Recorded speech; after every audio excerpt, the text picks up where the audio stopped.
Welcome to Fiction Audiobooks. If you enjoy the content, like and subscribing would be greatly appreciated. If you have any recommendations for novels, comment below. Chapter 1, Caring Not for the Past. It matters not whether you are a virtuous individual or merely someone seeking their present desires. Yet, these two kinds of people share a distinctive trait, the impulses of the moment. A person of virtue acts without second thought, whether to rescue another or perform good deeds. Conversely, one pursuing immediate gratification always carries the notion that their melancholic end might arrive at any juncture. As for myself, I was a young man whom everyone classified as a do-gooder, someone always aiding those in need without pondering the aftermath. And so it was that I became embroiled in a dire situation that required the aid of a valiant soul. Thus, it was I who hurled myself into the icy clutches of the foulest beast a naive child like me could confront without a second thought. By icy clutches, I mean that within seconds, my body felt cold, invaded by a frigid sense of desperation as my wounds bled uncontrollably. If only I hadn't saved that girl from the attack of that dog, perhaps I could have witnessed a new dawn. But such matters did not concern me when I acted, it was instinctive, fueled by my desires. At least that girl would lead a life free from the scar on her face. As for me, I was slowly being embraced by darkness. Yet, after what felt like an eternity in just a few minutes, I learned that I hadn't released the dog until that girl managed to escape. When my body weakened, I could not move, my eyes closed gradually. And from personal experience, I can tell you that the sensation of death doesn't exist. It's merely something that pulls you into a tranquil darkness without seeking permission, all while considering your desires. I could swear, as long as I have life left in me, that death asks whether you wish to join it or return. However, it's not a direct question, but rather something instinctual. In my situation, at least, I couldn't return, but someone else could in circumstances that don't involve bleeding out. It's by wishing to live for someone else that you find your way back, such was my perception.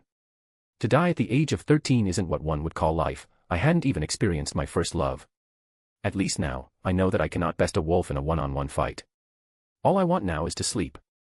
That feeling inundated my heart, I am certain my parents will be proud. In the shadows of a distant past, when the whispers of the gods still shaped the earth and sky, emerged a figure whose destiny intertwined with the threads of time. On that very day, in the resplendent city of Uruk, cradle of civilization and wonders, a child was born whose resonance would echo through the eternity, Gilgamesh. His birth was marked by the conjunction of cosmic forces, heralding the arrival of a being destined to alter the course of intertwined fates between gods and mortals. From his earliest moments, Gilgamesh's presence exuded an undeniable magnetism. With a curious gaze seemingly encompassing the entire cosmos, his eyes were windows to a restless soul, eager to unveil the mysteries of the world around him and pioneer advancements in the technology of his age that would revolutionize the future. Raised under the loving care of his mother, Ninsun, a wise and virtuous woman, Gilgamesh grew with an innate sense of purpose and responsibility. Ninsun regarded him with admiration, seeing in him a seed of greatness that, if nurtured properly, could blossom into a tree offering shade and fruit to her realm. Gilgamesh's exceptional qualities became evident in his childhood. He possessed a supernatural strength and agility that set him apart from children his age, an intelligence rivaling even the most astute adults in the kingdom. Each of his movements was imbued with a grace and skill defying the laws of physics themselves. As he matured, his fame spread throughout Uruk, turning him into a figure of admiration and apprehension for where his curiosity might one day lead him to invent. However, these extraordinary abilities were also interwoven with an insatiable thirst for challenges and excesses. Gilgamesh was known not only for his might but also for his unchecked desires. The greatness he yearned for was shaded by his impulses. He constructed colossal monuments that left all in awe, yet he also indulged in extravagant banquets and gratified his desires without restraint, leaving a trail of admiration and controversy in his wake. He immersed himself in the experience of life, often without consideration for the consequences of his actions. This duality rendered him a complex human being, a reflection of the internal conflicts that afflict all mortals. Yet, within Gilgamesh's heart, there was more than mere impulses. Beneath his imposing and audacious exterior beat a heart that felt empathy for his people. Witnessing the suffering and needs of his populace, he underwent an internal transformation. In that moment, a fervent desire to protect his people surged within him, surpassing his own ego. This desire impelled him to confront his weaknesses and learn to channel his power for a greater purpose. In this quest for purpose and meaning, Gilgamesh encountered Enkodu. This being, born from the heart of nature itself, was his equal and opposite. Enkodu, initially a wild and bestial man living in communion with animals, was fashioned by the gods to confront Gilgamesh and challenge his dominion. They crossed paths before the temple of Uruk, and they engaged in a fierce battle that lasted several days. Gilgamesh was incensed that a lump of clay stood equal to him, feeling humiliated at having to use his most cherished treasures at the outset of the battle. However, he soon began to relish the fight and wielded his weapons without remorse for their use. After a fierce battle that left them both exhausted, each warrior collapsed onto the ground, paying no heed to their location. Gilgamesh did so while laughing, remarking that there couldn't be a winner without two corpses, and Enkidu fell mirroring him, like a mirror. Commending each other's valor, they became unparalleled friends who continued to have numerous adventures. One of Enkidu's notable achievements during that time was getting Gilgamesh to use his treasures in combat. Together, they combined their strength to defeat the guardian of the forest and the beast of the gods, Humbaba, for the purpose of protecting Uruk rather than dealing with the deities. Enkidu remarked that people were suffering under their actions, prompting them to question the point of such actions. Eventually, Enkidu came to understand Gilgamesh's path, realizing that as a king, he would look out for humanity's future through his solidarity. Through his friendship with Enkidu, Gilgamesh learned humility and connection to the earth. Enkidu became his companion and counterpart, challenging him to see beyond his own reflection and to connect with the deepest truths of the world. Together, they embarked on journeys and faced challenges that would be etched into history, learning from one another and forging a bond that transcended physical strength and delved into the depths of their souls. Thus, the first phase of Gilgamesh's life was woven with threads of desire, mistakes, and friendship. His personality, shaped by his own passions and the influences of those around him, began to evolve. The seed of greatness that Ninsen had perceived at his birth was beginning to sprout, still immature but promising. In the dawn of his life, Gilgamesh was already on the path to becoming a being whose legacy would transcend generations and even challenge the gods themselves. But everything changed one day when a shadow of illness fell upon Enkidu. Nature itself, which had been his companion and refuge, now seemed to turn against him. The vitality that had characterized him began to fade, leaving Gilgamesh dumbfounded and filled with impotence in the face of the situation. The two friends fought against the disease consuming Enkidu's body together, seeking in vain for a cure in the farthest reaches of the land they had explored. As Enkidu lay on his sickbed, his gaze turned to the vast expanses of the nature he loved. Through his open windows, he could feel the wind whispering ancient secrets and see the trees that had been his confidants. As his strength waned, his connection to the earth seemed to intensify, as if his spirit was merging with the very essence of the world around him. Gilgamesh remained at his side, powerless in the face of the inevitability of death. His eyes, once filled with courage and arrogance, were now brimming with tears. The helplessness of not being able to save his dearest friend weighed on him like a heavy stone. They had shared everything, from victories on the battlefield to moments of profound reflection, and now they stood on the threshold of a farewell that not even the fiercest courage could forestall. Enkidu, still clinging to life, found the strength to speak in his weakened voice. He gazed at Gilgamesh with eyes full of gratitude and love, his words resonating with the wisdom he had gained on their journeys together. "Who will understand you after I'm gone? Who else will walk by your side? My friend. When I think that you will live on alone from here on, I cannot help but weep." His words were a final gift of teaching and solace, meant to guide Gilgamesh onto his rightful path beyond all selfish desires. Enkidu's light began to fade slowly, like the sun setting on the horizon. His breathing grew calmer, and his body, once so strong and vigorous, began to relax. Gilgamesh held his friend's hand, clinging to this last connection they shared. In Enkidu's final moment, the world seemed to hold its breath, as if even nature felt the loss of this being so integral to its essence. When the last breath of life left Enkidu's body, a sense of silence and serenity enveloped the surroundings. Gilgamesh found himself alone with the memories of the moments they had shared, the laughter and tears that had woven the fabric of their friendship. He sighed deeply, feeling the weight of the loss but also the gift of wisdom that Enkidu had bequeathed to him. Enkidu's death did not mark the end of his influence. In every whisper of the wind, in every falling leaf, in every sunrise and sunset, Enkidu's spirit would live on eternally. But a hatred welled up in Gilgamesh's heart as he thought of the gods who had caused him so much trouble. The years that followed were somewhat uneasy for all, for something was on the horizon, and everyone could feel it. The winds of change blew through Uruk, carrying with them a foreboding of cosmic upheaval. The relationship between gods and humans, once in balance, began to teeter under the weight of divine oppression. The gods, blinded by their own power and desire for dominance, had forgotten the original purpose of their existence, to protect and guide humanity. Injustice and suffering spread like poisonous weeds in fertile soil. In the heart of this tempest, a leader emerged, bearing in his spirit the echo of past generations and the cry of generations yet to come. That was Gilgamesh, the valiant and impassioned king who had battled his own demons and learned the value of empathy and humanity. His gaze, a mixture of arrogance and melancholy, fixed upon the horizon. He knew that the cosmic balance was askew and that he, along with his people, must raise their voices in defense of their freedom and dignity. The rebellion began as a murmur, a seed of discontent that took root in the heart of every person in Uruk. The gods, in their arrogance, had started to use humans as pawns in their divine game. Their whims and decrees were law, and humans suffered under the yoke of their oppression. But the seed of desire for freedom and justice held firm, growing as more and more people realized they could no longer remain subdued. Gilgamesh became the beacon that would guide the uprising. The flame of rebellion burned in his eyes, and his voice carried the promise of a world where humans would be free to forge their own destinies without relying on selfish gods. The city of Uruk became the epicenter of the rebellion, a place where minds and hearts united in the struggle for justice and equality. The outcry reached the heavens, and the gods were confronted by a humanity that had awakened from its slumber. The gods reacted with fury, sending storms and earthquakes to quell the nascent rebellion. But human hearts were unbreakable, fueled by the conviction that they deserved more than to be mere puppets in the gods' game. Gilgamesh, along with brave leaders who had risen from the people, strategized and united the human forces under a common cause. The struggle was titanic, a battle between divine power and human will. The gods unleashed lightning and storms, trying to smother the rebellion in its infancy. But humans clung to hope like a shield, fighting for a world where justice and freedom were more than hollow words from ancient deities. Each battle was a reminder of the tenacity of the human spirit and its ability to defy the most crushing adversities. Gilgamesh became the throbbing heart of the rebellion. His sword, an extension of his will, gleamed with the promise of a better future. He inspired the men and women by his side with his unwavering bravery and tireless conviction. In every clash, in every trench, he reminded his comrades of the reason they fought, the right to live under human rules and to live without the yoke of the gods.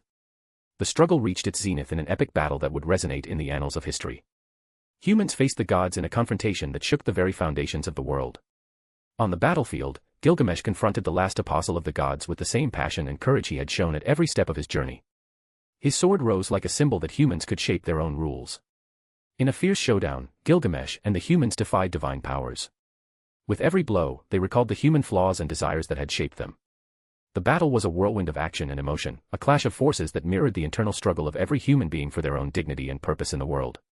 Finally, in a triumphant moment that resounded like thunder, Gilgamesh struck down the divine presence with a final blow. The earth seemed to tremble in acknowledgement of human achievement. The gods had been challenged and overcome by the united strength of mortals who had risen in defense of their freedom. However, victory came at a price. Gilgamesh, exhausted and wounded from the battle, found himself alone on the battlefield where he had confronted the gods. The victory had a bittersweet taste, tainted by the loss of countless human lives in the struggle for freedom. The land was marked by the aftermath of the battle, but also by the promise of a future where humans would be the masters of their destinies. As the sun set on the horizon, Gilgamesh stood as a bridge between two worlds, a being who had embraced his human impulses and errors to challenge the gods and protect his people. The humans' rebellion against the gods would become a tale that transcended time, an epic of courage, friendship, and humanity's eternal longing for justice and freedom. Exhausted and wounded, Gilgamesh collapsed, his breath faltering. Silence spread across the battlefield and eventually throughout the world, even the wind howled amid sobs. In the twilight of his life, he found peace, knowing he had fulfilled his purpose and led his people to freedom without any god stepping foot in the human world as if they owed their existence to them. And so, the legendary Gilgamesh closed his eyes for the last time, his legacy engraved in the hearts of the men and women who had fought alongside him. The man who was never a god, yet had the strength to overcome them all. A simple human who was hailed as the emperor of humanity, the king of heroes, Gilgamesh. Chapter 2, Live as a Human or Dream to be a God. In the shadowy corner of what appeared to be an inn, in a room with weathered wooden walls that seemed frozen in time, the gnarled beams and roughly carved walls painted a picture of poverty and wear. The daylight filtered through small slits in the wooden shutters, creating a play of light and shadows that danced upon the room's walls like magical spirits whispering of something enchanting that had occurred. At the center of the room, a solid wooden bed lay under a worn linen blanket. Yet, it was the bed itself that drew attention, tainted with crimson stains that marred its purity. Upon that bed, stained by what seemed to be blood, lay a child of barely 10 years, their body motionless but their appearance striking. Their golden hair, like a halo of light, framed their head like a blazing flame. The child's face, pale as the full moon, contrasted with the intensity of their golden locks. Their slightly parted lips seemed to murmur forgotten dreams of different worlds, while their small and delicate hands rested upon the blood-streaked quilt that had already dried. The child's body was decently dressed, though the crimson mark on their chest disturbed the tranquility of their image. The room, with its medieval air, seemed to hold its breath, as if time itself had halted its march to observe this child in their eternal repose. And when that child opened their eyes, they revealed a crimson hue that seemed to shine with intensity. Where am I? Were the first words that escaped the young one's lips as they attempted to focus their gaze on the wooden ceiling of an unfamiliar room. The last thing they remember is dying after the battle they had against the gods, something they now consider an act befitting any human life. In that battle, very few could harm them, and their death was merely described as entirely mortal. I smell blood, could that be my blood? The sticky sensation on the child's body grew increasingly uncomfortable, and their hands lifted to cover their eyes, a look of surprise flashing in their gaze. Am I a child again? There was no sensation of pain in their body, nor discomfort, for their awareness had settled into the immature body that now belonged to them. Clearly, they hadn't arrived at this place by mere coincidence, just like the last time.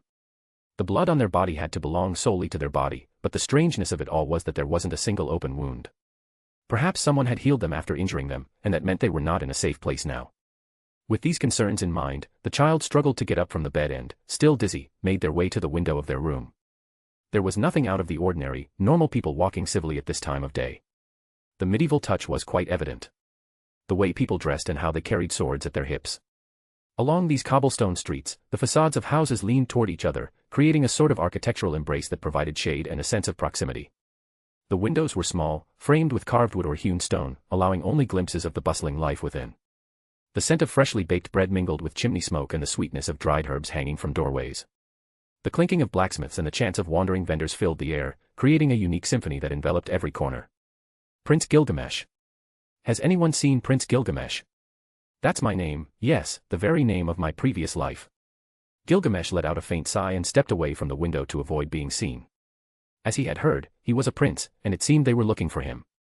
Despite this, he remembered nothing more than his name and where he came from in this life. It was evident that this world was not his own, as the setting was different and here appeared to be a place far less advanced than his own kingdom. With this in mind, it seemed he had reincarnated, and the body he had taken as his own had serious enemies, considering he had been killed in this room. How did he arrive at this conclusion so easily? It was simple, this method of reincarnation was within the purview of deities entering the human world, taking bodies that were injured or dead minutes before they took their place. He wasn't foolish, but he knew that if the previous owner of the body he had taken was dead, the circumstances of their death should be questioned before it was too late. My powers haven't returned yet, and my connection to my treasure continues to strengthen. It would be foolish to waste the glory of being a prince of a kingdom that could be mine if it's splendid enough. Gilgamesh's words were arrogant, a result of his unique personality acquired through his previous experiences. Having made a decision, he opened the door to the room and saw numerous corpses on the floor. Judging by their clothing, they were likely the ones who had kept him in this place, following the orders of someone who wanted to kill him. This will do for now. Gilgamesh held a steel sword in the hands of one of the corpses. Indifferently, his bare feet stepped on the cold blood as he walked downstairs using the wooden stairs. With a calm stride, Gilgamesh moved through the grim scene of the massacre. The bodies lay scattered as if they were mere trash, their worth reduced to nothing, all of them wearing expressions defined solely by disbelief. They were killed by someone they knew, possibly the same one who ordered them to eliminate me, Gilgamesh murmured as he examined the wounds on the bodies strewn across the floor. The poison coursing through the victims' veins had twisted their faces in agony, a grim testament to the lethality of the poison that had been used. Without any hint of emotion, Gilgamesh's cold eyes rested upon the lifeless forms, his countenance undisturbed as he crossed the field of death with an indifference that seemed carved in stone, a manifestation of his experiences from past lives. You are not worthy of living in my kingdom, you died like the trash you are. Gilgamesh's bare feet moved through the blood and slid across the corpses without issue, as if death itself was not worthy of disturbing his emotions. The shadows of the fallen bodies became his silent carpet as he advanced towards the inn's door. The creaking wooden threshold bore his weight, marking his departure from this unfamiliar world. Outside the inn, the sound of horse hooves echoed rapidly through the cobblestone streets as they searched for Gilgamesh, who was nonchalantly exiting the inn. As Gilgamesh opened the door, the strong sun caused him to narrow his eyes slightly, and the knights outside who were eagerly searching for the missing prince turned their gazes toward the door's creak. Prince Gilgamesh. The prince has been found, quickly, call the doctor to examine him immediately. The knights rushed toward where Gilgamesh had appeared, and one quickly bent to one knee and asked, My prince, are you well? There is nothing in this world that can harm me. So, Sir Knight, thoroughly inspect the inn and find the culprits who made me soil my feet and hands with their blood. Gilgamesh extended his hand, holding the heavy sword. When the knights saw this action, a sense of death filled their souls, and their bodies froze in terror. They, the royal knights of the Kingdom of Asura, were immobilized by a simple movement from Prince Gilgamesh. What is happening? Gilgamesh locked eyes with the first knight, who held the sword with rigid movements. I want to go home, I've had enough of wasting my precious time here. Why yes, Prince Gilgamesh. Where's the carriage? Chapter 3, The Rumors of the Fourth Prince. My prince. For the love of heavens, are you all right? A man in armor and a cloak covering his back asked. Gilgamesh didn't give him a glance but walked straight towards the waiting carriage ahead. Where was my royal guard, and how did I end up in this pigsty with swine? I, Simon, deserve death for failing to protect you, said Simon, Gilgamesh's royal guard. He was astonished, he had never seen the prince wield a sword, let alone train, yet it seemed like he had come out of an infernal battlefield. There are 20 corpses, all seeming to be useless thieves, and there's no clue that could tell us who did this. A royal guard approached Simon and informed him of their findings. That's curious, it seems like whoever sent me to kill has some influence over the royal guards. After seeing the source of the voice, Simon watched as the prince boarded the carriage and quickly joined him. Today, Gilgamesh was different, as if his entire character and presence had changed drastically. Gilgamesh Asura, that demon is frightening just to look at, said a royal guard with a distorted expression. Who hasn't heard the rumors about that prince? Nobody knows if he's skilled in magic, if he's wielded a sword, or how intelligent he might be, which is why they call him the sleeping demon. They say that when he was born, a golden blanket covered him, as if he were the son of heaven and lord of men. It's a shame that his older brothers and even his sister have the hereditary position. Many believe Gilgamesh would make a better monarch. If anyone from Grabble's faction hears you, your head will be on a pike by tomorrow morning. Let's get to work, all these corpses must be in the carriage before the rumors spread. But another knight intervened, speaking in a hushed voice so others couldn't hear. Could it be that the prince killed all these bandits? Ha. If the fourth prince at the age of 10 managed to take down 20 grown men, I'll cut off my own head. It's foolish to think a child could achieve that without receiving a single wound, said a knight with a wavering expression. He had seen Prince Gilgamesh and merely looking into his eyes was terrifying. In the carriage, Gilgamesh looked at the streets of the city with a furrowed brow and asked Simon directly, "Did someone from my family do this?" "Prince, you can't ask such questions so openly."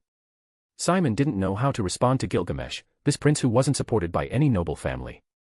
The main factions to succeed the throne were his first brother Grabble, his second brother Halfous, and his sister, Princess Ariel. Simon was right, but Gilgamesh didn't care at all.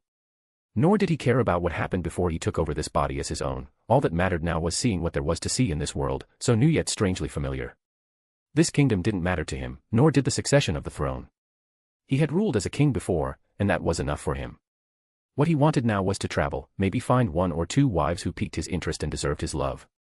After setting aside immortality, he should focus on achieving goals he had never accomplished before. Yes, in this life, he would focus on exploration. I have difficulty keeping focused, so I don't want to waste time on trivialities. Gilgamesh looked at Simon. This knight should be of a decent level to start training. But for now, he needed to learn where he was and what kingdom he was a prince of. They soon reached the top of a hill where a majestic castle stood, the Silver Palace, as described by Simon.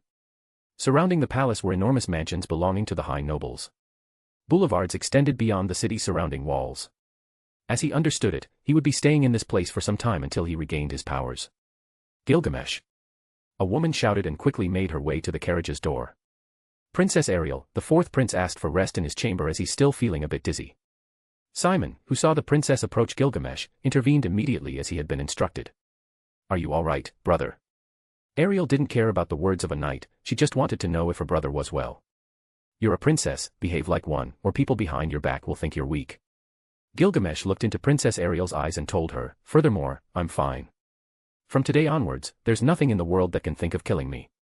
Leaving those words behind, Gilgamesh walked forward and said, "Lead the way, Simon." "Yes, Prince." Simon regained his composure and followed. Ariel looked at her brother Gilgamesh, the boy who used to show her his new swords, with an innocent smile.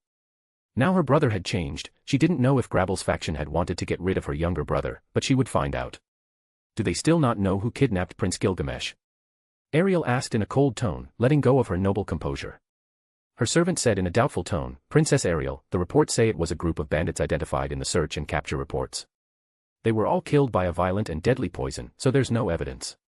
Ariel furrowed her brow. Her usually adorable gaze was now shrouded in coldness. She had never imagined that the factions of the princes would make a move against her younger brother Gilgamesh, who had no support to become king. "The factions of my brothers have crossed the line. They know perfectly well that Gilgamesh is not supported by any family, let alone have a chance to become a rival to them. Those filthy dogs will pay for this with their wretched lives."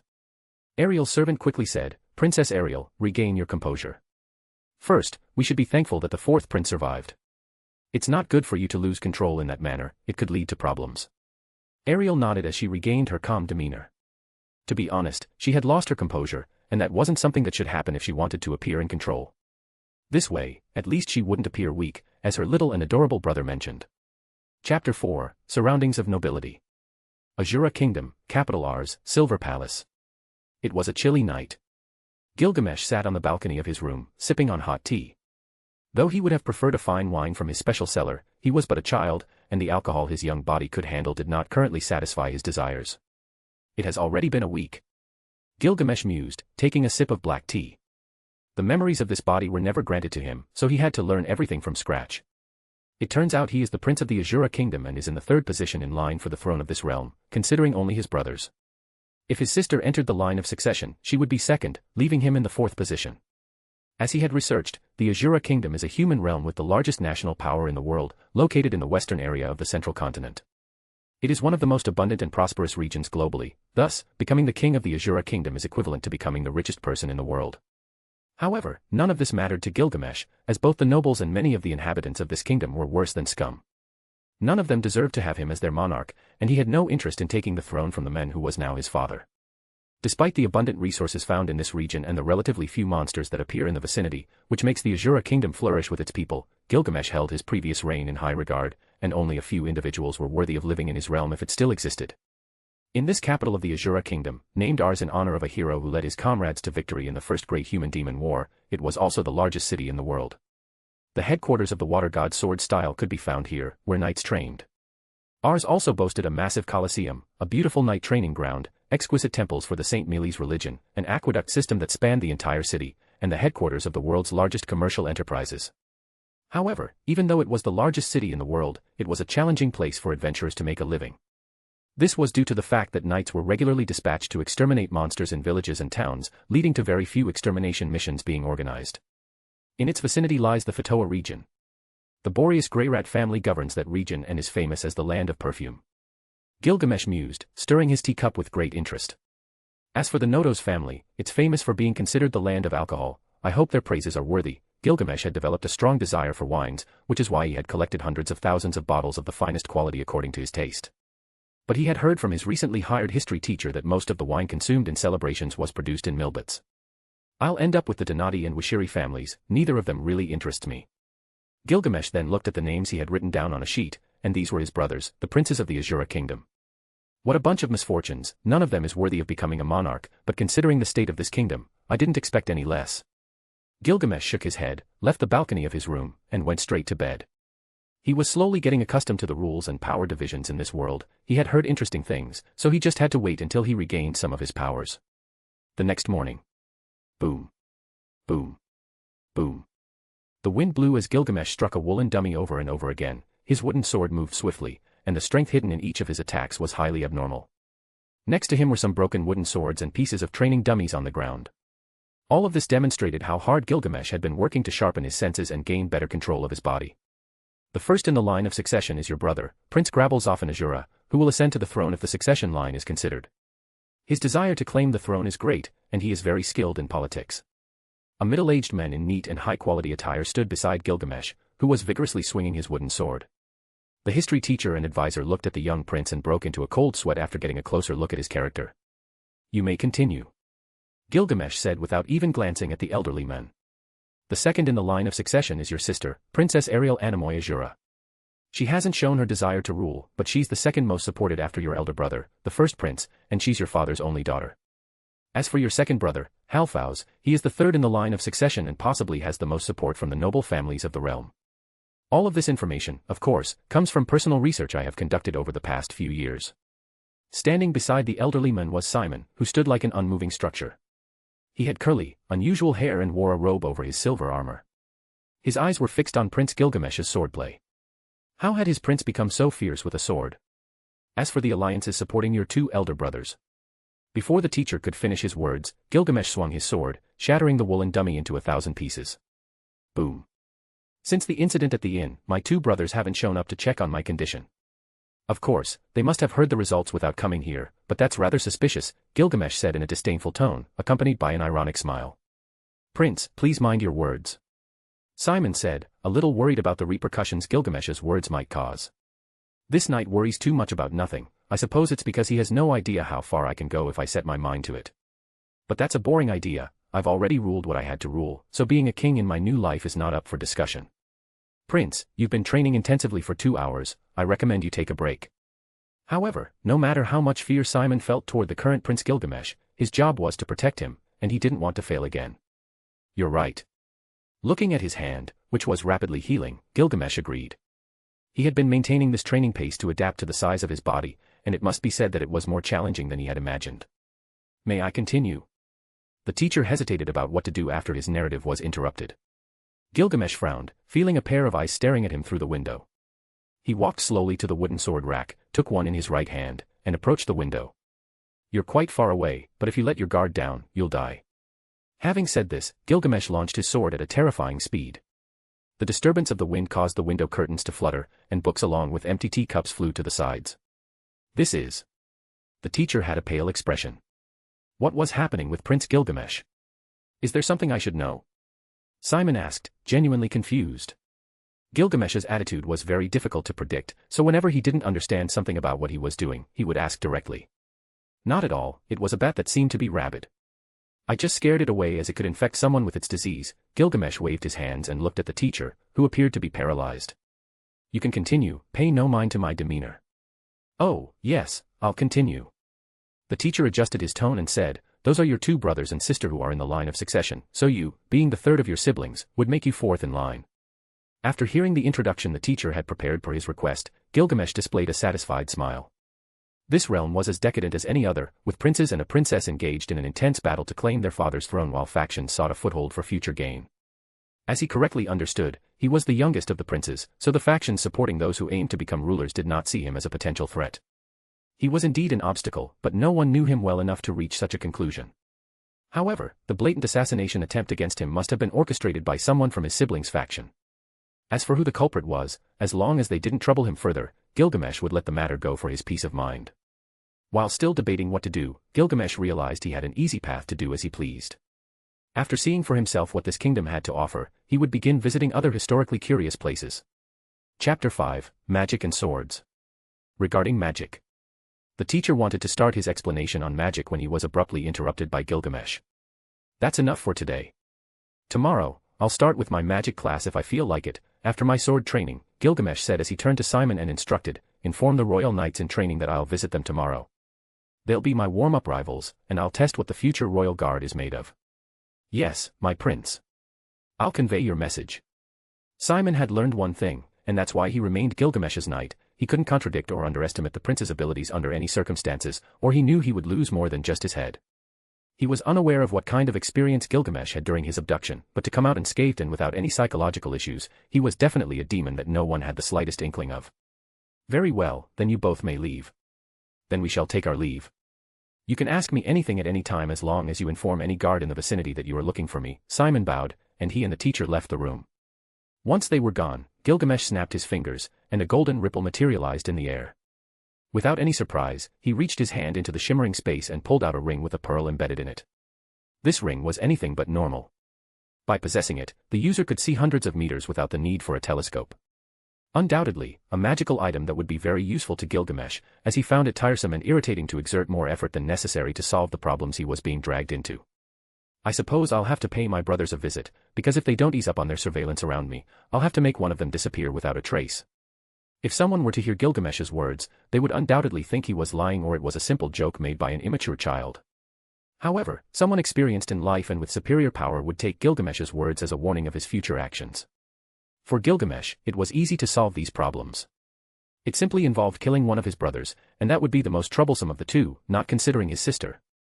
With that, the remaining brother would take the lead directly, and if everything went well, they would stop bothering him. If not, he would use vicious methods to frame the remaining brother and make him take the blame for the murder. Of course, in Gilgamesh's eyes, this was something he would never waste time on because his thoughts and desires were directed elsewhere. This world is undoubtedly vast, and I must explore it. Who knows? Perhaps I can find hidden gems among all this trash. A few hours later, he set out to learn about languages, which was quite annoying for him. However, with high proficiency, he took a few hours to master the basics of each language. Sigh. Finally, Gilgamesh could take a deep breath and take a moment to rest. He then reclined on his gigantic bed once again. After conversing with Simon, reading books, and learning from what the history teacher had said, he knew he was on the human continent, also known as the Central Continent. The Central Continent is divided into 3 parts by the Red Dragon Ridge. The impoverished and war-torn areas to the north, the Asura Kingdom to the west, one of the most abundant and prosperous regions in the world, and various large countries constantly vying for power and rebelling in the southern area. The human race constitutes the majority of the population, which is why Gilgamesh referred to it as the human continent. What lies beyond the Central Continent? The Demon Continent, a place impoverished with powerful monsters. There are demon lords ruling in various places as kings in their respective realms. The demon race makes up the majority of the population. A place that was poor and lacked Gilgamesh's interest, but on the other hand, there was the Meles continent. In the north is the Great Forest, and in the south is the sacred kingdom of Meles. Dividing these two regions is the Blue Dragon Ridge, with the Holy Sword Road running through it from top to bottom without a single monster on the road. The population is approximately half human race and beast race. Leaving aside the Bagarito continent, which Gilgamesh ignored, he learned that there is a place called the Sky Continent. A flat terrain at 3,000 meters above sea level. The place where the celestial race lives. How celestial can a race be to call themselves that? Gilgamesh felt a bit disdainful toward this race, but he considered it something from which he could gain much more than from the others. Perhaps, for example, a celestial wine. However, in order to act freely, he needed to investigate more about what was happening with his powers and what were the main weaknesses he should consider to fully recover his combat capabilities. First, Gilgamesh decided to simulate in his mind what he could do so far. Shortly after thinking about it, he appeared in what seemed to be a vast golden land and soon felt his current powers. As far as his physical strength was concerned, it had recovered by 30%, considering that his powers were still shaping his small body. His magic, on the other hand, had a considerable reserve, but compared to the humans in this place, it was a bit weaker, as it was a trait he hadn't paid much attention to before. Regarding his divine power, he had access to it but in very small amounts since there were no gods who had created him in this place. With no gods to communicate with, he couldn't obtain more than divine energy and thereby have another reliable source of power. Shall we go a bit deeper? Gilgamesh had much greater powers, which gave him abilities such as levitation or flight, heat emission, and rapid recovery after a battle. His endurance, on the other hand, was limitless, allowing him to train for 3 hours straight without getting tired virtually.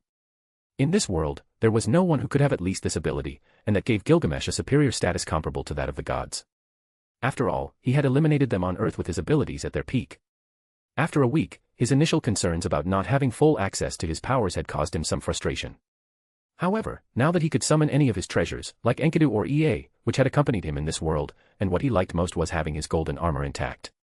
Fortunately, everything was intact, and it was just a matter of time before he regained all his power as he grew and adapted his new body to his divinity.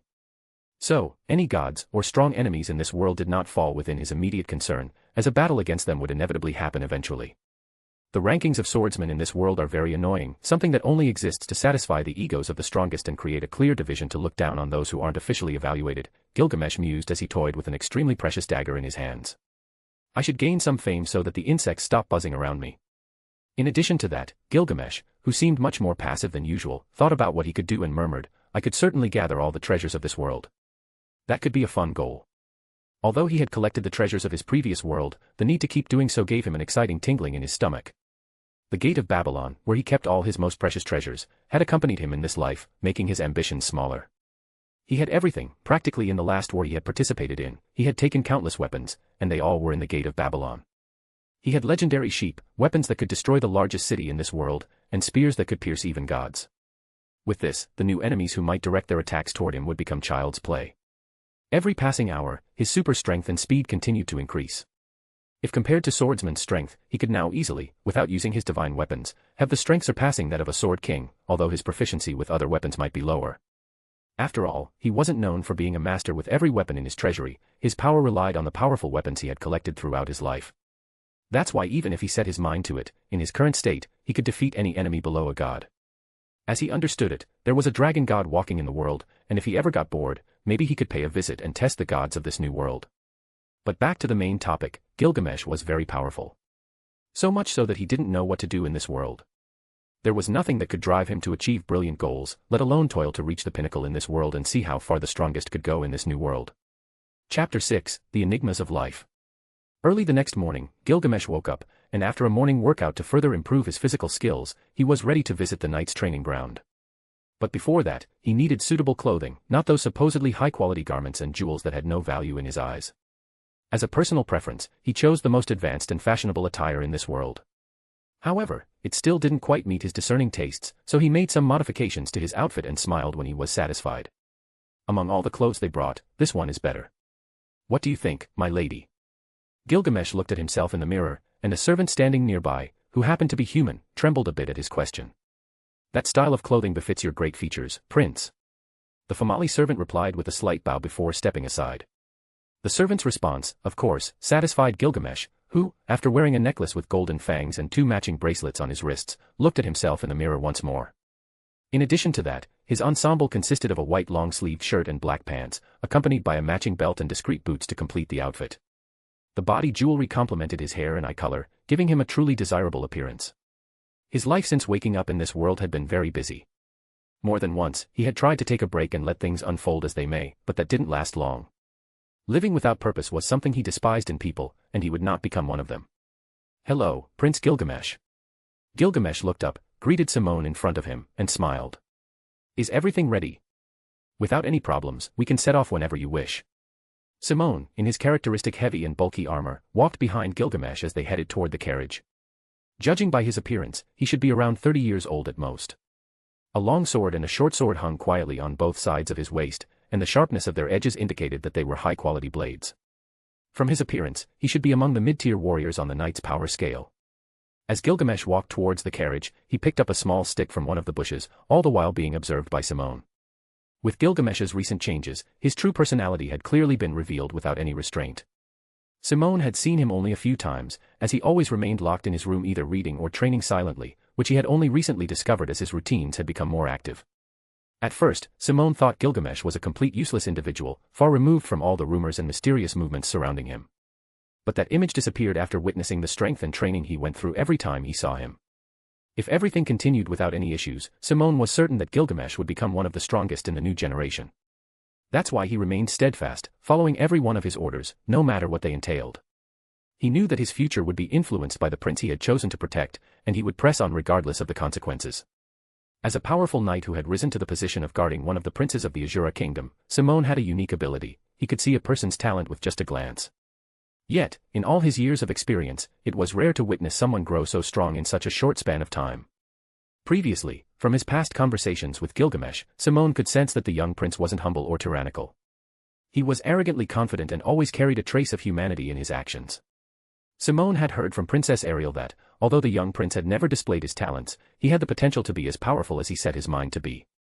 Judging by this, something in Gilgamesh's childhood had affected him in such a way that he didn't stand out much in recent years. "I've heard that the Water God style is one of the 3 main sword schools in the capital," Gilgamesh said with a difficult-to-describe smile. "That's correct, Prince. The Water God style is a sword art that specializes in defensive techniques, emphasizing parrying and counterattacking oncoming strikes. As there are only a few attacking forms, there's also the art of provocation to make the opponent take the initiative," Simone immediately responded, based on his own knowledge, as it was a style he had dedicated himself to perfecting. "Isn't that quite dull?" Simone's expression tightened slightly, and he didn't respond immediately. "What do you mean, Prince?" "I mean, isn't that fighting style just about waiting from the rear and attacking only when you're attacked? In that case, you'll never take the initiative against other fighting styles, so naturally, when you want to defeat your enemy, taking the initiative would severely weaken your skills." Gilgamesh believed that this fighting style was very inefficient because it was limited to one type of use, and everything depended on who the attackers were. Simone understood Gilgamesh's point, so he responded promptly, "It's a defensive fighting style, perfect for protecting those we wish to safeguard." "Well, that doesn't change things. I just hope to find an interesting rival. Wasting my time this way would be quite irritating," Gilgamesh said as he boarded the carriage, followed by Simone. After some time, the carriage stopped at the Water God-style fencing school, where the sons of nobles and aspiring knights trained day and night, hoping to become much stronger. This fighting style united those who believed they were part of a group of outstanding talents, when in reality, they were only wasting their time on daydreams destined to be shattered. "Prince Gilgamesh, would you like to accompany me to meet the current head of this academy?" Simone looked to Gilgamesh for a response, but he wasn't entirely focused. "You can go ahead. I'm only here to find a rival who might know at what level I stand," Gilgamesh replied, gazing into the distance at the training grounds and smiling slightly. "Then I'll come to fetch you when everything's ready." Simone didn't notice anything amiss, so he walked towards the Academy's central building, leaving Gilgamesh behind, still holding a branch. Full of curiosity about the youngsters at this place, Gilgamesh walked towards the training grounds and observed the training of many who were there, but he quickly lost interest. "I don't know if my expectations were too high or this place is a complete disgrace. No one here is training seriously," Gilgamesh muttered. Just as he was about to leave to find Simone, he was surrounded by a burly guy and several other comrades who had noticed Gilgamesh's presence since he entered the training grounds. The tallest of the bunch, named Arthur, was the first to speak. "Hey, how did you get lost and end up here? You look familiar, have we ever met?" Many others who had been keeping their distance knew that trouble was brewing but decided to stay away, as getting involved would only bring them problems. However, a slender young man in the distance shouted, "Arthur, he's just here to watch the training grounds, so stop bothering him." Arthur's expression hardened, but he knew he couldn't go around intimidating people he crossed paths with. But just as they were about to leave, Gilgamesh smiled and said, "Bothering me? Tell me, do you think I'm afraid of you?" A huge grin spread across Gilgamesh's face as he perfectly understood the intentions of this young man and his group of friends, and he had come to grasp the simple thoughts that this bunch of swine harbored. Chapter 7, A Bit of Fun. What did he say? Aren't you afraid of Arturo? Arturo ignored the glances of the people around him. Instead, he coldly stared at Gilgamesh, who was standing in front of him, looking him in the eyes with a mocking expression. Gilgamesh, as if uninterested in continuing these childish games, said, "A clever dog doesn't block the path of someone who could be its owner. Arturo, if you don't want to be a bad dog, get out of my way right now." After hearing this, the boy who had spoken up to stop the harassment of Gilgamesh knew that everything had gone awry. Especially when he saw the demon-like eyes of Arturo, he knew that this wouldn't end well at all. One of the students who had distanced himself felt slighted by a stranger, as he was a student of the Water God style. So he said, "Don't you like this place? The Water God Style Academy has strict rules that dictate that no one unaffiliated with the academy can enter the training grounds. Does a clown like you dare to come to our house and step on us like this?" Gilgamesh was about to respond when a voice stopped him and whispered, "Please, don't cause any more trouble here. Everyone is a bit on edge because the fourth prince will be here to challenge some students to a formal combat. So it's best to put an end to this now." The intention of that student was to remind Gilgamesh that they didn't usually behave this way, and he also insinuated that Gilgamesh couldn't afford to be arrogant here. If he takes the initiative to cause trouble here, the students in this place are allowed to respond with a formal duel. Arturo didn't make any move and said, "You must be from some noble family, but not influential enough to be recognized by anyone else. Even if you're a student from another academy, you're still a guest. We would all like to treat you with the proper courtesy according to our situation. However, you're disrupting our training routine, so you can leave this place quietly if you apologize for your comments. Furthermore, we don't want our things to be stolen or used by others." "What do you mean by stealing?" asked the student who had been speaking up for Gilgamesh until now with a strange expression. "You clearly know that entry to the academy is restricted for certain people, so stop insinuating that someone might steal from this place, as you know it's not the case." Arturo clearly wanted to imply that he didn't like strangers and that Gilgamesh might covet their treasures. This situation didn't affect just one person, as it also greatly influenced the family behind Gilgamesh. Even someone as cunning as Arturo had to understand what his words meant. You must also know that this academy is not reserved solely for students from noble families but also for commoners who can be sponsored by families. Who can guarantee that etiquette and behavior are well ingrained in someone outside of our academy. If this stranger calls us dogs, that speaks very poorly of his status, Arturo pointed out with a cold voice. After finishing his words, Arturo glared coldly at Gilgamesh. The other members of the nobility smiled and agreed with the words that had been spoken, while others chose not to get involved in this issue that was not their concern. The one speaking up for Gilgamesh was filled with anger, and it seemed that he already had certain issues with Arturo. However, Gilgamesh remained calm, and after a few seconds, he responded calmly. "No treasure in my sight falls into the category of things I care about having. Besides, if I truly like something, I can take it without any of you being able to do anything about it. Steal. You should feel proud to possess something I like, that's how things work if any of you get in my way. And as for all of you," Gilgamesh proclaimed with a deep voice, "you're all so conceited that it disgusts me. I've never seen a living being dare to stand in my way. This place is much more interesting than I imagined. Of course, by recommendation, you should step aside and take a moment to rest.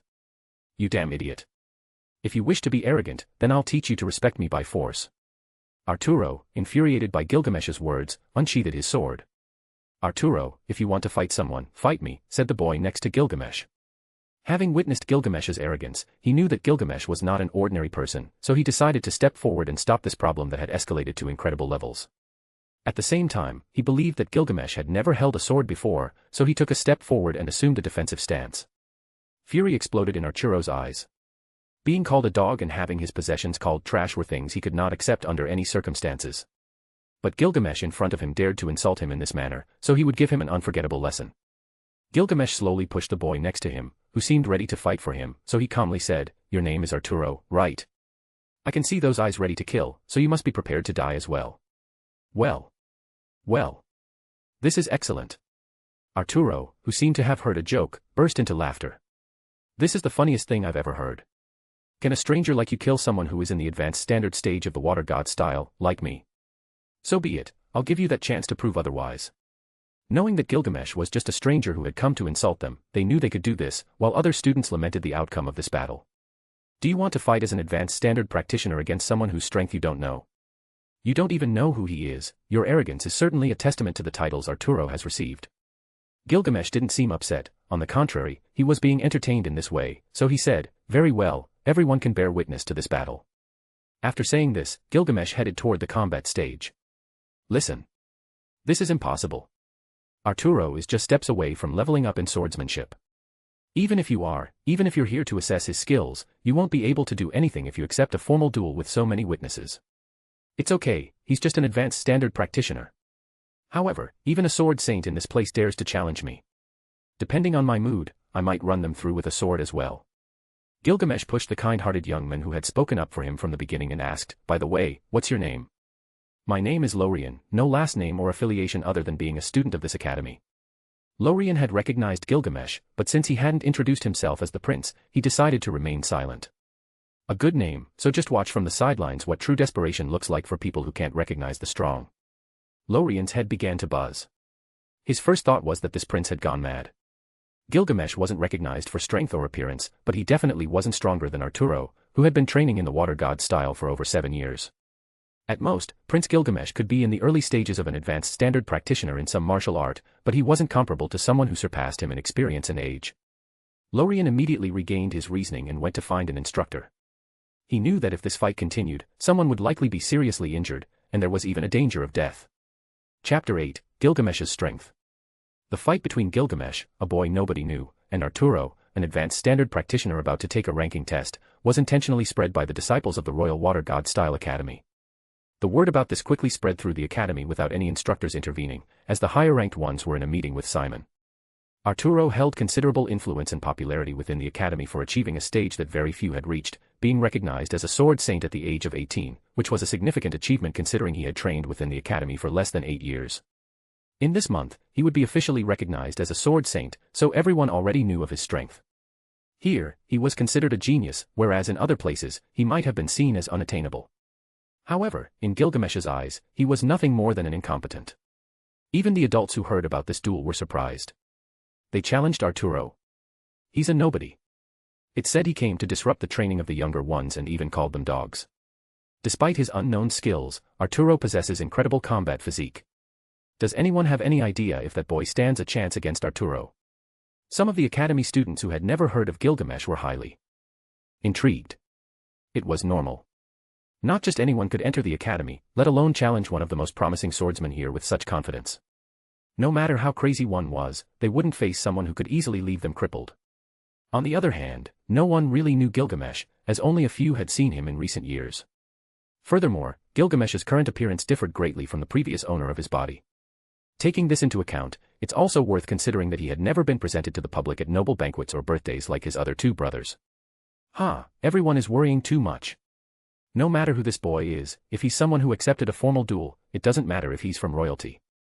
He must adhere to the rules of the duel they've agreed upon.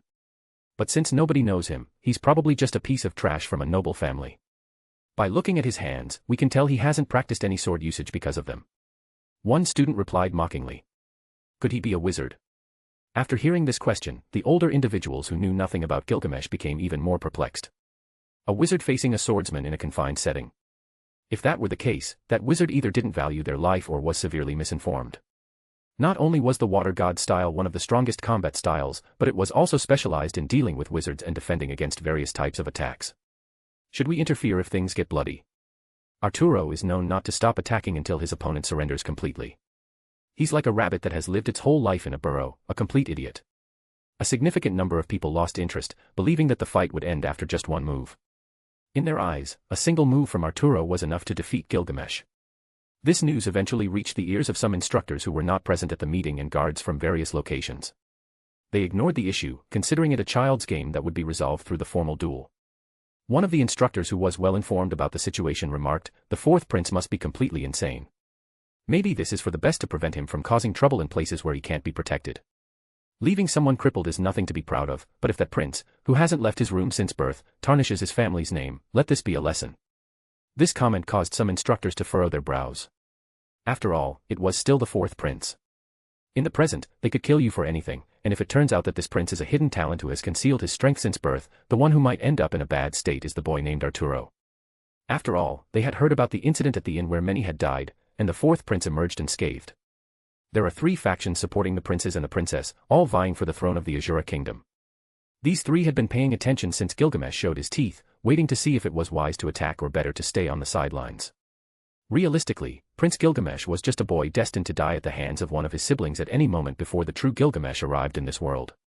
This made many dismiss the matter as something not worth paying attention to, as at any moment, someone could take care of him. Some instructors were nervous because they didn't know what might happen next. Others simply watched from the sidelines with smiles on their faces. They believed that if this enraged the king, they could leave all this responsibility to Simon, his personal guard. After all, they were in this academy to evaluate the prince's abilities, and this required subjecting him to intense battles set up by Simon to determine how strong he was. While the instructors were still contemplating, Gilgamesh was already in the central area of the battlefield. As expected, there was a crowd gathered to witness the beating everyone had been talking about. They just wanted to watch and bet on whether Arturo would defeat Gilgamesh with a single swing of his sword or if he would slowly injure him. There were two sides to this battle, those who justified Arturo's actions and those who didn't like the idea as it would damage the academy's reputation. However, as this was a formal combat agreed upon by the two parties involved, they couldn't interfere. When Arturo stepped onto the battle stage, one of his friends shouted loudly, "Arturo, leave him crippled for disrespecting us." Another chimed in and said, "A strike from your sword is too merciful for him. He dared to call us dogs, make sure he suffers until he surrenders in disgrace. Severe injuries are not necessary, just fight honorably and defeat your opponent so he learns that he can't insult anyone without the strength to back up his words. There's no need for bloodshed today, especially with an important event in the afternoon." On the battlefield, Gilgamesh looked at Arturo and cruelly mocked, "Do the cowards of this place join you to give you orders? No, wait, if they think they can speak, they should step onto the stage and be crushed alongside you.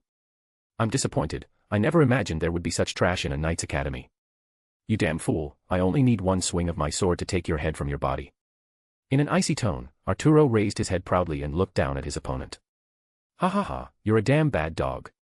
Just for this, I must teach an important lesson to all the idiotic nobles gathered here." Gilgamesh walked to the side and took a metal sword. In normal circumstances or moments earlier in his life, he wouldn't have fought on equal terms with trash like Arturo. However, now he wanted to start being different from his childhood in Uruk. What he had discovered when facing the apostles of the gods was that if he was serious from the start, if he fought on equal terms and with all his strength right from the beginning, very few opponents could come out alive after facing him.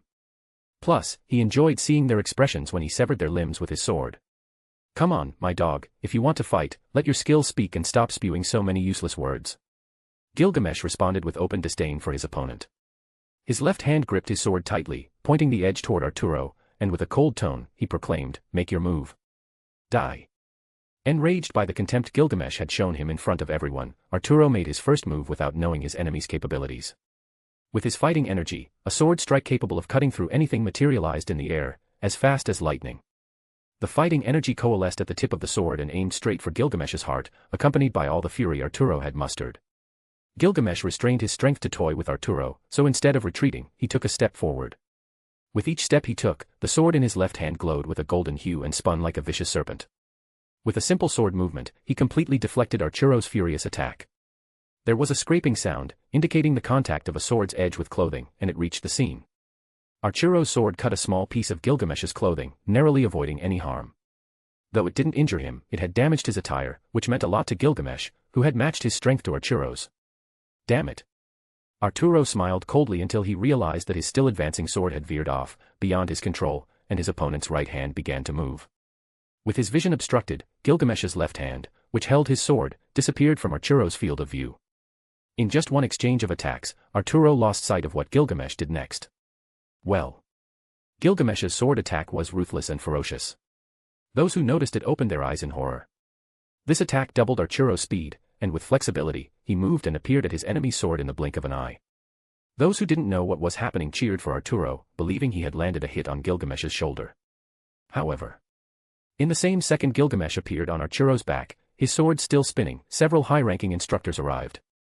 One of the instructors saw Gilgamesh's attack and shouted in panic, "Please, spare him, fourth prince." Yet, a second later, as if Gilgamesh's sword hadn't heard, it advanced toward Arturo's neck and forcefully pierced through, making its way into his mouth like a ferocious spear. Everything came to a halt, and the tip of the sword that had penetrated Arturo was dripping with blood. Everyone witnessed a brutal murder unlike anything they had ever seen before. Without mercy, Gilgamesh lifted his foot and hurled Arturo's lifeless body forward. The force with which he threw his enemy's corpse was so great that it rolled several times, and parts of his body crumbled like paper. Crack! Crack! Crack! The position in which Arturo's body lay was so grave that everyone was horrified. Wasn't this supposed to be a formal duel? How did it end in a deadly fight? Blood soon filled the arena. On the other hand, Arturo's eyes slowly closed with flashes of remorse and confusion. He didn't understand how he had been defeated. How was he supposed to know that he was facing a demigod with the intent to kill?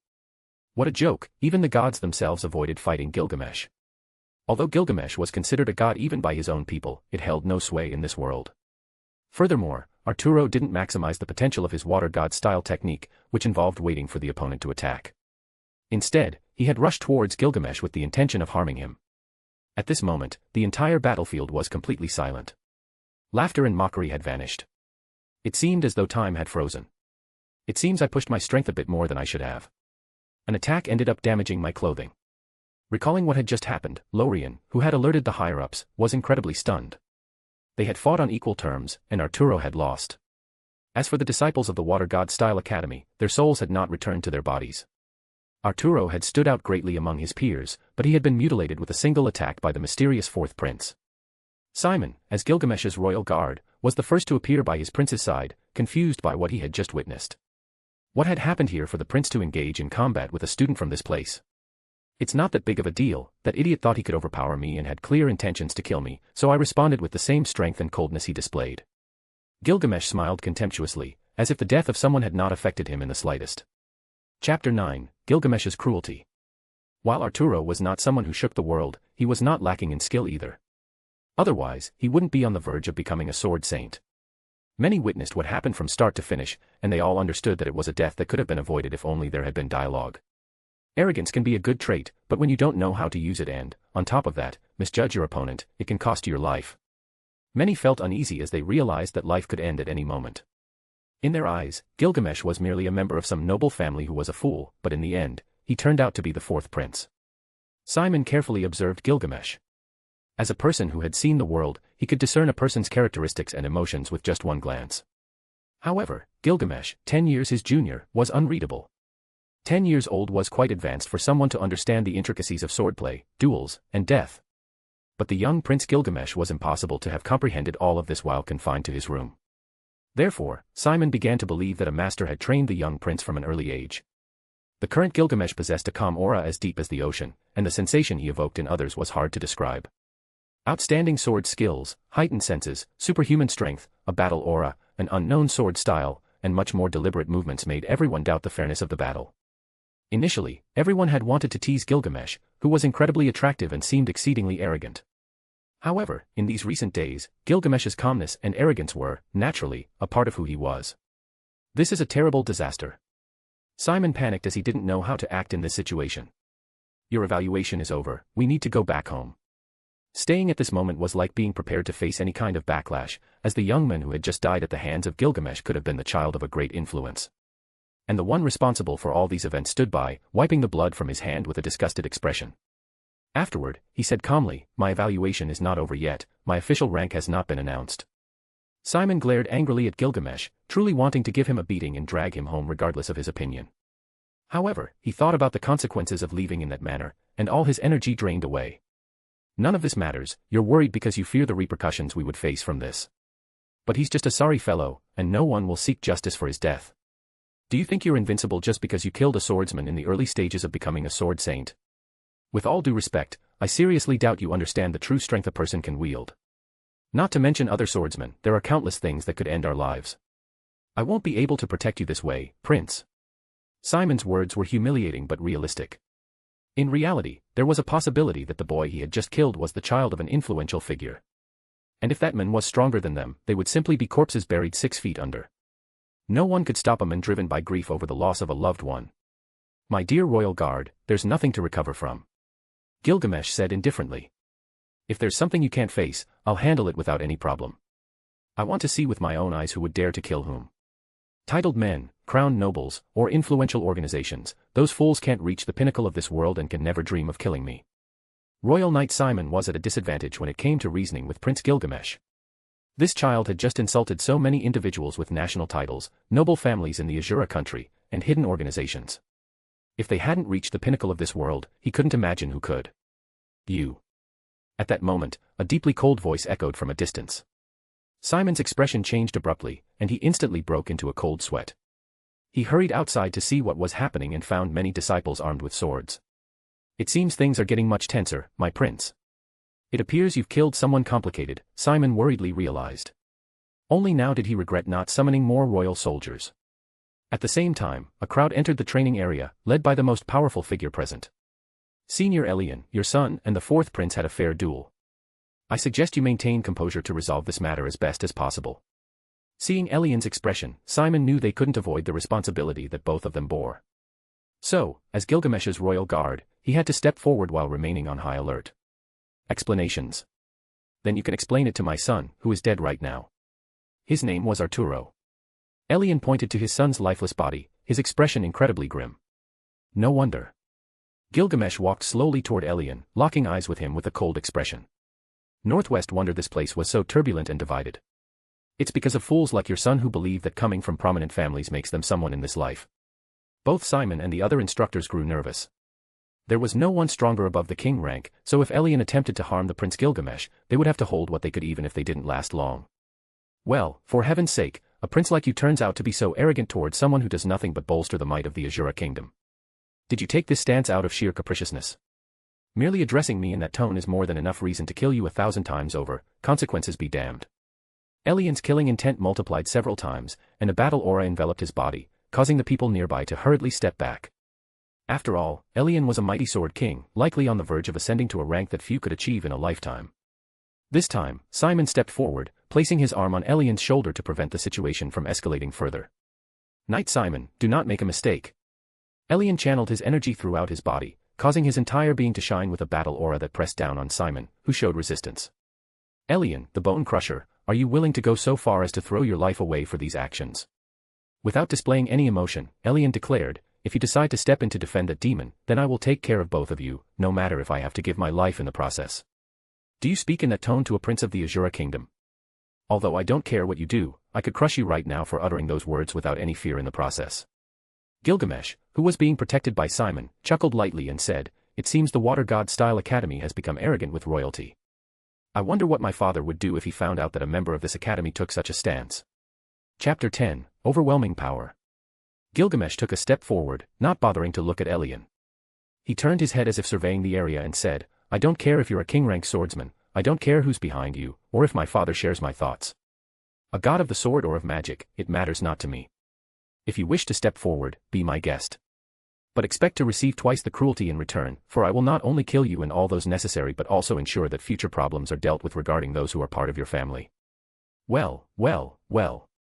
I'll cut you into pieces, sever your tendons, and then spit on your corpse. At that moment, I'd like to see how you plan to kill me. Elian had lost his temper. As if losing a son wasn't enough, he couldn't bear the arrogance of Gilgamesh's threats, and he had to do it in front of his son's lifeless body. At 40 years old, this was a comical scene he had witnessed at an unimaginable moment in his life. In all his battles that he had won, it was the first time he had encountered someone so arrogant, someone who looked down on him no matter who he was. At that moment, everyone on the scene wanted to sew Gilgamesh's mouth shut to stop his nonsense. However, since the fourth prince was eager to die, there was nothing they could do. Gilgamesh slowly walked toward Elian and extended his hand forward, ready to summon a decent weapon to face this man who seemed to want an equal footing. You foolish boy, meet your death. Elian took a step back to create some distance between himself and Simone, and the tip of his sword aimed at Gilgamesh. Halt! A voice, like thunder, echoed throughout the academy. No one could contain their battle fervor upon hearing the tone and coldness in the voice, it made them feel like their very souls were being pierced. Because of that voice, Simone, who had already drawn his sword, breathed a sigh of relief, only now did his tense muscles relax. Commander Ragnar. Elian, who was about to attack, instinctively stopped, a sense of impending death coursing through his body. It was a fair competition. When one dies, only oneself should blame for being foolish enough not to see someone more powerful than they could handle. Ragnar's voice continued to resonate in the surroundings. Rumors had it that Ragnar was just one step away from becoming a sword god in the water god style, but many disagreed with this, as the last male sword god had died a long time ago, and it was hard to believe that another one existed. Nevertheless, everyone held great respect for Ragnar, who was a commander in the imperial forces of the Asura kingdom. Our loyalty lies with the kingdom that supported us from the very beginning, protected us as we grew, and will take care of us when we pass, Ragnar said, ignoring Elian's son's death, letting his cold words leave an impression on everyone's thoughts. However, we will consider if the young fourth prince wishes to challenge someone more powerful to gauge his true sword skills. Gilgamesh relaxed his expression and said, finally, someone with a brain spoke in this place, and as the master of my own decisions, I want to challenge someone with the title Sword King, and if I desire, we can have a duel to the death, Lord Elian. Concluding his words, he walked outside and said, the fight will be today, but I'd like many to witness the death of a man who couldn't properly educate his son. Everyone, regardless of who they were, looked at Gilgamesh with horror. A 10-year-old facing a death duel with a man roughly in his 40s with the title of Sword King. The young prince is definitely completely mad. Simon, who glanced at Elian, shook his head and followed Gilgamesh, who had already left without notice. Young prince, if you want to die, please don't drag him down with you. Come on, Simon, I'm very satisfied with your behavior. You didn't back down no matter what the situation was. You will overcame your fears, something that's hard to achieve as a man. Gilgamesh, not wanting to be taken back to the carriage, removed Simon's hands and looked up at the sky. You. Simon couldn't contain his emotions at this moment. Prince, don't you know that Elian is known for shattering his enemies' bones with his sword before killing them? He's a warrior who very possibly, in about 10 years, can reach a level that very few in this world attain. Is he that incredible? It's too late now, and I've challenged him to a death duel. Besides, I prefer to judge men on the battlefield. Of course, Gilgamesh couldn't reveal his secrets. If he wished, he could have wiped out the entire Water God-style academy, but he had promised himself to be more human and seek a new purpose in life. If he was now causing havoc, it was for a reason, and that reason was to obtain a title by killing another, so they would stop bothering him. Simon didn't say anything more, he had grown tired and no longer tried to convince Gilgamesh. After all he could do was protect him, and if he died today, he would too. You better be strong enough to at least hold your ground. You should know I've already sent a letter to the king to take charge of this matter. The old man who calls himself my father. I don't remember his face, so I don't care. Gilgamesh walked toward the distant building to wait while he looked for something to eat. The battle would take place in the Colosseum, which would be set up specifically for those who would face off and for those who wanted to watch. This news spread like wildfire throughout the city, and within a few minutes, hundreds of people gathered out of sheer curiosity. Have you heard? The mysterious Prince Gilgamesh is going to face off against the Sword King, the Bone Breaker, in a death match. How old is the fourth prince? About 10. As the Colosseum began to fill up, all the disciples of the Water God-style academy appeared and filled the closest rows. Their expectations were high, as Gilgamesh didn't seem to be weak at all when they saw him easily defeat Arturo. Chapter 11, Who will win? There was a highly controversial debate regarding the decisions made by the fourth prince, Gilgamesh Asura. Some believed that he had done well to demand respect for the commoners, who often went unnoticed despite forming the majority in the Asura kingdom's armies. Arturo had been a complete imbecile with his training companions, and his arrogance had hit rock bottom when he faced someone much stronger than himself. So, many considered Gilgamesh as someone who had brought divine justice. Others were very angry with him. This was a matter of their mindset and how they felt about things. They believed that Gilgamesh should be punished. This was understandable as someone about whom very little was known had insulted many of the apprentices, calling them dogs. This arrogance was especially poorly received by the nobles, as they considered it a humiliation to hear Gilgamesh's threats. In some, there was hatred in their eyes, waiting for Gilgamesh's downfall. In the Colosseum stands, they began to talk amongst themselves. Elian will end up killing him. I just hope the royal knights don't interfere in this duel. I doubt it. It would greatly damage the reputation of the royalty and insult all the knights who respect the code of honor in duels. If the prince spoke, he must stand by his words. I'm sure Elian will cut off his legs, and after that, he'll kill him. However, if he does that, he'll be killed on the spot by the knights who have already surrounded the Colosseum. Cut off his legs. If anyone were to harm my son, that would be a small punishment. Does this 10-year-old prince want to take the title of a Sword King? He has to be defeated in front of thousands of people so he learns to respect his elders. He must swallow all the shame that we once felt in our lives. The conversations quickly turned into shouts. The crowd divided into two parts, one supporting Gilgamesh and the other merely waiting for his downfall, feeling nothing else. Simon, who saw the crowd growing, trembled with fear because this would be a severe blow to the royalty if they interfered in the fight with Elian. Gilgamesh, who suddenly had a bottle of liquor in his hands, walked through the waiting room. Any other person, whether a child or an adult, would have already fainted from fear of being surrounded by so many people. At that moment, Ragnar entered the Colosseum. His presence subdued the shouts and conversations of the people in the vicinity.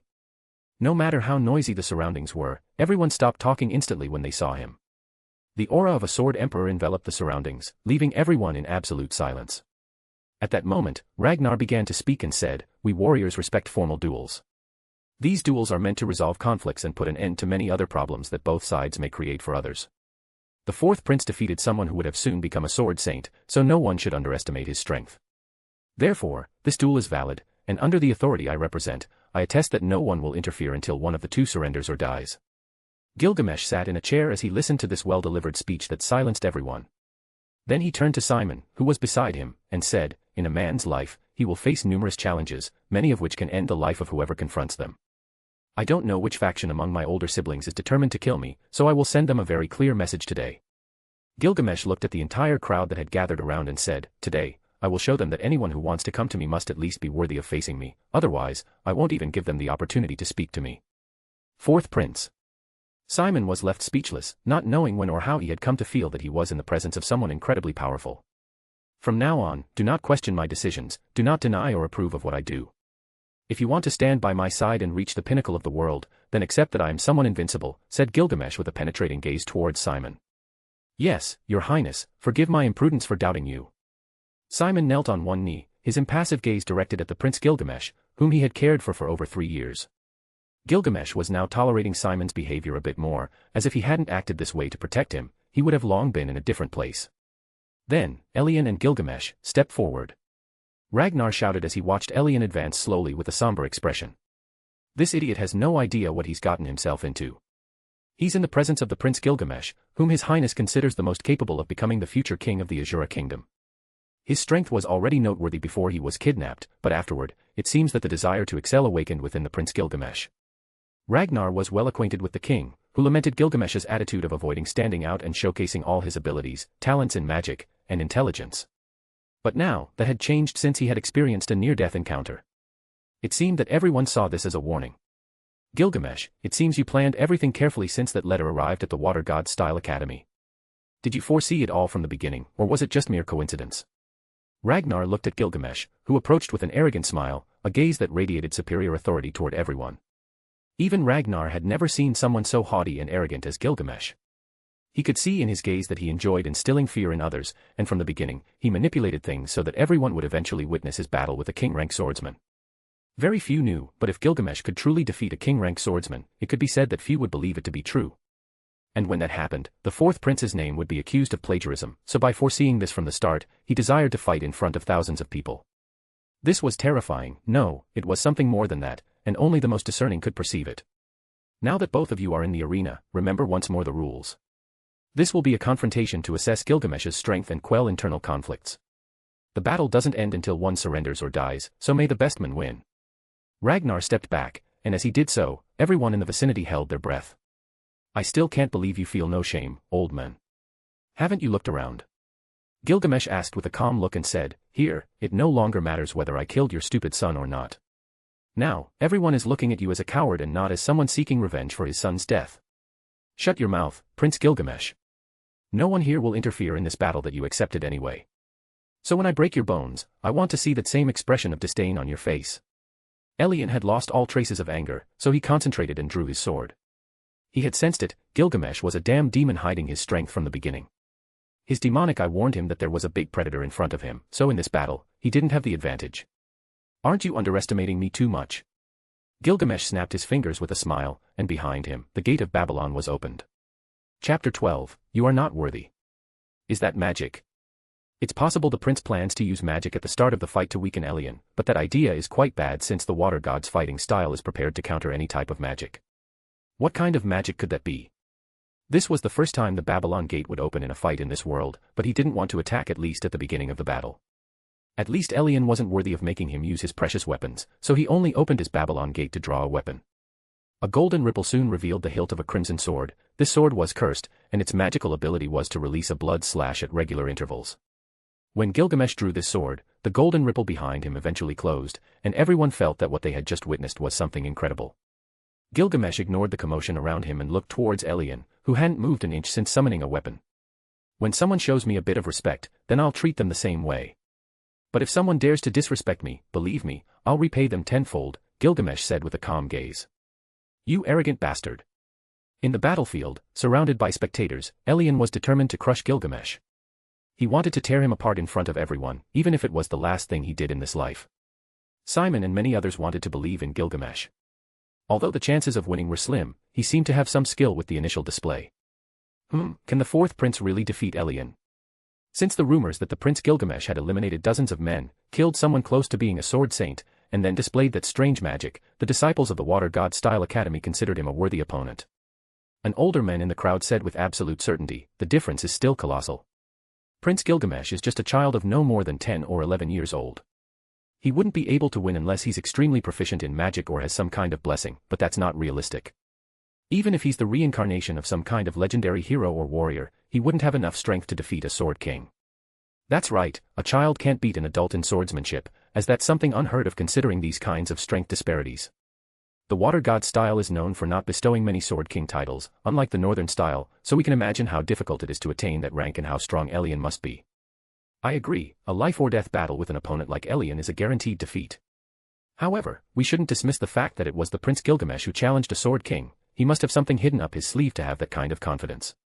A disciple who had witnessed the battle between Arturo and Gilgamesh said, when he fought against Arturo, someone close to being a sword saint, he restrained his strength, and we all saw a golden fighting aura enveloping his body. Those who were speaking fell into contemplation. A fighting aura at such a young age was something no one had ever achieved, an accomplishment that would grant the Prince Gilgamesh an irrevocable title. If the prince continued to train, he could easily aspire to become a sword god. Fighting aura, at the age of 10 or 11, as a prince of one of the most powerful kingdoms, possessing the aptitude to learn swordsmanship and the will to confront enemies no matter how strong they are, Gilgamesh had now demonstrated something that many deemed impossible in life. That's why many of those who wanted to see him suffer fell silent. Most people respect the strong and talents that would become pillars of humanity in a short period of time, so it wasn't wise to act that way now. If you don't attack, I will. Elian roared as a sinister fighting aura enveloped both his sword and body, rising up like an arrow, pointing toward Gilgamesh, who seemed to be underestimating his opponent's strength. This kind of battle aura could serve as both defense and offense, and he was now ready to move. You will die by my hands. Elian's battle energy seemed to take shape, and several knives flew out of his body, hovering in the air, all aimed at Gilgamesh. In total, there were 12 blades, all controlled solely by battle energy, ready to be launched at any moment. The 12-nail technique. Someone who had heard stories about Elian exclaimed with absolute surprise. Elian's battle energy is so unique that if he concentrates enough, he can manipulate 12 daggers and attack the enemy. But the most impressive part is that these daggers are not meant to kill, their real purpose is to torture the enemy. Witnessing that they were facing a predator who had killed countless people, Elian displayed his full strength from the start because he didn't want to underestimate a demon like Gilgamesh. By using these skills, even Ragnar would find it difficult to evade all the dagger attacks. After launching the 12 daggers, Elian would switch to an offensive battle style to end his opponent's life. Elian was ready and shouted at Gilgamesh, "Move now, little devil, I'm going to destroy you." Ha ha ha. Gilgamesh held his head and mocked Elian's words, as he could crush him in 100 different ways without even moving a single muscle. However, as he wanted to leave a deep mark in the hearts of all those present and also had other plans in mind, he chose to use a sword. Are you going to destroy me? Gilgamesh shook his head and said, You, by yourself, are not enough. Let me beat you with this dull sword until I disfigure your stupid face, and no one will recognize who you are after this fight. With that said, he raised his cursed crimson sword. Simon and everyone present saw the sword, which occasionally gleamed. Wasn't that sword infused with some kind of magic? Everyone had expected Gilgamesh to use magic at the start of the fight, but they were all surprised when he pulled a sword seemingly out of some strange storage magic. Therefore, Gilgamesh, who wasn't using magic at the beginning of the fight, left everyone wondering what to think. Elian's daggers would incapacitate the prince in just a few seconds. Simon and Ragnar's only thought was to save Gilgamesh's life the moment he was on the brink of death, no matter the cost or the consequences that might follow. Using a sword instead of magic? Isn't that just asking to die without a complete body? Elian squinted his eyes, and under his initial observation, he didn't discover anything more than a slightly glowing sword. Indeed, he was concerned that this might be a special magical treasure. However, despite his highly trained senses and vision, he found nothing more than a dull blade in Gilgamesh's hands. There were no magical enchantments, no hidden weapons. Just a blunt red sword against Elian's daggers and sword. Gilgamesh pointed his sword at Elian and said, Come at me, dog, allow me to crush you in front of everyone present and be my stepping stone to a future of greater glory. I'll kill you. Elian shouted as the 12 daggers moved into the sky, covered in a battle aura, all of these daggers dancing in the sky heading toward Gilgamesh. Their paths traced arcs of violet light. The fourth prince will be killed. Many averted their gaze as they didn't want to witness such a bloody scene. It seemed as if Elian wanted to eliminate Gilgamesh in a single strike since this would be his only chance, considering that someone else might intervene. Ha ha ha, that's it. Gilgamesh shouted with a satisfied smile upon seeing the attack. He yelled and rushed forward, swinging his sword. The scene everyone had been expecting didn't unfold. The 12 daggers met a crimson energy from Gilgamesh's sword along their path. Elian's battle energy dissipated, and the 12 daggers fell to the ground one after another, as if these daggers had collided with an energy so powerful that it prevented their advance. Elian had not regained his composure upon seeing how his attack had been stopped in this manner, but Gilgamesh, who had advanced at a terrifying speed, was already in front of him. The golden sword passed through his guard, and dozens of blows struck his body. Boy, I'll pound you into pulp. Elian didn't retreat but instead advanced quickly towards Gilgamesh, condensing his battle energy around his body once again. This time, I'll succeed. However, it was in vain. His battle energy dissipated as soon as it appeared around his body. After seeing how the sword in Gilgamesh's hand shone, he understood one thing: it seemed that the sword absorbed any type of energy. So, he opted to move his sword and respond to the attacks, but the distance had closed so much that his best techniques were useless at this point. Gilgamesh's sword struck the weak points of the water god style technique, and because Elian knew nothing of his opponent's movements and fighting style, he found himself at a disadvantage. Whenever Elian tried to move his sword, Gilgamesh attacked in the open areas, nullifying his enemy's attacks. Finally, a blow was delivered to Elian's face. Because Gilgamesh's sword was blunt, it left a reddened mark with crushed blood beneath his skin. Feeling disoriented, Elian felt his head throb, and the vision in his eye blurred. You're mine. Bam. Bam. Bam. In the blink of an eye, Elian was overwhelmed and used more force than he intended in this battle. As a result, dozens of strikes flew towards Elian's body. All these blows targeted joints, vital muscles, and the most effective areas to cause damage and slow down his opponent's body. Dust billowed, and the ground began to shatter due to the relentless attacks resonating throughout the Colosseum. Elian appeared like a practice dummy in Gilgamesh's eyes, attacking without pause. Elian was incapable of counterattacking. His battle energy, battle technique, and everything he should do were in disarray. In less than 2 minutes, he fell to the ground with numerous broken bones. Gilgamesh's sword, though blunt, could unleash waves of attacks that could cut through more than 100 sword strikes if needed, and its cursed ability was to absorb any type of energy it came into contact with, whether from its owner or the enemy. Unless Gilgamesh's opponent was a sword emperor or a mage, the sword in Gilgamesh's hands was more than sufficient to overpower any sword king. One of the prerequisites to becoming a sword emperor in this world was advancing in the technique they used and increasing their battle aura along with their strength. It's worth noting that Gilgamesh was constantly regaining all of his true strength, so these simple battles were merely part of his entertainment. The sword in his hand also had a unique specialty due to its curse: it was that it couldn't kill its enemy. No matter how many times you struck, as long as the sword's internal energy wasn't used, the opponent wouldn't die. This was highly suitable for Gilgamesh, which is why he had taken this sword and stored it among his treasures. Thud. Thud. Thud. After Elian had fallen to the ground, Gilgamesh showed no mercy. He continued to strike the most vital and difficult to heal bones over and over again. Elian's body was now covered in wounds, his bones began to turn to dust, and his muscles were severely damaged. This scene shook the hearts of the spectators. Ragnar looked at Gilgamesh and furrowed his brow. This strength was by no means something a human child could possess. But no matter how he observed, he couldn't find anything out of the ordinary aside from the fact that this strength belonged to Gilgamesh. Chapter 13, The Sleeping Demon. It's natural that someone like Elian couldn't see through Gilgamesh's combat style, as it was forged in his battles when he rebelled against the gods. During his life as Emperor of Humanity, there were few warriors explicitly sent to eliminate him who surpassed him in swordsmanship. It should be understood that with a single glance of his eyes, Gilgamesh learned Elian's weaknesses, his fighting style, the strength of his blows, and what he needed to do to eliminate him without much effort. If one were to ascend what he could predict, regardless of whether he had to use the Babylon Gate, he would do so with all his might, as in the ancient war he had learned not to underestimate the messengers of the gods. I will kill you. Despite his tattered body, broken bones, and mangled flesh, due to Elian's intense determination, he could still move his right hand. Beneath his belt, 2 slender daggers appeared in his hands and flew towards Gilgamesh's heart. Elian had an incredible physique because he began training as far back as he could remember, which is why he was only a few years away from being considered one of the strongest within his rank.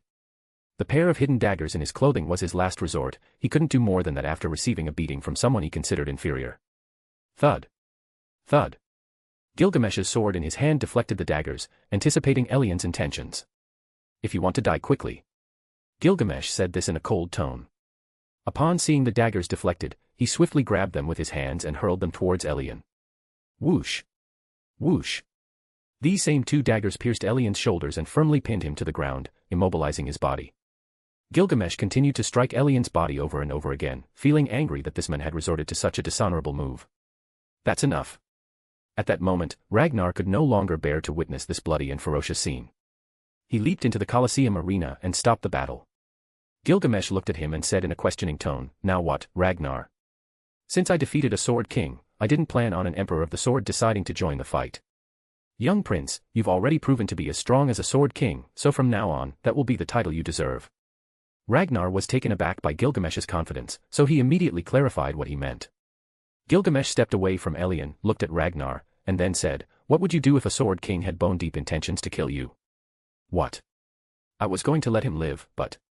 After saying that, Gilgamesh's right hand, holding his cursed sword, glowed in a crimson hue, and numerous blood cuts flew towards Elian's body. These cuts pierced through Elian's body, cutting him into several pieces.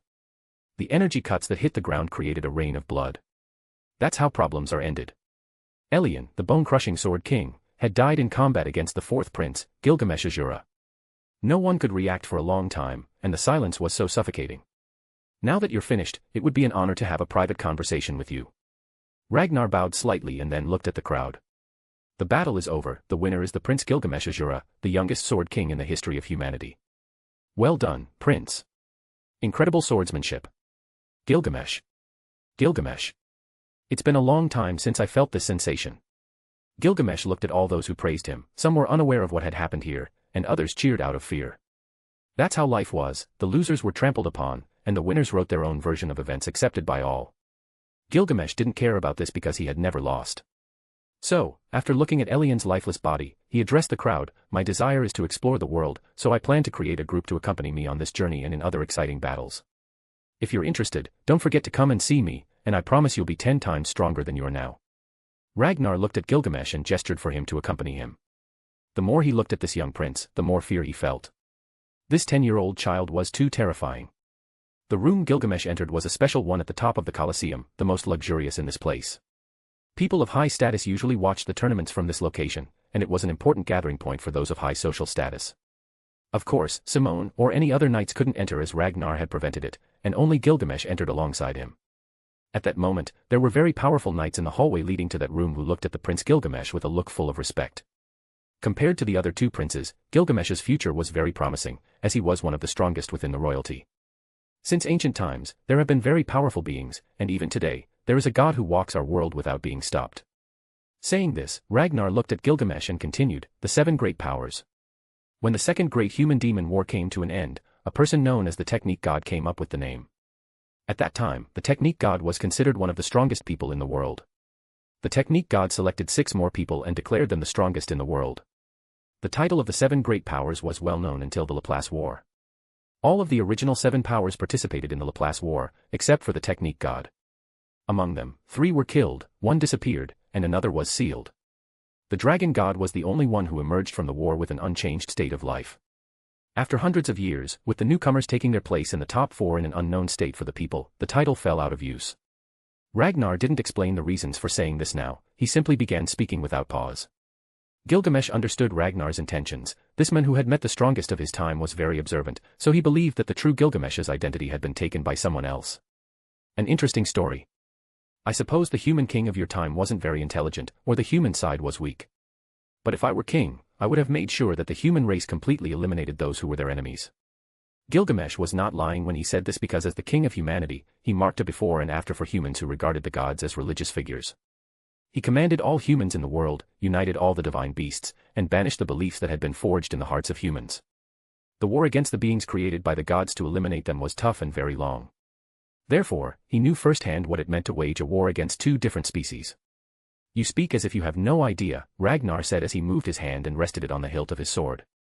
Historical records show that humans were indeed at a disadvantage. There were no such opportunities to do what you're suggesting, as everyone would have tried it. I have limited knowledge of history, but if I were king, I would make that decision. In war, one must win, even if it means crushing the offspring of demons with their own hands. Gilgamesh recalled how he had let enemies go, only for them to become his enemies later. The strength you possess is impossible at the age of 10, so let me ask you a question. Ragnar looked at Gilgamesh and finally asked the question that had been bothering him, are you the incarnation of some kind of hero or warrior? Ha ha ha. Gilgamesh burst into laughter when he heard this question. He had never imagined that in this world, reincarnation or incarnation could be a common occurrence, which meant it had happened or could happen. After finishing laughing, Gilgamesh looked at Ragnar and replied, "Believe me, I wouldn't be this weak if that were the case. I am not the incarnation of any hero or being from 500 years ago. I'm not even a god, I'm just a simple human who will travel the world and crush those who stand in my way." Gilgamesh got up and walked toward the door. "The only thing you need to know is that I am Gilgamesh Asura. I will take what I please from this world, as it is rightfully mine, and those who dare to stand in my way will be eliminated." "I understand. I apologize for the inconvenience, Prince Gilgamesh." Ragnar clenched his fists and bid farewell to Gilgamesh. Chapter 14, I Am Gilgamesh. The adults and instructors at the Water God Style Academy who watched Gilgamesh walk by without acknowledging them felt both annoyed and inspired. Annoyed because it was obvious they had been training longer than Gilgamesh, and yet he was so strong that he fought a king with a sword without even getting injured. It was clear that talent always triumphed over hard work. No matter how hard they tried, they could never reach that level. If the fourth prince were someone well known in the capital and at the Water God Style Academy, it would be a bit more acceptable. However, he seemed to have never trained with the same intensity as others. Gilgamesh couldn't blame them for these thoughts, as his blood was 2/3 divine and the rest human. Nevertheless, if there was something that weakened him, it was the fact that he was human and would eventually die when his age reached its limit, if he wished it to be so. If he wished it. That's correct, because when his best friend died, he traveled the world to obtain the fruit of immortality, and this fruit was in his gate of Babylon, stored with other precious treasures he had collected from around the world. He could eat it and become immortal, maybe prepare a precious elixir that would give him a longer lifespan than that of humans and demons to live alongside his future wife. That would be an incredible wedding gift, although it differed from his sense of being human and living life. After what happened today, what are your plans regarding the last thing you said? I really doubt that recruiting followers is necessary, as you could simply request royal resources for whatever you want to do. Simon asked while walking beside him to stay informed. Obviously, I can't make use of royal force because it's filled with noble families who might belong to one of the 3 factions vying for my father's throne, so I want to avoid dealing with that kind of trash, Gilgamesh replied. Gilgamesh naturally couldn't explain everything he intended to do with this matter, so he could only deal with some initial issues before his journey began. As a man who didn't usually like to get his hands dirty with every problem that arose, he wanted to assemble a close-knit group that would follow his orders without any specific purpose in mind. As a king who ruled during what he considered the golden age of humanity, he knew that if he wanted to achieve certain things, they should be left to loyal followers willing to follow him without any particular agenda. However, as the King of Uruk, he possessed considerable power, which had been bestowed upon him by the gods to lead humans on the path to divinity. But when the gods began their atrocities, he led a war to eliminate all trace of their existence and pave the way for human belief in man, woman, and child. Since then, he never wanted to have anything to do with any gods who only looked out for their divinity and their own interests. The path of humanity must be written by humans and not by gods. That must be the case until one dies. Of course, he knew there were gods in this world, but their presence and influence on humans were somewhat more reserved. None really had a significant impact on humanity, and he hoped it would stay that way, as he would have to eliminate the remaining gods so that he could finally live a normal life as a human and not as the emperor of humanity. Later, he would choose 1 or 2 wives to marry and live with for a few years. To die as a human and enjoy the prospect of feeling familial love. His life would no longer be so bloody. After all, his war with the gods and the warriors sent to kill him had ended. Who will be the diamond worthy of having me as a husband? Gilgamesh smiled and walked toward the waiting carriage. After receiving the title of Sword King and having everyone witness his strength for themselves, Gilgamesh no longer had any intention of entertaining rivals or engaging in duels, as he believed that his strength would deter most who were interested in ending his life. Your father must be very proud of your great achievement. I'm sure he'll summon you soon upon hearing of your personal accomplishments. Simon said with a wide smile, but Gilgamesh wasn't interested in meeting a figure who should consider him a father. I don't remember having a father, so I'm not interested in a conversation with someone like him. Since I want nothing and need nothing from him, I'd rather travel the world and live on a farm. Gilgamesh said this suddenly but then retracted and said, in a palace away from all annoying people, yes, that's what I should do. Of course, Simon believed that money was important, and that was something Gilgamesh didn't have. Unaware that he could make money just by breathing, and that he stored precious jewels, diamonds, gold, and many other things in his gate of Babylon that he could auction or sell to get money. Come to think of it, it would be good to get in touch with an auction house and start one myself. I'd name it Uruk Auction Houses. Gilgamesh said, suddenly thinking of something. Simon closed his eyes and said nothing more. From finding a wife to having an auction house in his name, Prince Gilgamesh began to drift back and forth as if his life were too short to decide what to do. Simon, tomorrow, bring me the names of the auction houses in the capital, from the wealthiest and most influential to the poorest. We could make a lot of money and expand our influence worldwide. Gilgamesh looked out of the carriage window and smiled slightly. Chapter 15, An Unexpected Visit. No one should disturb me until dinner time. If possible, I'd like to eat in my room. Gilgamesh said as he entered his only sanctuary away from the world. Upon hearing Gilgamesh's wishes, Simon nodded and said, I'll inform the butler. See you tomorrow, my prince. As he closed the door, Gilgamesh walked in silence slowly toward the bed, lay down, and sighed deeply. He had done something that would likely reach every corner of the central continent, hoping that the usual problems he faced would disappear as a result. A few hours later, Gilgamesh found himself in a dream. He was witnessing one of the many battles he had fought in his revolution to establish human dominance over the gods. But what was curious was that after that, cold waters flooded the surroundings of his dreams, imprisoning his entire body, and a vague scene from his first life appeared right before him. That day when he died at the hands of a beast while saving someone else. If you were to ask him now, he wasn't regretful. In fact, he never was.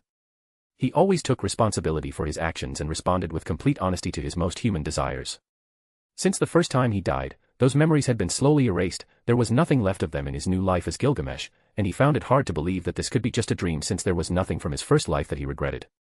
What is this? Lowering his gaze, he felt a little disoriented as he saw the body of a child he had completely forgotten, and upon seeing it, the memories of that intense battle with that rabid creature were so vivid that he clenched his teeth with uncontrollable fury. Who dares to play with my memories? Those were Gilgamesh's first words upon seeing himself in his first human body, recalling the helplessness of dying in the claws of a creature and feeling the pain that had invaded him as he bled on the ground filled him with rage. Never before had he experienced such dreams in all the years he had lived as Gilgamesh. So, he immediately linked this event to an external source of power. He couldn't even remember his own face, the disfigured face of his first life in that battle he unfortunately lost. He had never lived with regrets before, so there was no way he could feel any kind of sorrow for his failures and defeats. With all his strength, he tried to wake up or move, swearing that whoever was behind all this would die by his own hands and be erased from any reality. He could feel his memories fading, something akin to being chained by a mysterious power that he could detect, so he knew what was happening. Kneeling in a white world, he remained motionless, not moving a single muscle, still clenching his teeth so tightly that they began to crack. Just as he was about to slit his throat in an attempt to die and awaken in his own reality, his numb senses detected a strange person in this white world.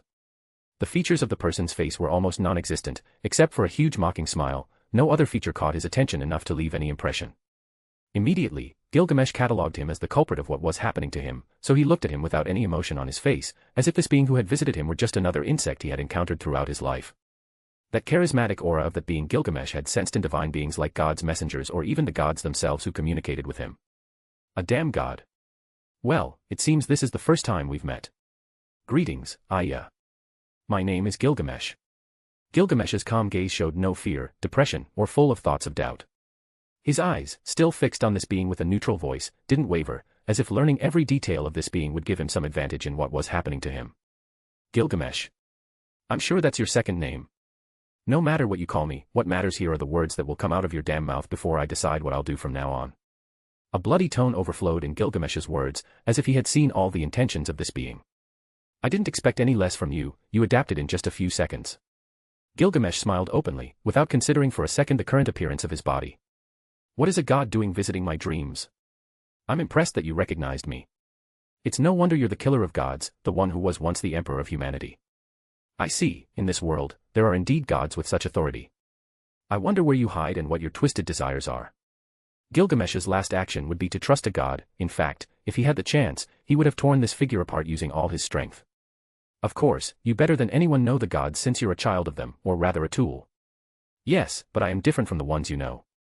I am one of the gods in this world, and my name is Hidegami, the human god. God of humanity? Gilgamesh mocked as if he had heard the biggest joke of his life, and a thick murderous intent emanated from his body. That chilling golden aura was released without reservation, and his words were as cold as if they belonged to death itself. If you know me, you must know that I killed all authority of the gods and humans, so you must have a lot of confidence to appear before me with such audacity and thoughts of superiority. Of course, I expected that reaction. But you must listen to me. I have no authority in the human world. In fact, my existence cannot enter the world where you are now, Hidegami said with a wide, arrogant smile. That changes things. Gilgamesh muttered to himself. What changes things? What do you mean? It's not relevant. I know a lot about you. I've been watching you since you woke up in this world, and the things you've accomplished are very impressive. You've had a life filled with blood, so it's only normal that in this life, you live more peacefully. I know your only desires are to live as a human, so I can protect you. Hitagami extended his hands as if he had control of the conversation. Protect me? I don't need any being, let alone a god, to protect me.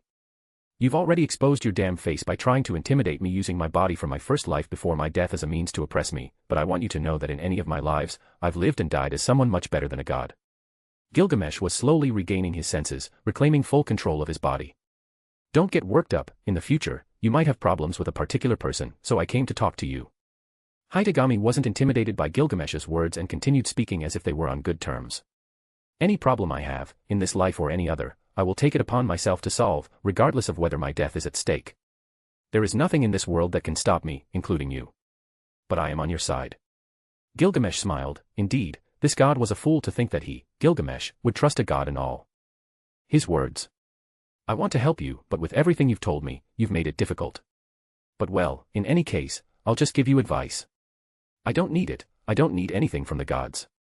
Gilgamesh was getting angrier by the moment, his hands and teeth were so tightly clenched that if he had the chance, he would have broken free. Whether you follow my words or not is entirely up to you, Hitagami said with a wide smile. There is a dragon god who is as strong as you in the human world. In fact, it is the last living god that has influence in the world you live in and has the power to destroy everything with just one attack of its maximum power. The affairs of this world are not my concern, I already fought my war and won it. So the last thing I'll do in this world is go around killing gods as if I had a deep grudge against them.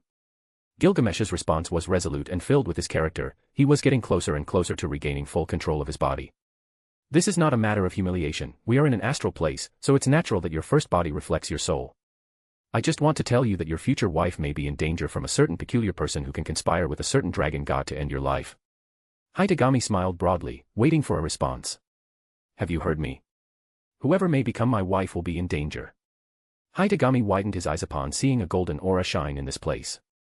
In just a few seconds, that golden light completely illuminated Gilgamesh's body, and he stood up.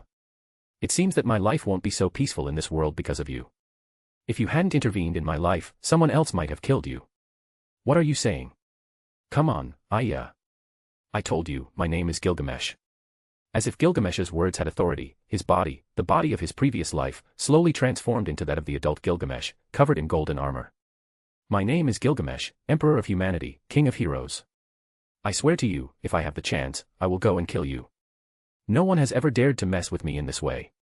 You, cursed god, I will erase you from this world no matter where you hide.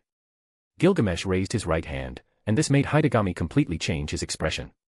Then you must be ready to lose your greatest treasure in this world, Gilgamesh. Hitagami shouted with a deeply strange voice. However, before Hitagami could say more, Gilgamesh pierced his heart, and his consciousness slowly faded away. Next time, I will find you, human god. Who? Gilgamesh woke up again in his room, his enraged expression slowly calming down, and he muttered, my strength must recover to its maximum level as soon as possible, as that would prevent unexpected visits. Chapter 16, The Nobility. The human god tried to control Gilgamesh to kill the dragon god who still roamed in the human world. In normal circumstances, he would have assessed this so-called dragon god and fought with him to see how strong a god was in this world. But there was something Gilgamesh noticed as soon as Hitagami started speaking to him, and that was how deceitful, envious, fearful, and controlling he was as a god. Being closer to the gods than any other human in the world, he knew how they behaved and what the fundamentals of their creation were. Hitagami represented the worst humanity could offer, and Gilgamesh noticed that as soon as he heard his dirty words. As a god who was essentially trash, he still couldn't understand why he was so interested in eliminating the dragon god. To have set himself this goal, he must have read fragments of his memory as the King of Uruk and the future Emperor of Humanity, so because of this, he knows about his hatred for the gods. Just this is admirable since Hitagami introduced himself as a god, knowing the contempt he would earn from Gilgamesh. Still, he took the risk and came out losing in a way he probably expected. Although he is a god, he seems to be limited by certain aspects, and his behavior is solely based on controlling people for his personal gain. In this aspect, he must have the ability to see the future, timelines, and use them for his benefit. But people as strong as the dragon god and him were limited to observe, wait, see, and make a decision. He must have been very desperate because of my presence in this world. Can I somehow see my future? It's unlikely. I have numerous blessings from more powerful gods, and this may have been my only chance since it would be impossible for me to do it in the future. Gilgamesh's words were true, as Hitagami acted very hastily, and the cards he had at his disposal to handle what would happen next were few. Controlling someone like Gilgamesh was impossible, as from the moment he saw him, he felt all that trash that normal humans couldn't see, no matter how strong they were. Perhaps Hidegami thought that humiliating Gilgamesh with the appearance of his first life would break something inside him or make him feel vulnerable. The truth is that now he is and will always be Gilgamesh, which set him apart from others. There were no regrets, memories of his past life affecting him, or longings. He lived his life as Gilgamesh and died as the Emperor of Humanity, leading a revolution against all the gods, something none of them could have taken as far as he did. Therefore, showing him a body he barely remembered was useless, as his soul had been transformed into that of a divine being. Regardless of whether he was in the body of an old man, a woman, or a drunkard, he was still Gilgamesh, and no one could change that. Thinking that the human god of this world would be so foolish. Still, my life might become a bit more exciting now that he can send his avatars to hunt me down, as it was in the war I started, said Gilgamesh as he pondered what to do next. In his previous life, as the Emperor of Humanity, the gods, upon seeing the revolution of all humans, created creatures called the Eyes of God, which were essentially the gods' first creations to discipline humans. However, all these creatures were eliminated after a war that united millions of people worldwide. Here, in this new world, Gilgamesh did not know the extent of what the human god could do, so by then, he had to be prepared and know what to do to make everything more exciting. He walked to the dining room for dinner. The place he lived in was not the Silver Palace, but a residence connected to the palace, not far from where his father lived. The reason he lived in such a place could be many, perhaps his mother had an unwanted prince for the king, such things often happened. Or it could be simply that, as a prince, he needed to be ready in case he was required to inherit the throne from his father. That didn't matter, Gilgamesh didn't need a defective throne in this life. So with these thoughts, he arrived at the dining room where two guards guarded the entrance. "Welcome, Prince. Your sister, Princess Ariel, is waiting for you at the table." Very well, an unexpected surprise. Gilgamesh happily opened the door and there he saw his human sister, Princess Ariel, who had hair as golden as his own. "You're here, Gilgamesh. What took you so long?" Ariel treated her brother with great respect, after all, the memories she had of him were as close as a part of her. "Well, I unexpectedly had an unwanted visitor while sleeping, so I could only come now. By the way, sister, what do I owe the pleasure of your visit?" Gilgamesh had seen everything about Ariel, and he could say with certainty that she loved him. After looking at her for a few more seconds, he felt a little strange because he had never had sisters. Besides his mother, there was no one else who gave him the love of family. That kind of feeling was very strange, but since he had a sister, he would take care of her.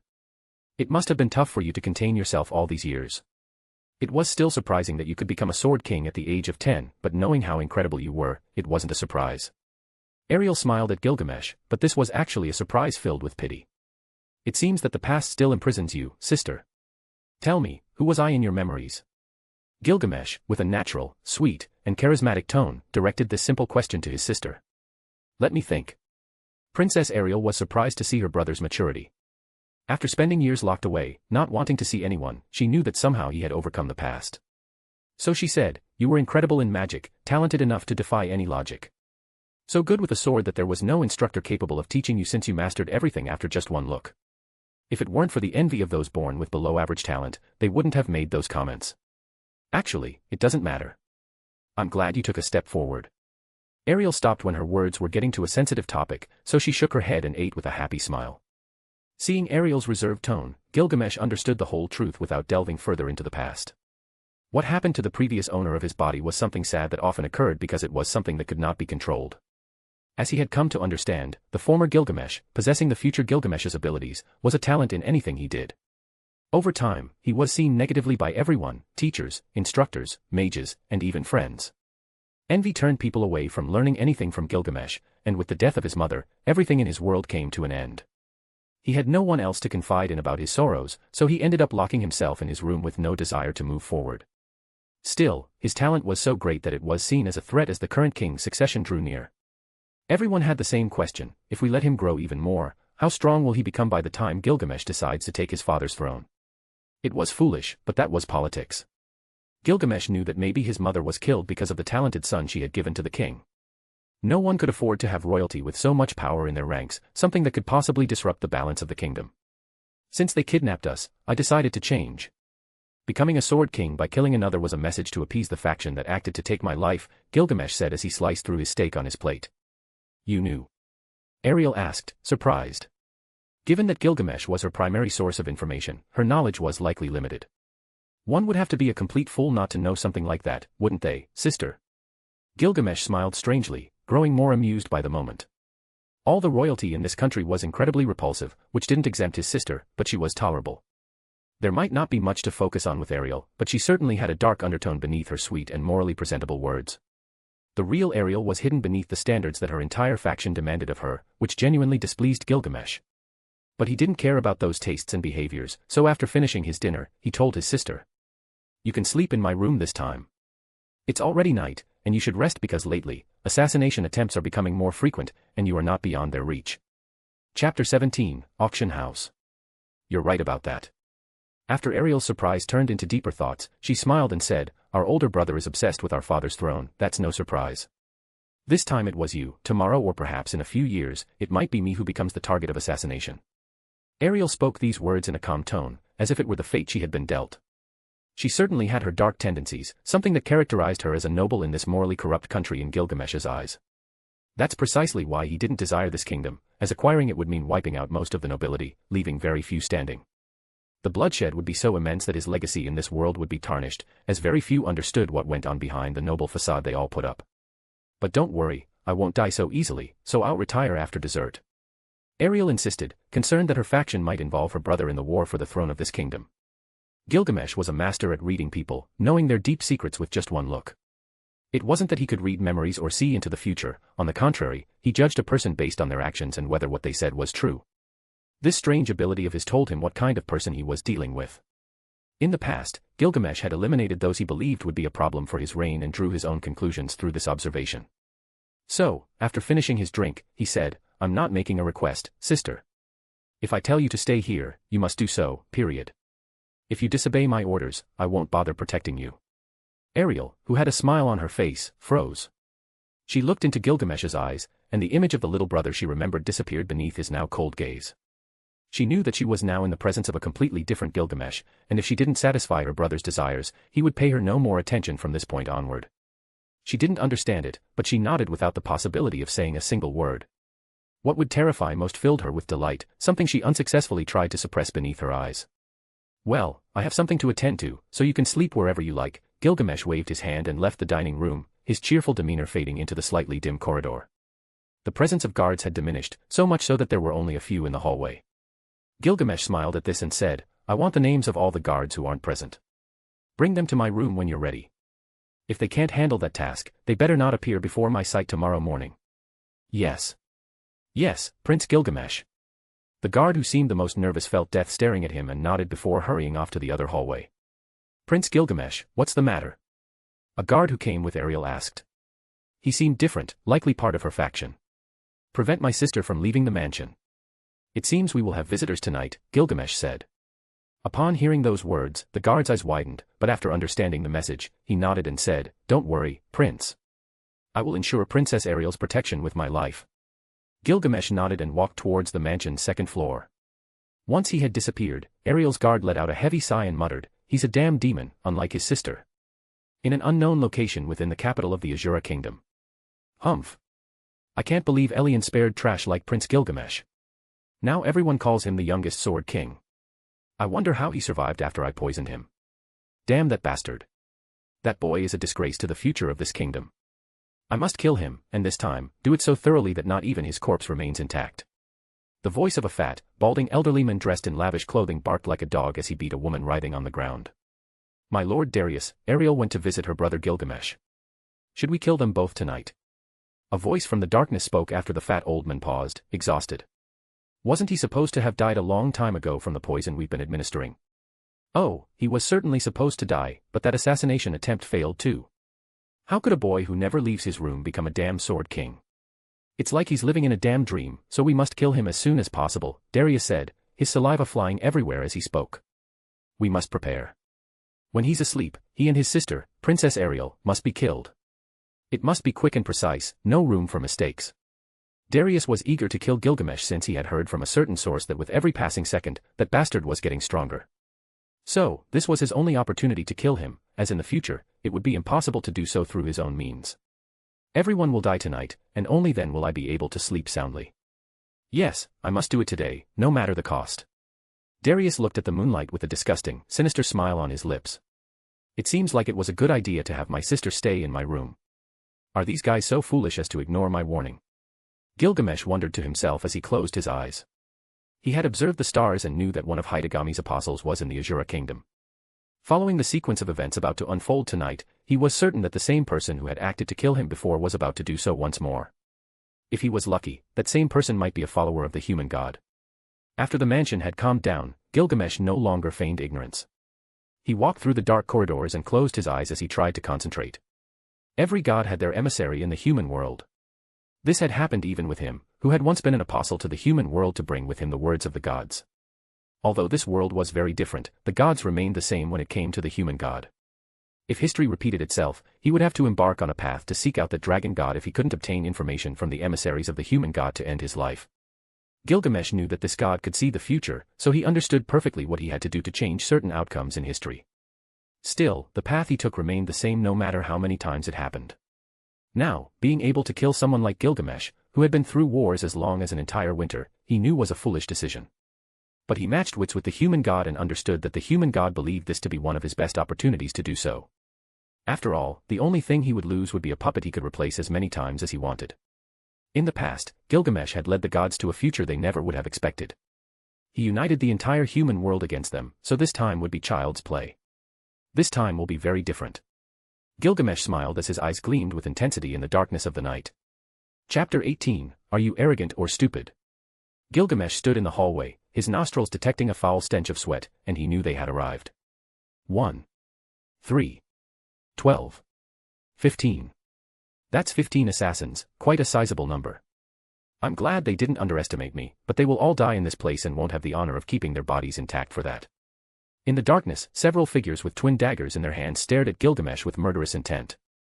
They were all in a deceptive combat formation, as they only needed to make one cut to the Prince Gilgamesh to kill him. That's why they were not afraid to fight a sword king, as even someone with his power could not stop the effect of the potent poison coursing through the daggers of all the figures looking at Gilgamesh with intense eyes. I originally thought my message got through to all of you loud and clear, but it seems it didn't. What a shame, this really is a shame because now you all will have to die, and it won't be by my hands. In Gilgamesh's eyes, these third-rate assassins would not even be enough to get close to him, but he found it amusing how worms dared to wish for his life in this manner.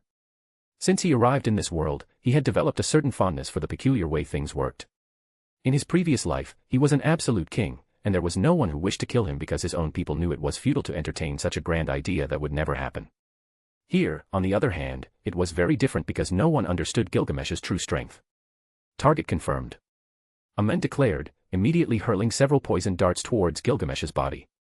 Interesting. Behind Gilgamesh, a ripple of golden light flashed, and within seconds, a spear flew at such incredible speed that none of the assassins could react in time. Boom. The spear, as if it had a life of its own, moved forward and pierced through the chest of the first assassin rushing towards Gilgamesh. It was natural that this assassin did not anticipate a long-distance attack from Gilgamesh. After all, he was a swordsman with no sword in hand, and they were watching him closely, prepared to employ any tactic. Still, no one expected this attack, so different from what they had heard. Are you already dead? I had planned to make you suffer a bit more, but well, trash will always be trash. After saying this, more golden circles appeared behind Gilgamesh, where the tips of swords and spears emerged. Defensive formation. The assassins right in front of him panicked, and they all moved towards him, attempting to dodge or plan to evade the attacks coming their way. But all of this was futile, as the projectiles passing through the gate formed bright ripples in the empty air as they instantly appeared, and these were launched with such force and speed that they couldn't be perceived by these simple assassins. Boom. Boom. Boom. Gilgamesh calmly watched the mutilation of these assassins, step by step walking towards them as swords and spears impaled their bodies. Blood soon splattered across the hallway, some walls crumbled, and everyone attempting to approach met a miserable end. Ah! Miserable screams echoed through the hallway, and in the darkness, which was the sole witness to this brutal massacre, the assassins could do nothing against Gilgamesh's power. What pathetic assassins! They couldn't even get close to my body, Gilgamesh said as he stopped after the blood had stained the floor. From the golden ripples, the tip of his Enkodu, his most trusted noble phantasm, appeared stealthily, and just at this moment, a cold voice emerged behind Gilgamesh. I've got you. Like two sharp fangs seeking their prey, the edges of two daggers appeared behind Gilgamesh, held by a feminine figure that seemed to have hidden in the darkness and waited long enough to strike accurately. It was a pity that Gilgamesh's Enkodu moved faster than the attacker in the darkness, and the chain-like tendrils quickly wrapped around the female's body that remained alive. The female assassin in this case had barely any clothing on her body, and her gaze seemed as vacant as if she were dead. Gilgamesh frowned, knowing that extracting information from this woman would be very complicated, but he still had to make an attempt. Upon closer inspection, Gilgamesh saw her complete appearance and discovered that she was a petite and slender woman with dark, tentacle-like hair. She had golden pupils, dark eyelids, and an impassive expression. Most of her body was exposed, with only her private parts covered.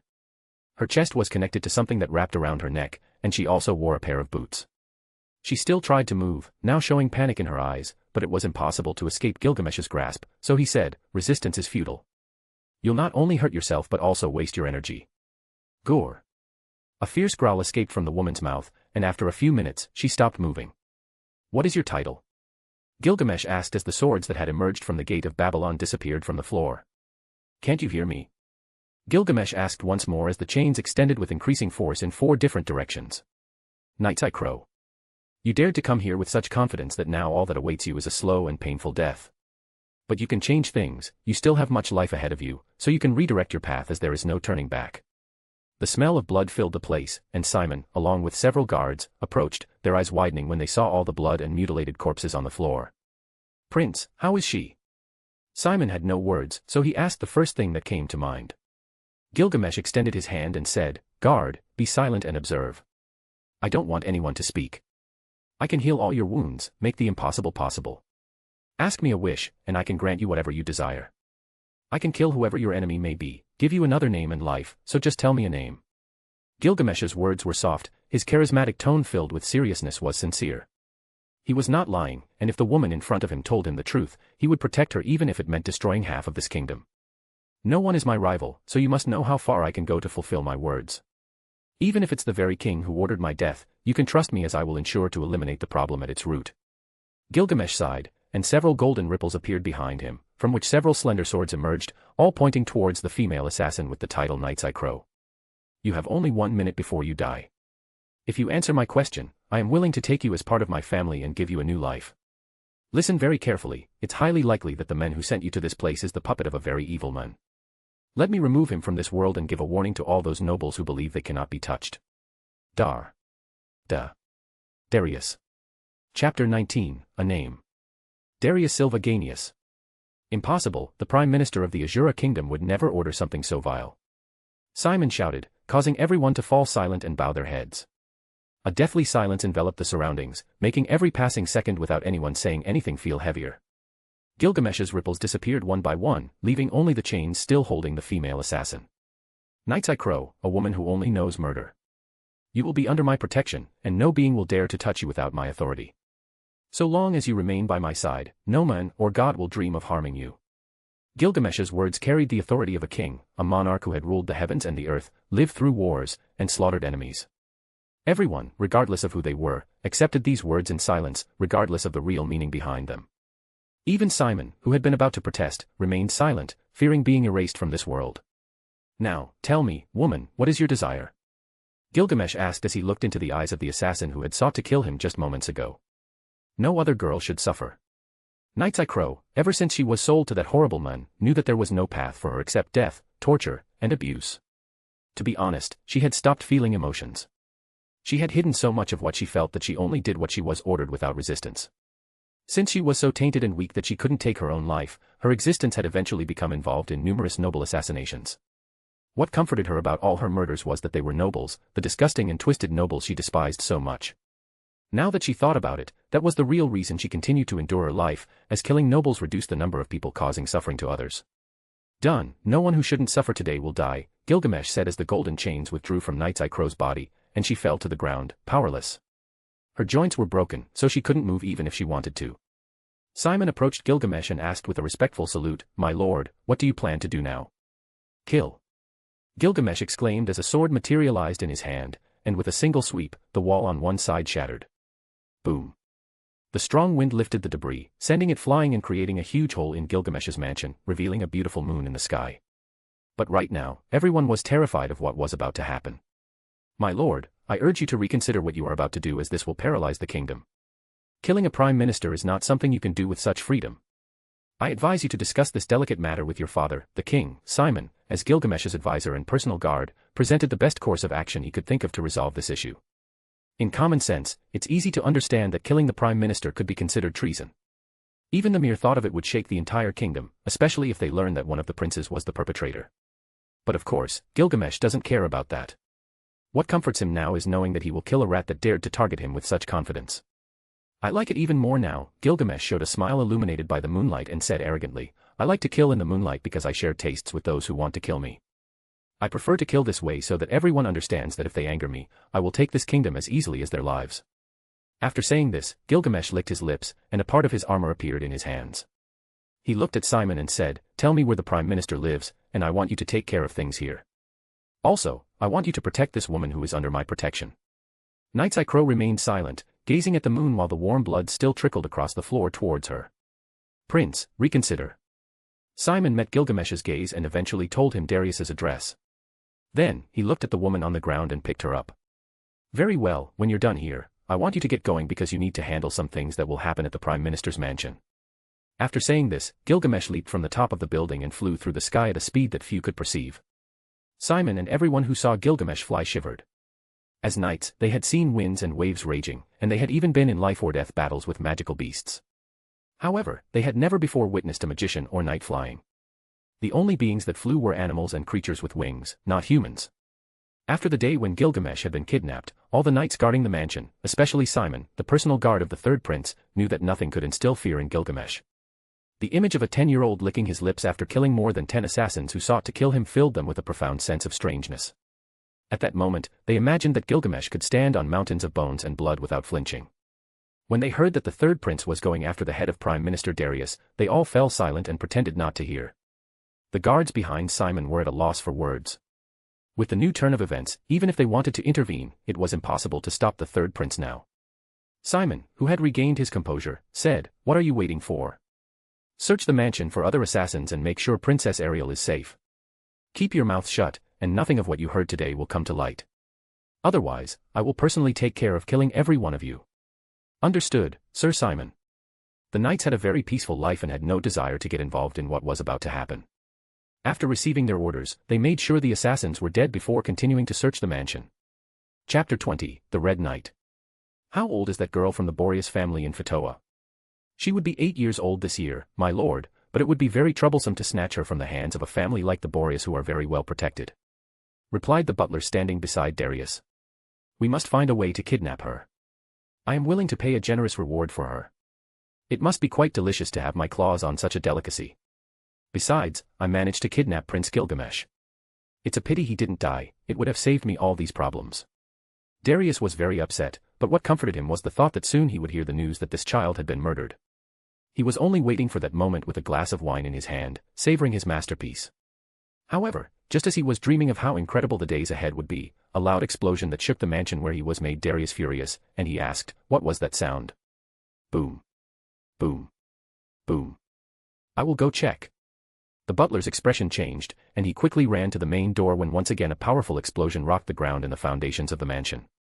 It's a pity to be a night guard for that old fat man. I'd rather be out in the field killing beasts than living here, guarding a door that no one would dare to enter. Don't even get me started. At least here, we won't be killed by a beast. A knight in full armor standing nearby scoffed after thinking about their situation more deeply. Tap tap. Tap tap. At that moment, a series of footsteps were heard not far away, and the two guards turned their attention toward the unknown figure. Who are you? This is the private property of the Prime Minister. Get out of here before we arrest you for trespassing, one of the guards shouted with a powerful voice, as these things happen from time to time. Gilgamesh walked calmly forward, his gaze settled on the two guards, and after assessing their strength, he looked away as if these two were nothing to him. The guards furrowed their brows, and one of them drew his sword, preparing as this seemed to be an unexpected situation. At that moment, a raspy voice came from behind them, saying, Step aside, you are no match for this man. Captain. The guards, who saw the expression on their captain's face, froze. They had never seen their powerful captain so nervous before. Immediately, the two guards moved to the rear, and the one who hadn't unsheathed his sword did so. The smell of blood was now present, and a sense of impending death overcame them. Identify yourself, roared the guard, unleashing the fear that had built up inside him. My name is Gilgamesh, so anyone who stands in my way will die. If you're Gilgamesh, I'm the king, you damn son of a bitch. As if he were a beast fighting for survival, the captain rushed toward Gilgamesh and swung his sword with terrifying force. Gilgamesh didn't try to dodge, instead, he held the man's sword with his right hand. Although Darius's security captain could level a field, he couldn't move Gilgamesh, who was just a child. At this moment, everyone felt fear, as behind Gilgamesh, several ripples appeared, and from them emerged several golden swords. Prince Gilgamesh, how is it that you are here? The leader of the knights who had attacked Gilgamesh froze upon seeing his face and confirming that he was the fourth prince. Do you still dare to ask me questions? Gilgamesh, with an icy expression, looked at this man and the knights behind him. Not to mention the trash in this mansion, all of you who have dared to stand in my way will die. After uttering these words, Gilgamesh snapped his fingers, and the swords and the golden ripples shot out, piercing through the body of the captain in front of him. Unable to move, the swords turned this man's body into a curtain of blood. It can't be. The guards behind them fell on their backs, frightened and not knowing what to do when witnessing the death of an unranked sword king. What do we do? Gilgamesh continued walking, his blood-stained face looking at these people. He stopped at a certain distance and asked, is Darius in the mansion, yes or no? Yes, Prince Gilgamesh, the Prime Minister is in the mansion. Then die. Boom. Boom.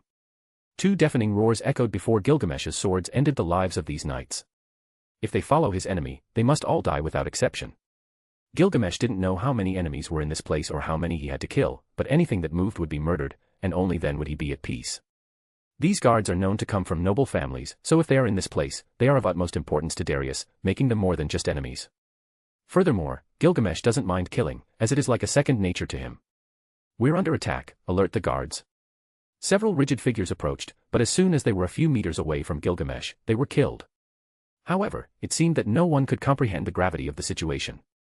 Without warning, the Prime Minister's mansion was in chaos that no one had foreseen. Gilgamesh began to massacre all those who stood in his way on his quest to find one man. Chapter 21, Enemies as Friends. At that moment, on the second floor of the Prime Minister's residence, Darius Silvaganius was in shock. Even the butler who had gone to see what was happening was surprised. Only a few managed to remain calm, but all of them who had been confident against a single enemy were eliminated within seconds.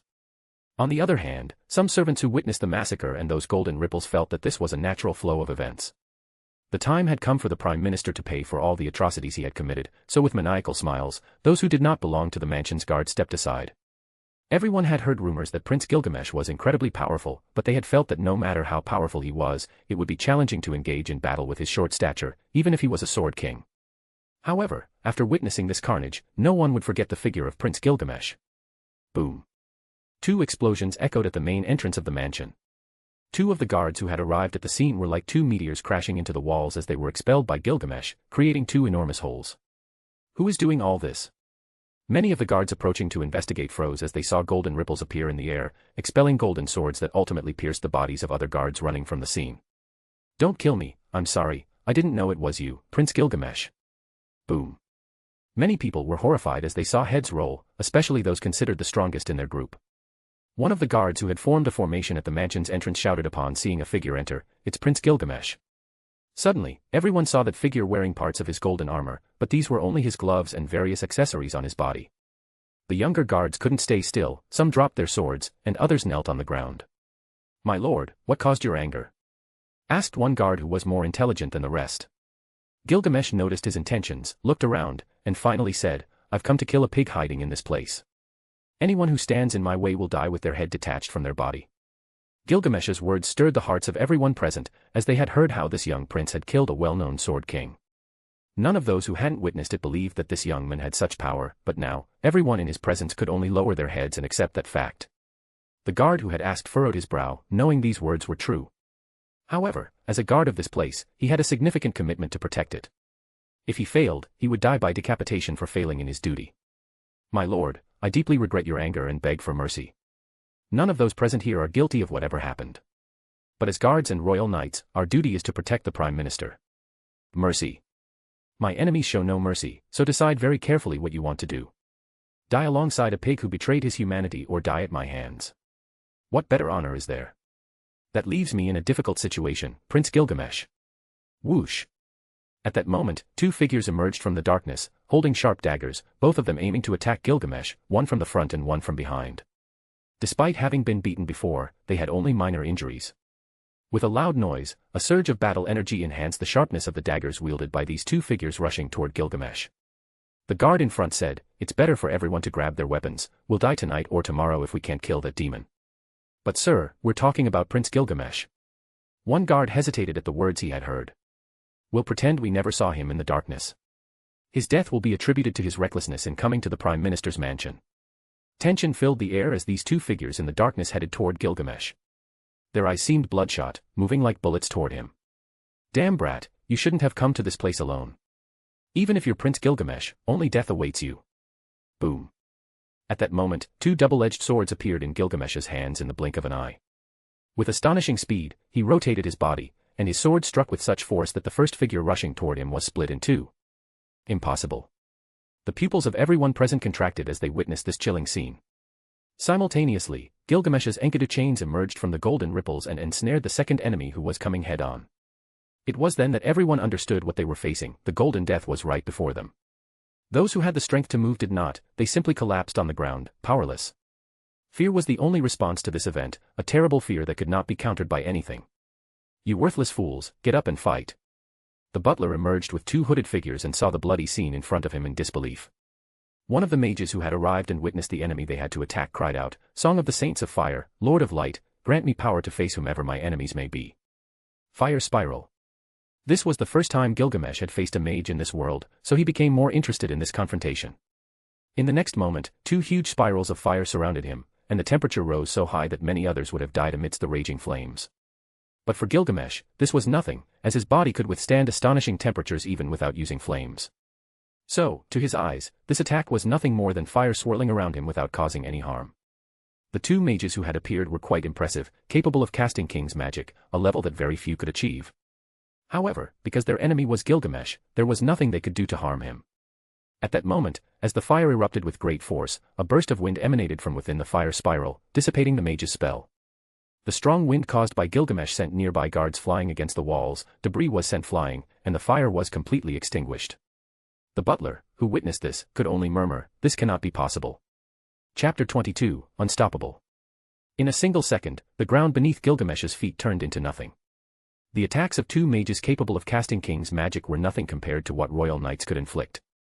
A mage capable of casting King's or Emperor's magic could unleash these spells at the same level as a knight and would not be inferior to such attacks. Boom. Somewhere at the entrance, the earth shook after Gilgamesh appeared beside the mages who had conjured the fire spell. Was that your strongest blow? The mages, frozen and unsure of what to do, shuddered when they heard that voice. Impossible. The butler, who wanted to say something, was held by the golden chains, and his haughty expression turned into one filled with pain as his joints were put under immense pressure. They are so weak, they can't even kill me when I stand still. In that world, two ripples appeared at the side, and from them emerged two spears that pierced through the heads of the two mages who had been consumed by extreme fear. The chains binding the butler exerted more force, and Gilgamesh, having ended the lives of the two mages, slowly walked towards him. My turn. At the moment those words came out, the chains began to tear apart the butler's four limbs simultaneously. The force was so great that both his bones and muscles started to separate from his body. Ah! You're a demon. Gilgamesh scoffed upon hearing the man's words, and with a snap of his fingers, the man's body was separated into 5 parts.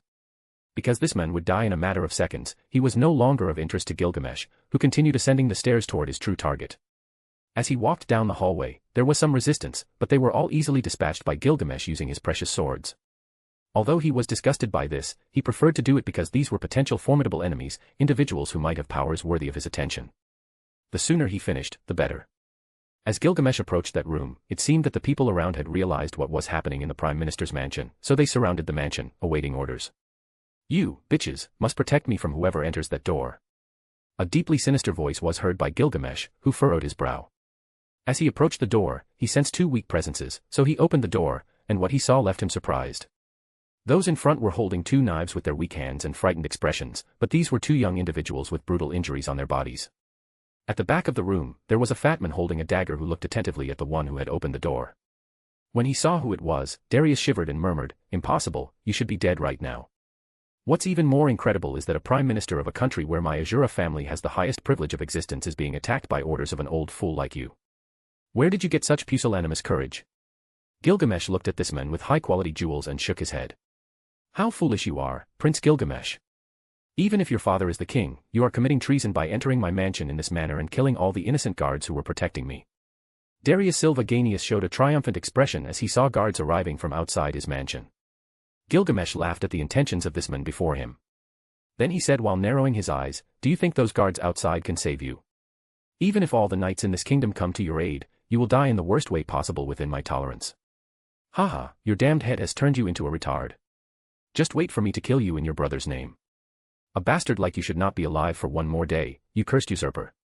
Darius fixed his gaze on the young women holding the daggers and shouted, "Damn bitches, if you don't do something now, I'll take care of killing you myself when this is over. You talk a lot when you're already dead." Gilgamesh, who was standing at the door, appeared beside Darius and held his jaw as he levitated in the air. His heavy body was no obstacle to being lifted off the ground. No. Darius then realized the predicament he had gotten himself into, feeling immediate pain in his stomach. He looked down and saw Gilgamesh's hand effortlessly pulling out his intestines, causing his vision to blur. "Come on, Prime Minister, this is just the beginning." Gilgamesh created several ripples from which chains emerged, holding Darius. Then, more ripples appeared, and numerous swords began to pierce Darius's body. Boom. Boom. Boom. As the swords began to pierce his body, Darius urinated, and tears kept flowing from his eyes. But no matter how much he pleaded, dozens of swords impaled his body one after another until the blood he lost was so much that the last sword pierced his heart, ending his life. Gilgamesh had lived for a long time. Although he never married and spent most of his life in war, ruling his country, and seeking immortality, he had never created such a masterpiece until now. On the bed, Darius's corpse had been pierced by more than 100 swords belonging to the guards of the mansion who had been killed. "Do you know where the other girls who were slaves of this man are?" Gilgamesh, after staring at Darius's corpse for a while, turned to the girls who were holding the daggers motionless on the side. One of them, who noticed Gilgamesh's expression, nodded while offering her hand to the other girl. They were the newest products purchased by Darius, foreign nobles who had been kidnapped and sold to the men who had just been killed by 100 swords. If you ask them, they were happy that tears had started to flow from their eyes when they felt their torment was gone.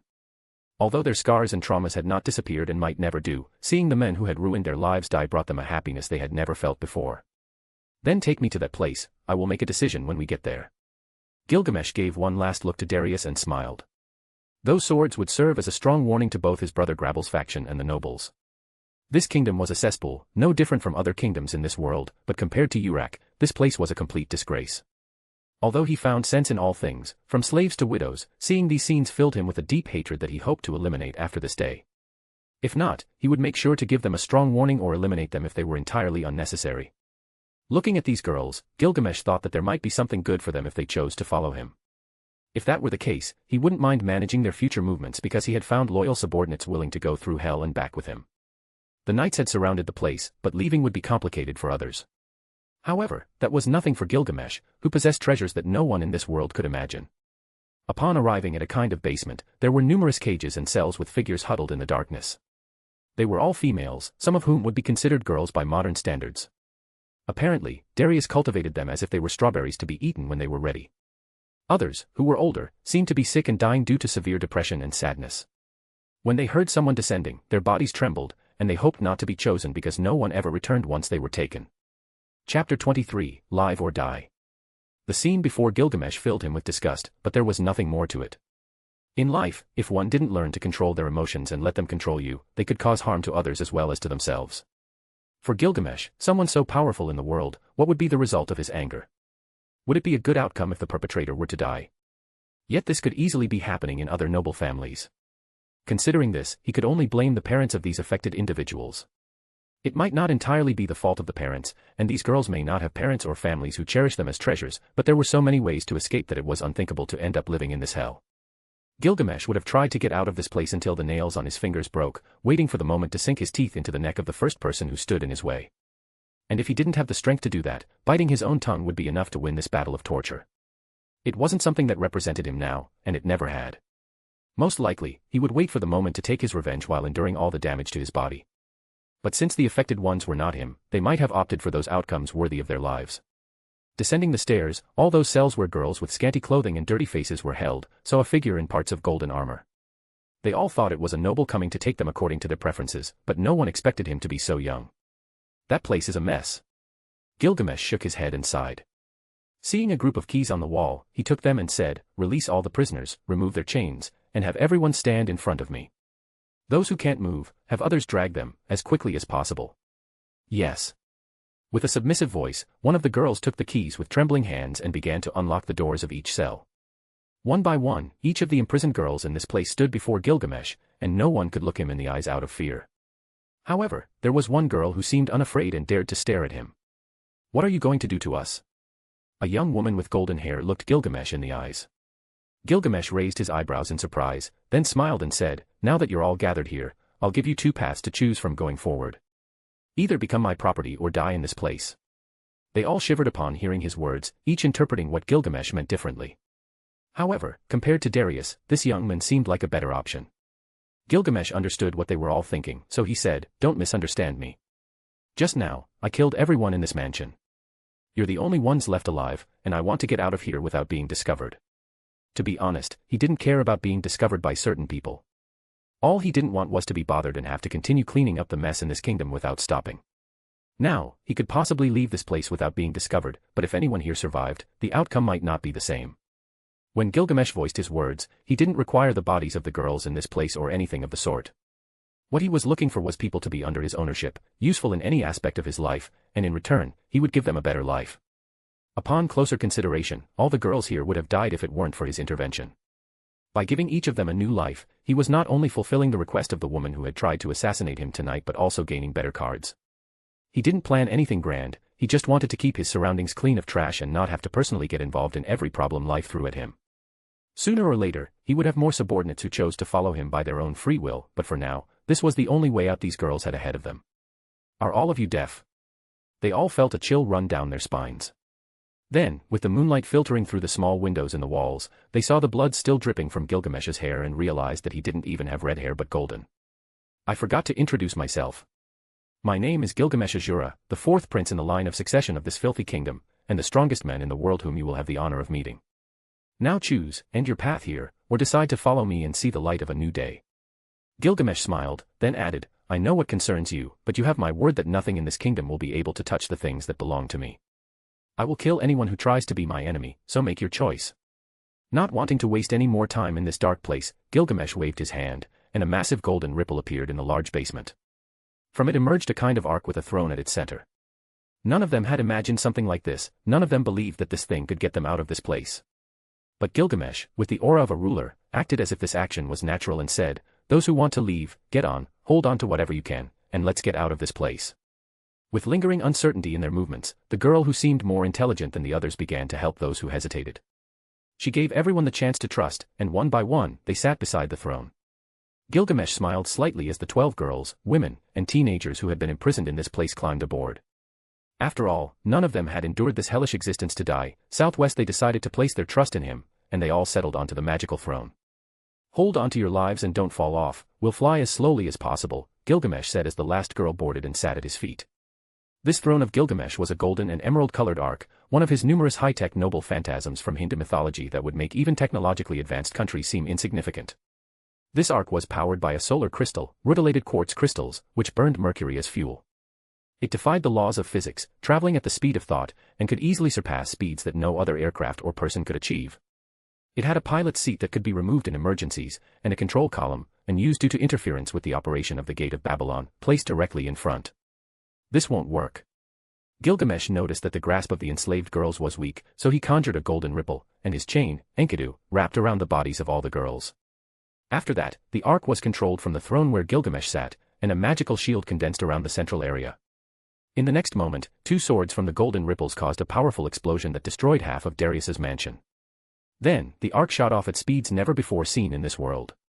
Only a golden comet suddenly streaked across the sky, eventually disappearing from everyone's sight, leaving behind Darius's mansion in ruins and dozens of corpses scattered everywhere. Chapter 24, Mysteries. Outside Darius's mansion, the world was in chaos. "What are they doing?" Ragnar roared furiously and looked at all the guards who dared not enter the Prime Minister's mansion. The guards wanted to advance, but it was better to surround the place first to prevent any of the attackers from escaping. Those were the thoughts of everyone since this outcome would bring back the culprits of the attack.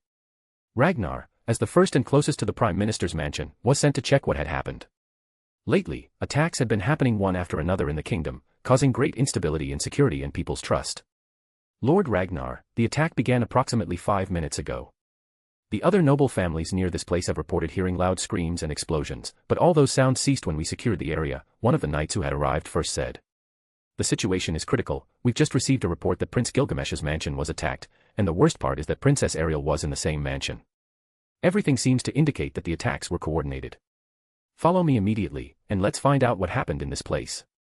As the Sword Emperor, who was the commander of the Royal Knights, everyone had confidence in him and followed behind Ragnar, keeping their eyes wide open for adversity.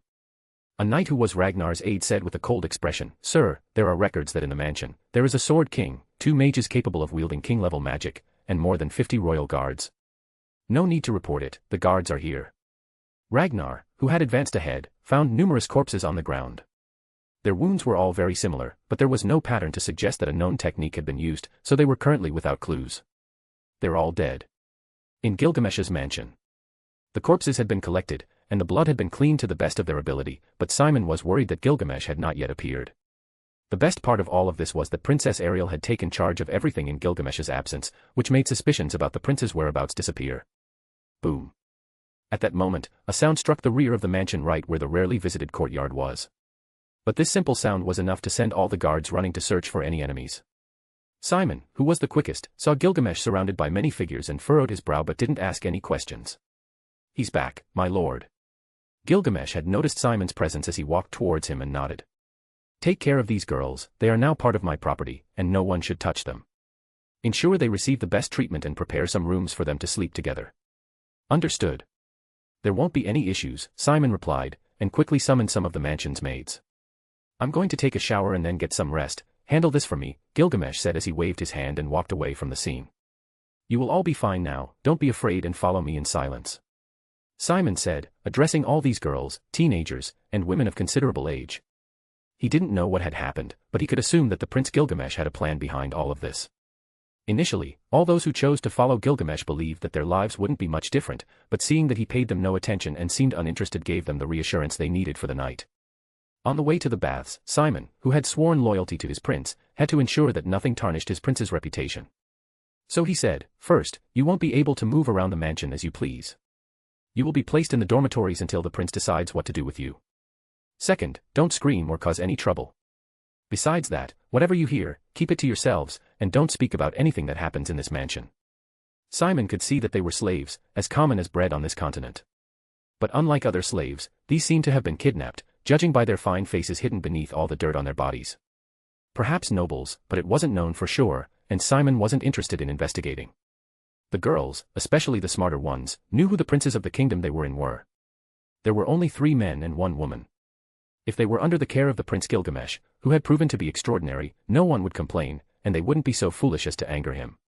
After a few long hours, everything seemed to return to normal, but only in the morning would the kingdom be in chaos, as the prime minister had been attacked, and 2 of the princes had survived assassination attempts. The blame for all of this would be directed at one person, and that was the first prince who seemed to have a deep desire for the throne. No one in the kingdom was foolish, they had all lived long enough to understand what a change of crown meant. Wars among successors were very common, and they often sent assassins to end each other's lives. But now things had spiraled out of control, as the prime minister had been killed, and rumors had it that over 100 swords were driven into him in revenge. Within just an hour, rumors spread everywhere, and people began to suspect. Gilgamesh, on the other hand, walked down to the basement and looked at Icro, the assassin who had come for his life. "Prime Minister Darius Silvaganius is dead, and all the innocents are now in my mansion, under my ownership," Gilgamesh said, looking at the woman lying on the bed. "Now you are free, you have suffered enough, and I forgive you for the sins you have committed. I want you to know that you are the first to be forgiven after attempting to take my life." A golden ripple shimmered near Gilgamesh, and after reaching into it, he pulled out a vial containing crimson liquid. "You are free now. If you leave after taking this medicine, you can escape the kingdom. Tomorrow morning, everyone will be looking for suspicious individuals, but instead, if you choose to stay and be my sword, you could live a different life by my side." The liquid passed down the assassin's throat, and her broken bones healed, wounds on her body disappeared, and she regained her mobility. Gilgamesh walked toward the stairs and said, "It's your decision, and I will respect whatever you choose to do after this." Chapter 25, Gilgamesh's Plan. Early in the morning, Gilgamesh was in his bedroom balcony, gazing at the sunrise with absolute calmness on his face as if the previous events had not been part of his concerns. No one had noticed the assassin of Prime Minister Darius Silvaganius, but these were only speculations by Gilgamesh since no one had come to visit him after that. At that moment, not only Simon but everyone around Gilgamesh's life was trying to read his thoughts. If killing a Sword King could be attributed to luck, then what happened the previous night was purely his skill that allowed him to kill the Prime Minister. Fate was unpredictable, but one couldn't be lucky twice. However, Gilgamesh had now proven himself to all the noble families and sent a strong warning that shook the foundations of the Asura kingdom. This message was simple: anyone who crosses his path will be exterminated, even if they belong to the same royalty. "Brother, where have you been all this time?" Ariel entered hastily, followed by her personal guard. The concern displayed on the princess's face was more than fake, and her worried attitude was not entirely truthful. She was here to find out what Gilgamesh would do with their elder brother Grabble, who was supported by the faction that had sent them to assassinate Gilgamesh the night before. "Sister, I appreciate your concern, but there is nothing in this world that can threaten my life, let alone kill me. Before you go, there's something very important you must know. I don't want you to stand in my way. If you know something of importance to me, tell me. And lastly, stop acting like a fool in front of me. That mask you wear with the nobles won't serve you when you talk to me." Gilgamesh calmly sipped his tea, looked his sister in the eyes, and said, "If you come across my brother, tell him I don't care about this wretched throne of this kingdom. But if he continues to insist in front of me, or his henchmen point towards my belongings, I will take this throne and clean up all the filth in the families, streets, and corners of this place." Ariel, who saw that look on her brother's face, shuddered a bit but with a cheerful smile, said, "I'm sorry, brother, I tend to do it without thinking. If I see our brother, I'll give him your message, then I'll take my leave." "Princess." The men beside Ariel looked at the young Prince Gilgamesh, frowned, and followed the princess. Who would have thought she such a skillful manipulator? Gilgamesh murmured these words with a smile full of interest. Indeed, all the nobles in this kingdom are a bunch of degenerates. At that moment, heavy footsteps reached Gilgamesh's ears, and he said even before the other party entered, "My lord, one of the slaves you took wishes to speak with you. She insists on seeing you." Simon bowed before Gilgamesh and greeted him respectfully. He had heard what had happened last night and was astonished by the details, reaffirming his wise choice of having chosen the fourth prince as his lord. "Ah, of course, I wanted to speak with them myself, but if someone is already here, tell her she may come in." Gilgamesh liked the initiative of this woman who wanted to see him. It indicated that there were capable women among the heap of bodies that had been saved. After a few seconds, footsteps sounded, and a woman of around 16 to 18 years old entered, followed by Simon. She was a blonde with short hair and sky-blue eyes, possessing a beautiful figure that could be the envy of many women and the downfall of men. However, in Gilgamesh's eyes, she was just one beauty among the many he had encountered. "Take a seat, and I'll pour you a drink." Gilgamesh extended his hand towards the empty seat, and the woman nodded with a calm demeanor. She closed her eyes and took a seat in an elegant manner, displaying her noble upbringing in a single action. "Now tell me, what is a noble doing as a slave to a pig?" Gilgamesh's naturally cold eyes scrutinized every aspect of the woman in front of him, as if he didn't want to miss any detail. "My name is Tristina Purplehorse. I'm the daughter of House Purplehorse, a noble family of this kingdom. I was abducted when I was 8 years old and forced to serve Darius as a slave ever since." Tristina lowered her gaze while gritting her teeth with uncontrollable anger, but she stopped herself upon realizing where she was. She looked at the Prince Gilgamesh, whom she had never had the opportunity to meet before, as he had never appeared in public, even at Ariel's birthday party, where she had attended with her family. Gilgamesh spoke of Darius. He was indeed a greedy man, a pity he was so weak as to withstand only 20 swords on his body. "I should have tortured him more, what a shame." Tristina immediately said, "I appreciate that you saved us from that hell. Now the only thing I can do to repay the favor is by serving you as a slave." Gilgamesh rested his face on his right hand, looked at Tristina as if she were already part of his property, and smiled even more when he heard those words from her. His face displayed an amused and noble expression, so he said, "You can return to your family if you wish. You don't have to force yourself to serve me when I only did what I believed was right that night." The words took a different direction than what Tristina had anticipated. She had decided to serve Gilgamesh, believing it to be a better option than any other available to her. However, this response had never crossed her mind. "It hasn't been many years since you were abducted. You can go back to your family and spend some time with them. The traumas you have can gradually fade away, and there's no need for you to serve if you don't wish to." Gilgamesh's sincere words left Tristina speechless. She was fortunate that Gilgamesh wasn't interested in her body, unlike other nobles in this kingdom. However, what she didn't know was that everything was going according to the plan he had formulated for his future moves. As a Prince Gilgamesh, he needed the support of some noble families, and one of them that might be interesting to have as support was the Purple Horse family, who would be grateful for the return of their daughter with all her limbs intact. Why did he need a noble family to follow him? Naturally, Gilgamesh could do everything on his own and with much greater ease, but that would require all his available time, something he disliked. That's why a family of knights could serve as an initial stepping stone, as they would take care of his primary needs from now on. What he sought after today was to train a select group of individuals to look after his possessions, protect what mattered to him, and create his own domain without being tainted by the thinking of outsiders. When he returned the lost daughter to that family, he would analyze if they were worthy of her and validate with his own eyes if that house was of his importance. Tristina would be his golden hook to obtain everything he desired. But before that, he needed money, and of course, he didn't want to ask anyone for it. With thousands of ways to acquire money, there was one in particular that was the quickest and most effective. Although he had gold in his vault, he lacked economic knowledge in this world, so he would auction off some of his belongings. This way, he would have sufficient funds to create a progressive plan and depend on his private force to carry out his wishes more easily. Gilgamesh tasted the strawberry tart and said, "I've already sent a letter to your father, they should be here no later than tomorrow. If you believe you don't need them, once you meet with them, you can start following me and, in the future, assist me with my business." "Yes, I thank you, Prince Gilgamesh." Tristina still seemed somewhat stunned by Gilgamesh's response. "Does anyone else know that you killed the Prime Minister?" Tristina asked, concerned for her benefactor.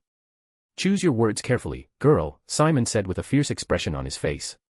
She understood that what she had said was wrong and wanted to retract it, but Gilgamesh shook his head and said, "They don't know the exact details, but no one should know about this. Nevertheless, even if they did, no one could do anything against me. Well, you should prepare yourself because your family will arrive at my mansion in a few days. For now, I bid you farewell, I have some matters to attend to as soon as possible. Thank you very much for all your help, Prince Gilgamesh. I will never forget it." Tristina bowed gently and took her leave from Gilgamesh, who only smiled at this gesture. With a plan to go to an auction house, Gilgamesh left the mansion in the company of Simon, who simply did his job as the prince's shield. Chapter 26, Devouring Everything.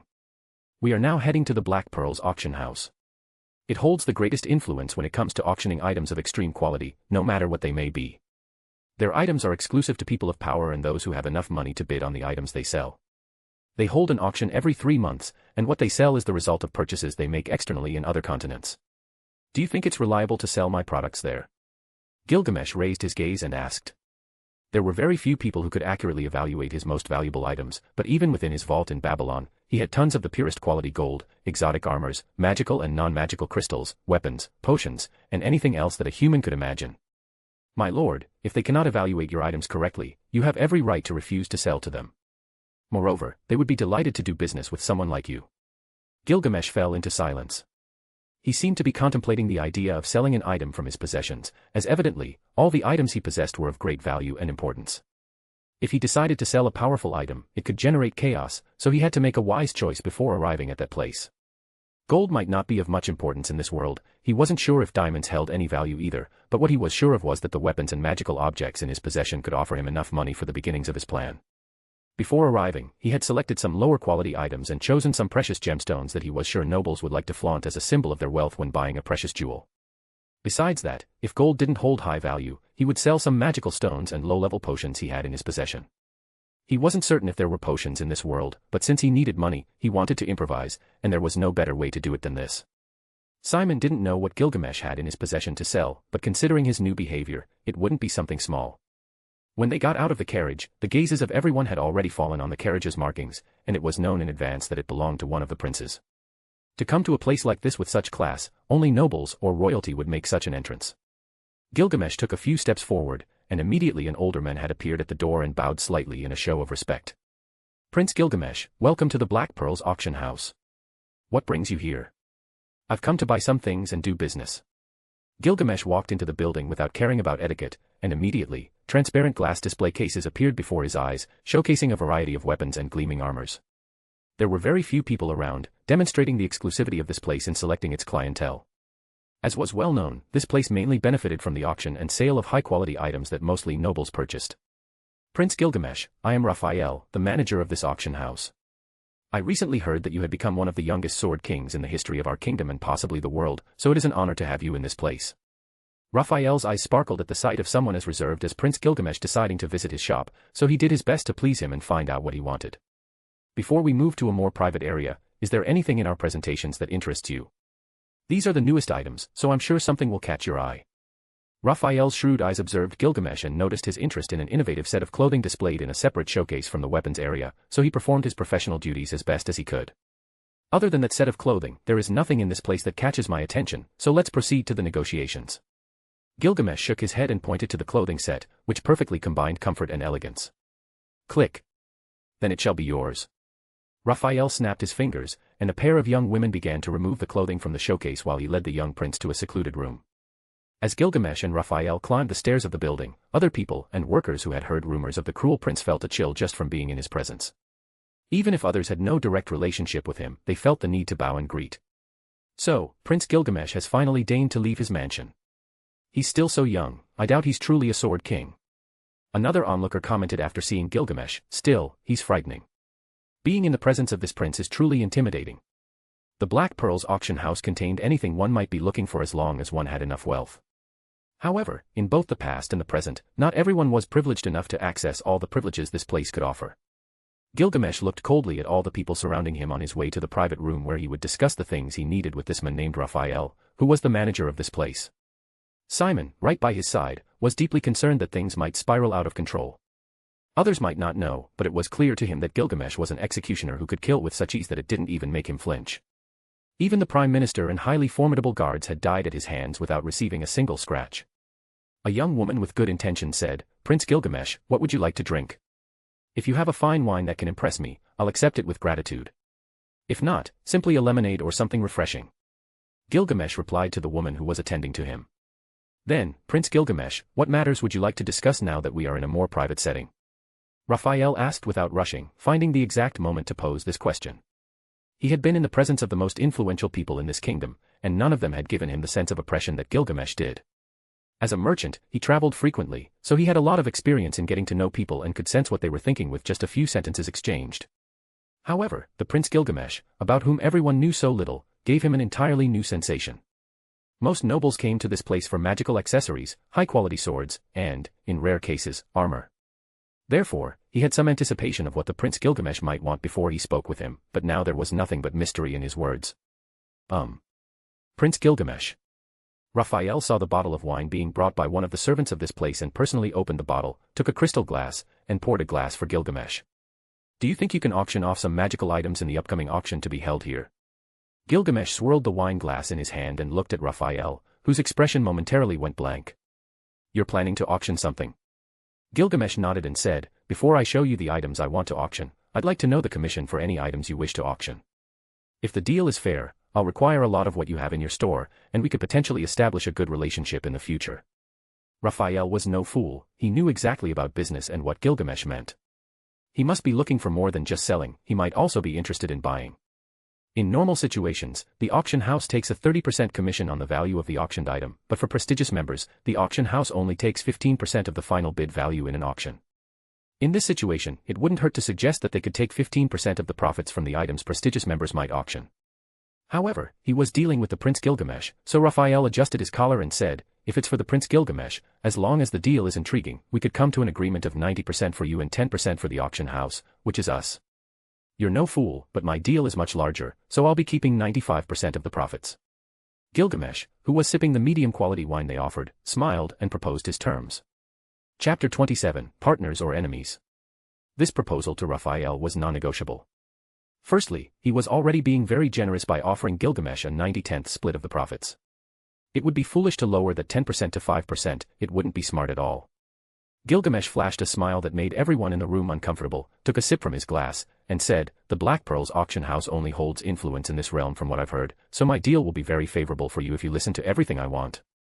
But because what I'm about to tell you might result in something very significant, I must be alone as I don't trust all people." Raphael broke into a cold sweat and said in a serious tone, "Everyone, leave this room. No one is to enter without permission." Alone in the room, Gilgamesh nodded, and then he began to speak, "Raphael, recently, someone has been tormenting my otherwise peaceful and perfect life repeatedly. In that regard, I tend to get very angry when someone comes to me and dares to be arrogant. So far, there is only one person who has lived to boast about it, and it's because he told me who his lord was." Seeing the nervous expression of the manager of this auction house, Gilgamesh pointed his finger towards the sky and said, "You must know that compared to my incompetent and flawed brothers, I am the most suitable to be a king, but this realm is too small for me. I'd rather live life peacefully and without worries, but for that, I must have my own influence, so I need money. If you are willing to give me 95% of the profits, I can ensure that most of the money generated will be spent on products that the Black Pearl's auction house can provide. I'm very impressed by your negotiating skills, you're convincing me, but I still don't know what you need so urgently. If I can know that, we would have a better understanding." What Raphael had said now made sense. Within this negotiation, nobody, not even Simon, knew what Gilgamesh wanted, so they were still skeptical about this deal. Slaves. Every slave that enters this realm must belong to my collection, no matter which foolish noble stands in my way. Gilgamesh extended his hand and said, "What no noble, my brothers, or even the king himself has seen is that the people are the power. As long as they see you as their king, no one else matters in a kingdom." Gilgamesh squeezed the glass in his hand so tightly that it shattered into 1,000 pieces. But he didn't care about it. He looked at Raphael and said, "If the Black Pearl's auction house is willing to follow only me, we can come to a mutually beneficial agreement and prosper." Slaves. Hearing how calmly Gilgamesh said it sent a chill down his spine, and Raphael knew then that the worst of princes, no, the most dangerous one, had always been Prince Gilgamesh. Those eyes, that arrogance, the hidden strength within his petite frame, and the schemes he weaves in the shadows are something no one could ever imagine. If anyone continues to underestimate the Prince Gilgamesh, he would end up devouring them all. Don't panic, all those slaves aren't for conquest or pleasures. I'm not that boring. What I want to do is create a business that moves in the direction I choose without the need to depend on anyone else to survive. After saying that, Gilgamesh propped his feet up on the sofa and said, "The Black Pearl's auction house will be my affiliate, my sole affiliate to which we will sell our items. If they become our primary clients, I believe in the future, you'll be grateful you accepted my terms." Like a lion ready to devour Raphael, he himself felt he couldn't accept such a significant deal and needed to consult with the owner of the Black Pearl's auction houses. "This offer is very tempting, and I would like to accept it right now. However, I don't have that authority, so you would need to have the conversation with the owner of this place. Nevertheless, this time we will accept to auction anything you desire with a 95/5 split. I will sell you all the slaves you can buy with the generated money, and we will discuss afterward where you want them sent." Having obtained what he wanted, Gilgamesh rose from his seat and extended his hand to the side, where seconds later a golden ripple appeared. This ripple surprised those present, and from that golden circle that seemed like a portal, he pulled out a very beautiful ring. This ring has a very simple function, improving vision without the need for magic since its function is automatic. Once placed on the user's finger, they can intuitively adjust their sight distance. The first item Gilgamesh pulled out of his Gate of Babylon was a simple one. The next item is a rainbow diamond. This rainbow diamond, aside from being beautiful, enhances the concentration of those nearby, and if used for magical purposes, it could create a powerful object in the hands of wise individuals who understand what they have in front of them. This is. Raphael froze upon seeing the second item that Gilgamesh pulled out from an unknown space. This item was a magical rainbow diamond, an extraordinary jewel that glows with all the colors of the rainbow as light passes through its facets. Each angle reveals a spectrum of bright and shifting colors, creating a magical effect. For any noble, this beautiful rainbow diamond should be in their possession, and the amount they were willing to bid would reach terrifying sums that had never been seen before in an auction house. The following items were not simple, but Gilgamesh made sure not to touch any of his true relics. What he was willing to sell were the riches of many men he had killed. In total, there were 10 items, from which they expected to obtain a substantial amount of money. After reaching a deeper negotiation agreement with the Black Pearl's auction house, Gilgamesh and Simon left the building. "Do you know how to prepare exquisite dishes?" Gilgamesh asked the silent Simon who was by his side. Simon, lost in his thoughts, didn't understand the question Gilgamesh was referring to. When a predator offers more food to the weaker ones, those beneath him, he's only feeding them so that they become his food later. Gilgamesh looked at the Black Pearl's auction house and smiled, as sooner or later, all these auction houses would be his. In just a few days, he had devised a sophisticated enough plan to obtain money easily and with little scrutiny, have one of the noble families backing his moves, and thus have a peaceful place to train his slaves. The useless ones will serve for simpler tasks while they lead their normal, free lives. The more useful ones will enjoy a better life. However, the traitors will die, thought Gilgamesh as he gazed out of the carriage window on their way back home. Simon by his side didn't need instructions, he already knew he had to keep a hidden eye on the Black Pearl's auction house. From the beginning, this place had been his choice because in the previous years, this house had fallen into disrepair, and many branches that were once thriving had closed down. This was why, by having control over everything, Gilgamesh could amass incredible power in a very short time, and then he could travel wherever he pleased without many worries about what he was seeking. Without holding the throne, he was naturally the King of Kings. Chapter 28, The Lone Warrior. Boom. At that moment, the carriage carrying Gilgamesh came to an abrupt halt, causing everyone to shake slightly. What's happening? Simon looked outside and asked with authority. Captain, there's an old man requesting to speak with Prince Gilgamesh. One of the knights in Gilgamesh's escort announced what was happening outside. Could this be a trap? Simon murmured quietly with concern. But at that moment, Gilgamesh's voice was heard faintly. It's not a trap, go see what the old man wants. Simon nodded and quickly leaped out of the carriage. After a few minutes, an old man in tattered clothes approached, and upon seeing Gilgamesh, he greeted him immediately. Prince Gilgamesh, I finally have the honor of meeting you. Gilgamesh was momentarily taken aback by the sudden introduction but quickly regained his composure after observing the men. The men before him appeared to be in his 50s or 60s. He wore clothes that concealed his entire body, had a thin face with no facial hair, but his eyes were very lively. Although he was old, his posture was upright, and his energy was high. "I never thought I'd be lucky enough to encounter you." The old man respectfully bowed slightly when he saw Gilgamesh. Gilgamesh couldn't find the right words to converse with this old man. He had always remained calm while playing with life's leisure, but he was puzzled by the current event. If this old man was addressing him so respectfully, there must be a reason behind it, and Simon stood nearby, gripping the hilt of his sword, ready to act if needed. Finding nothing out of the ordinary, Gilgamesh smiled and said, "Old man, you must have a purpose for approaching me in such an open manner." The old man looked around and then directed his gaze back to Gilgamesh. "Do you really want to know my intentions?" "I'm intrigued," Gilgamesh responded sincerely. If this old man didn't have such a lively spirit in his face, he might have thought this was an encounter where the old man sought some financial assistance. "Throughout my life, I've seen many people with a divine aura about their bodies, but their souls are tainted with absolute evil. In contrast, you genuinely care about life, something that others do not. Elder, please speak clearly so that I can decipher what you truly desire. Your words are only confusing me further. First, we're speaking in the middle of the road where people's gazes can be a problem, and second, I don't understand what you're seeking by coming to me." Gilgamesh was at a loss for the first time, finding no malicious intent in a person.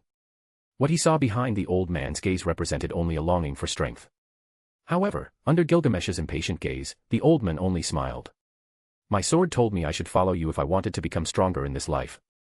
You see, my strength plateaued with my age, and now it only declines. But when I saw you fighting, my sword told me that you could fulfill my wish and make me a god of the sword." The old man maintained a humble smile on his lips. Simon looked at Gilgamesh to see what decision he would make with this old man, but he knew that whatever it was, it wouldn't change the fact that this old man was someone special. "What will you do in this situation?" "When it comes to brilliance, I am not comparable to you, Prince Gilgamesh." The old man's words left Simon speechless, unable to say anything more. He used to think that Gilgamesh was certainly brilliant, powerful, and wise, but he never imagined that someone could be much more perceptive than him. It seemed that Simon had found a rival who wanted to follow Gilgamesh without any grandiose desires. Gilgamesh only smiled and genuinely didn't care about these comments. One could easily see that this old man was a shrewd and interested person. Someone who had lived for so many years wouldn't call someone 10 years his lord in their first meeting. Such people, if not driven by hidden motives, were individuals who could read circumstances, knowing what to do in each situation. Of course, no matter what kind of person he was or still was, he couldn't escape Gilgamesh's scrutiny. He had seen many people, and when it came to reading thoughts and interpreting the characters he encountered, very few could hide their intentions and thoughts in front of him. Otherwise, he wouldn't be an emperor of humanity. After a brief exchange of words, Gilgamesh allowed the old man to join them in the carriage, and that's when they all headed to the mansion. On the way, the old man, wearing a smile on his face, said, "My name is Alastor, simply Alastor without a last name. I come from a humble family, as my parents were farmers. I married a beautiful woman and had a son." Gilgamesh raised his right hand and said, "Let's save your background story for later. You mentioned a while ago that your sword told you I could make you a god of the sword. What did you mean by that?" "Simply put, when I saw you effortlessly fighting that sword king, I knew you had the resources to turn me into a god of the sword without any problem.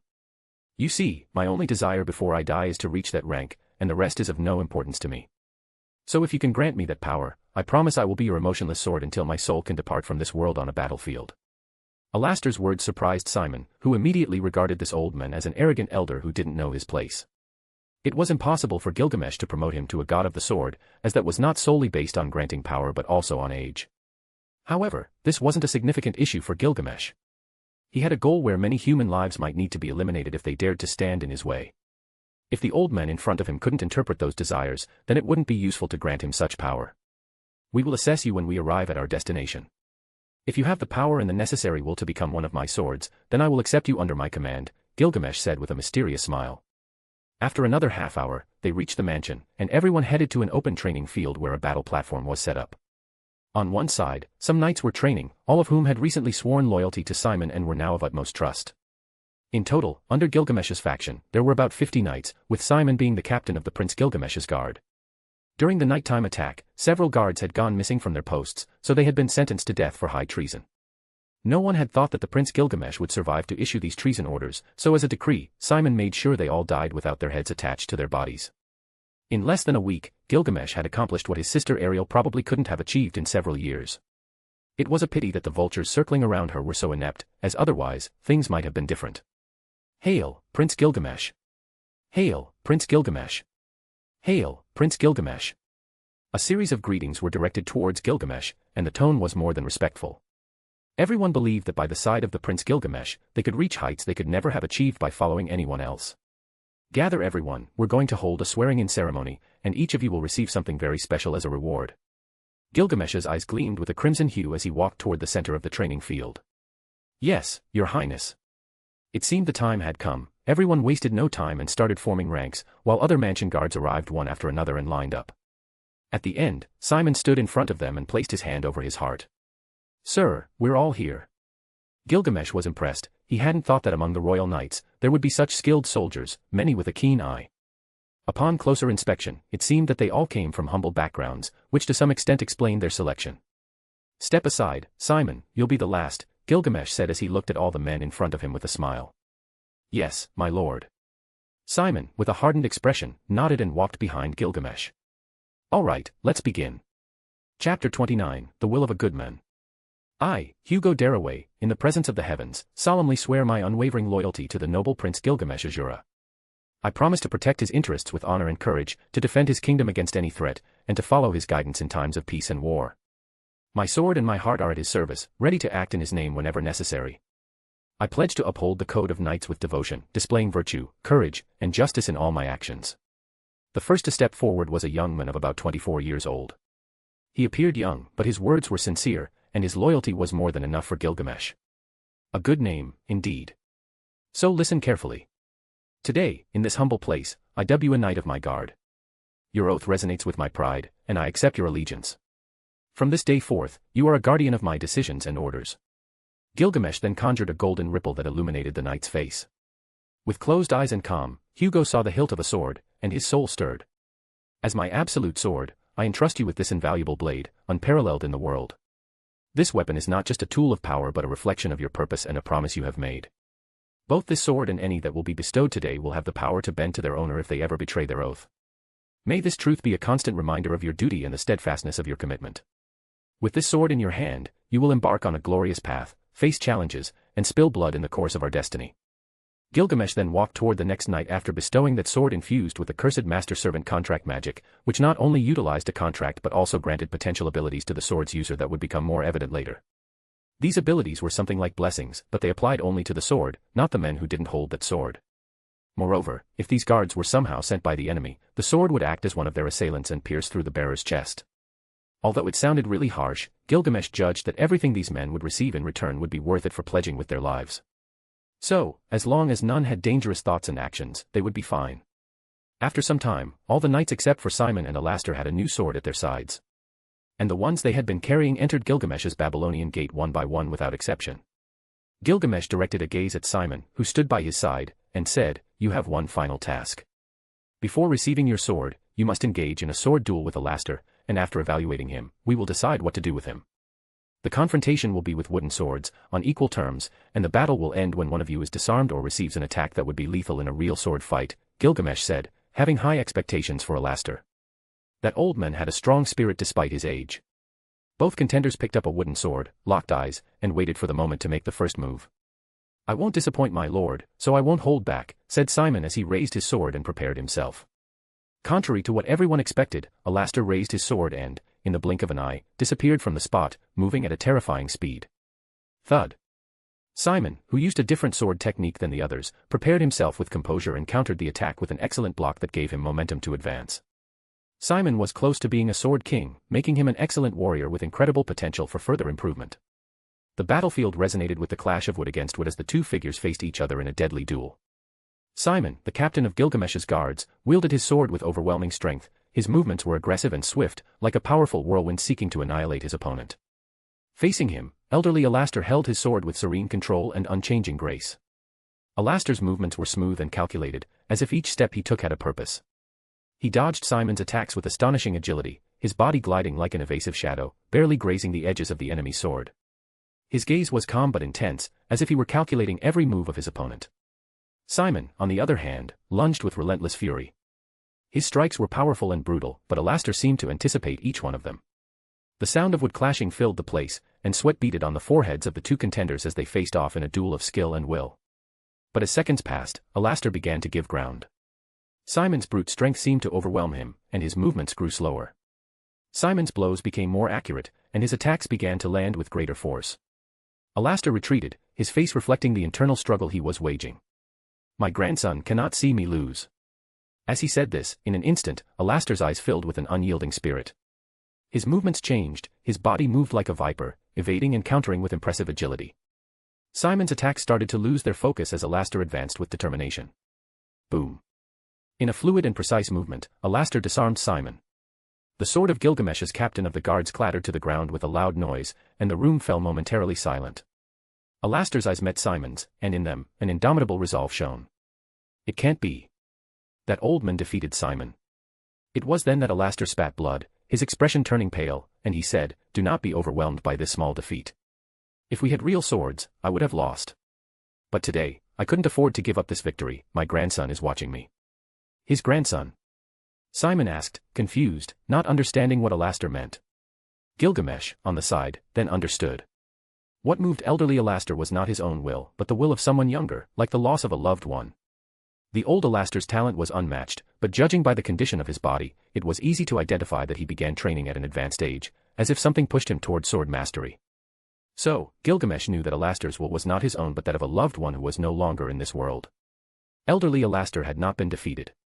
He had found an inner strength, an impenetrable focus that had led him to overcome the disadvantage. Those present in the room watched in astonishment as the battle tilted in favor of Alastor. "For whom do you fight?"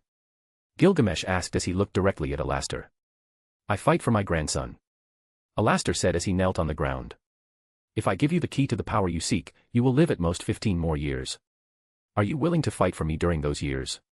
Gilgamesh's question was special, as it was directed toward a purpose that was nothing more than killing and fighting in his name. Understanding this, Alastor smiled and said, "You are an old fool, but since your spirit and will are so peculiar, I, Alastor, am willing to become your silent sword and do nothing else.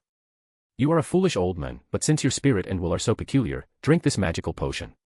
It will enhance your abilities, adjust your lifespan, and rejuvenate your talent, but you will still die.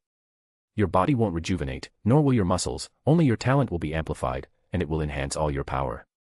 Gilgamesh's words were clear to everyone. Considering Alastor's age, he would live at most another 40 years.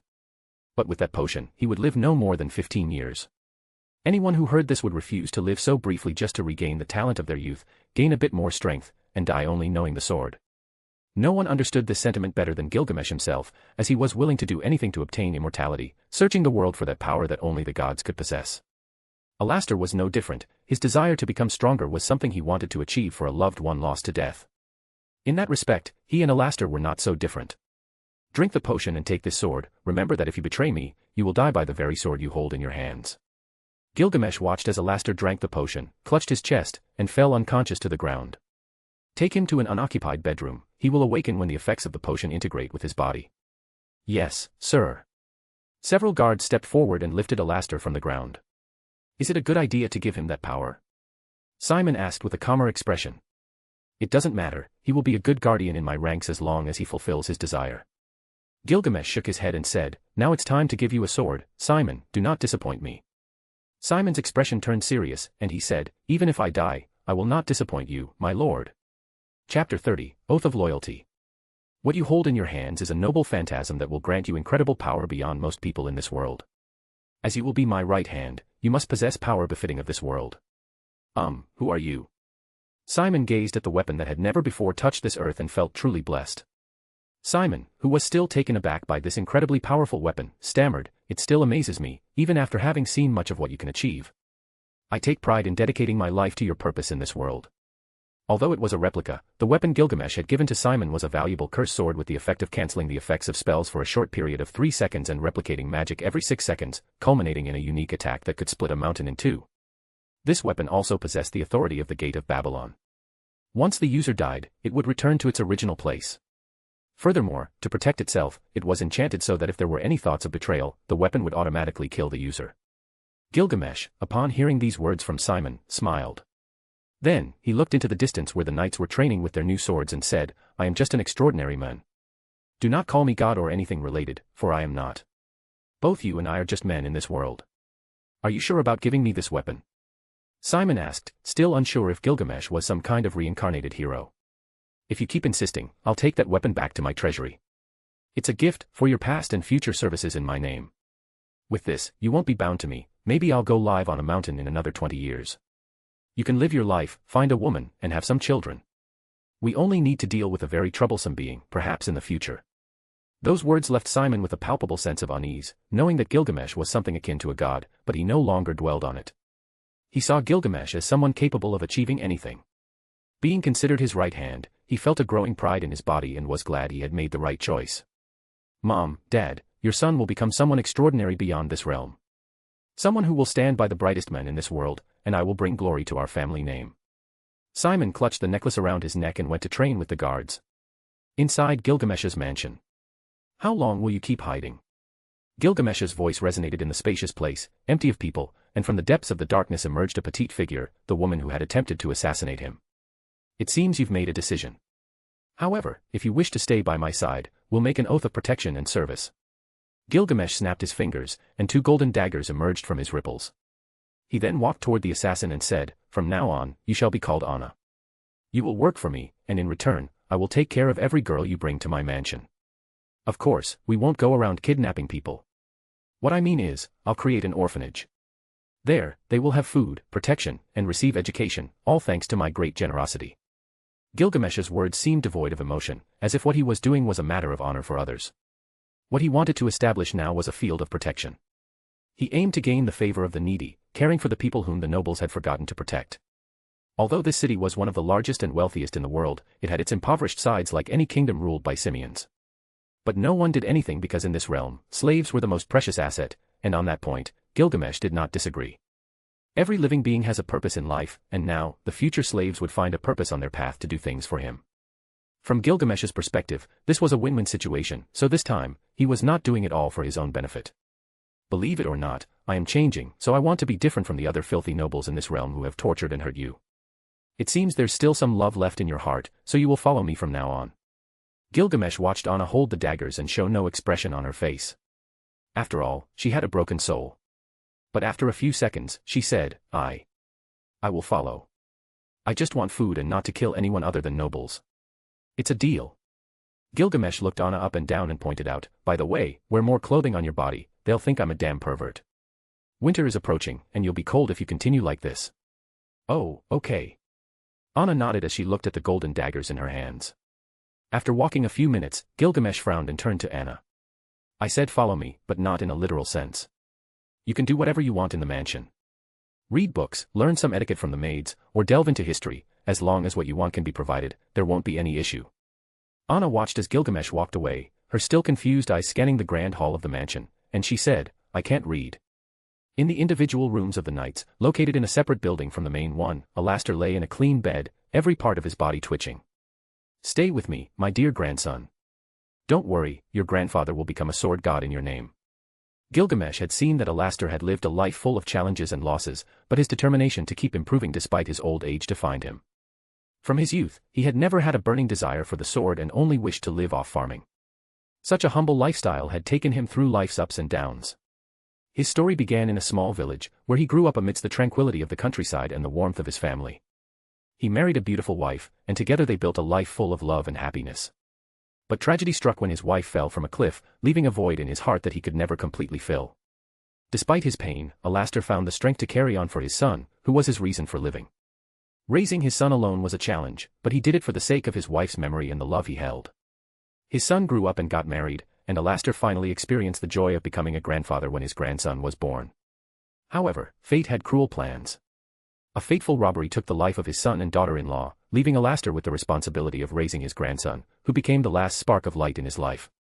Alastor cared for him diligently, instilling in him values of strength, honor, and perseverance.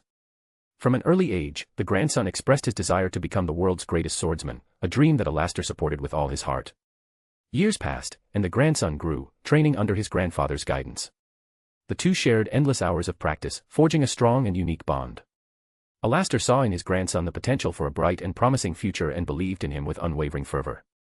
However, life is sometimes unfair. Illness took Alastor's grandson, robbing him of the dream he so dearly wished to fulfill. On his deathbed, the young man said that even if he couldn't fulfill his own dream, Alastor would do it for him. That child only sought for his grandfather to keep on living, as if he weren't with him, his grandfather would die shortly after he did. Those words became a sacred oath, and Alastor pledged to honor his grandson's memory by becoming the sword god he couldn't be himself. With unwavering determination, Alastor began his rigorous training. Despite his advanced age, his sturdy body and unbreakable willpower led him through unimaginable challenges.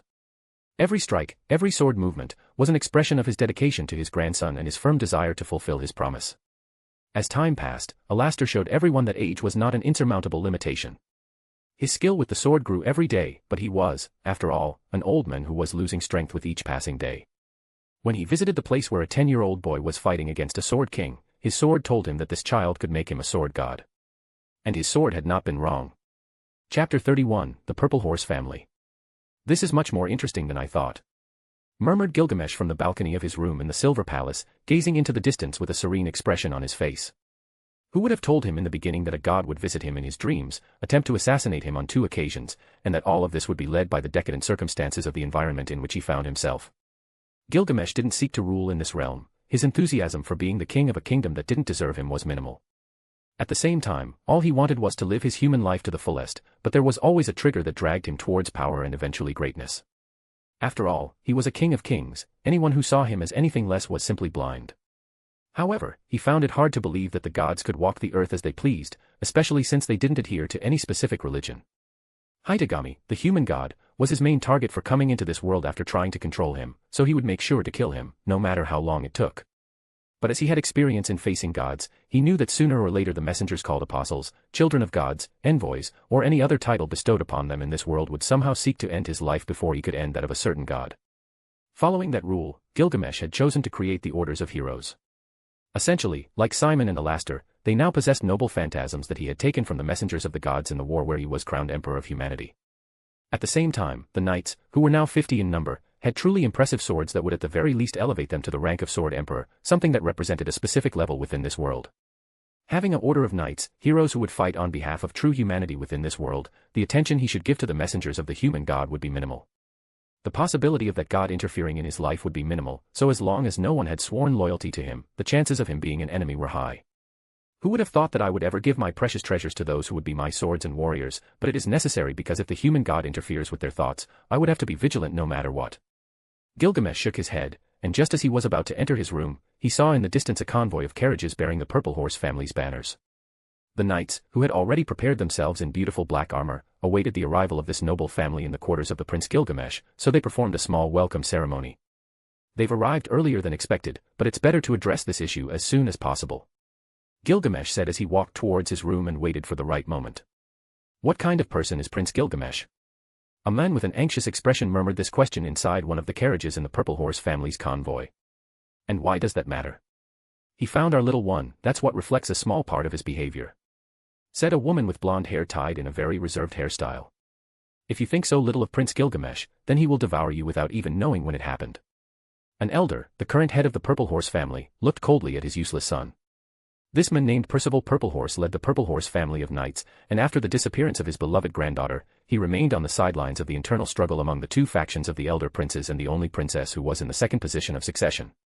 He was not just any old man, as his power was said to be that of a sword saint, and the quality of warriors descended from his family was increasing as they grew. This alone demonstrated that the future importance of his family held promise. However, Percival had little time left to lead the Purple Horse family, and inevitably, this position would fall to his useless son, Cedric, who couldn't protect his daughter well enough and had her taken from him without immediate knowledge. Such humiliation had cast a somber atmosphere within the family to the point that as long as they knew who had the precious daughter of the Purple Horse family, they would launch a direct attack without regard for the consequences. But such moves would be too arrogant and might not even occur, as they would likely bury his family in obscurity.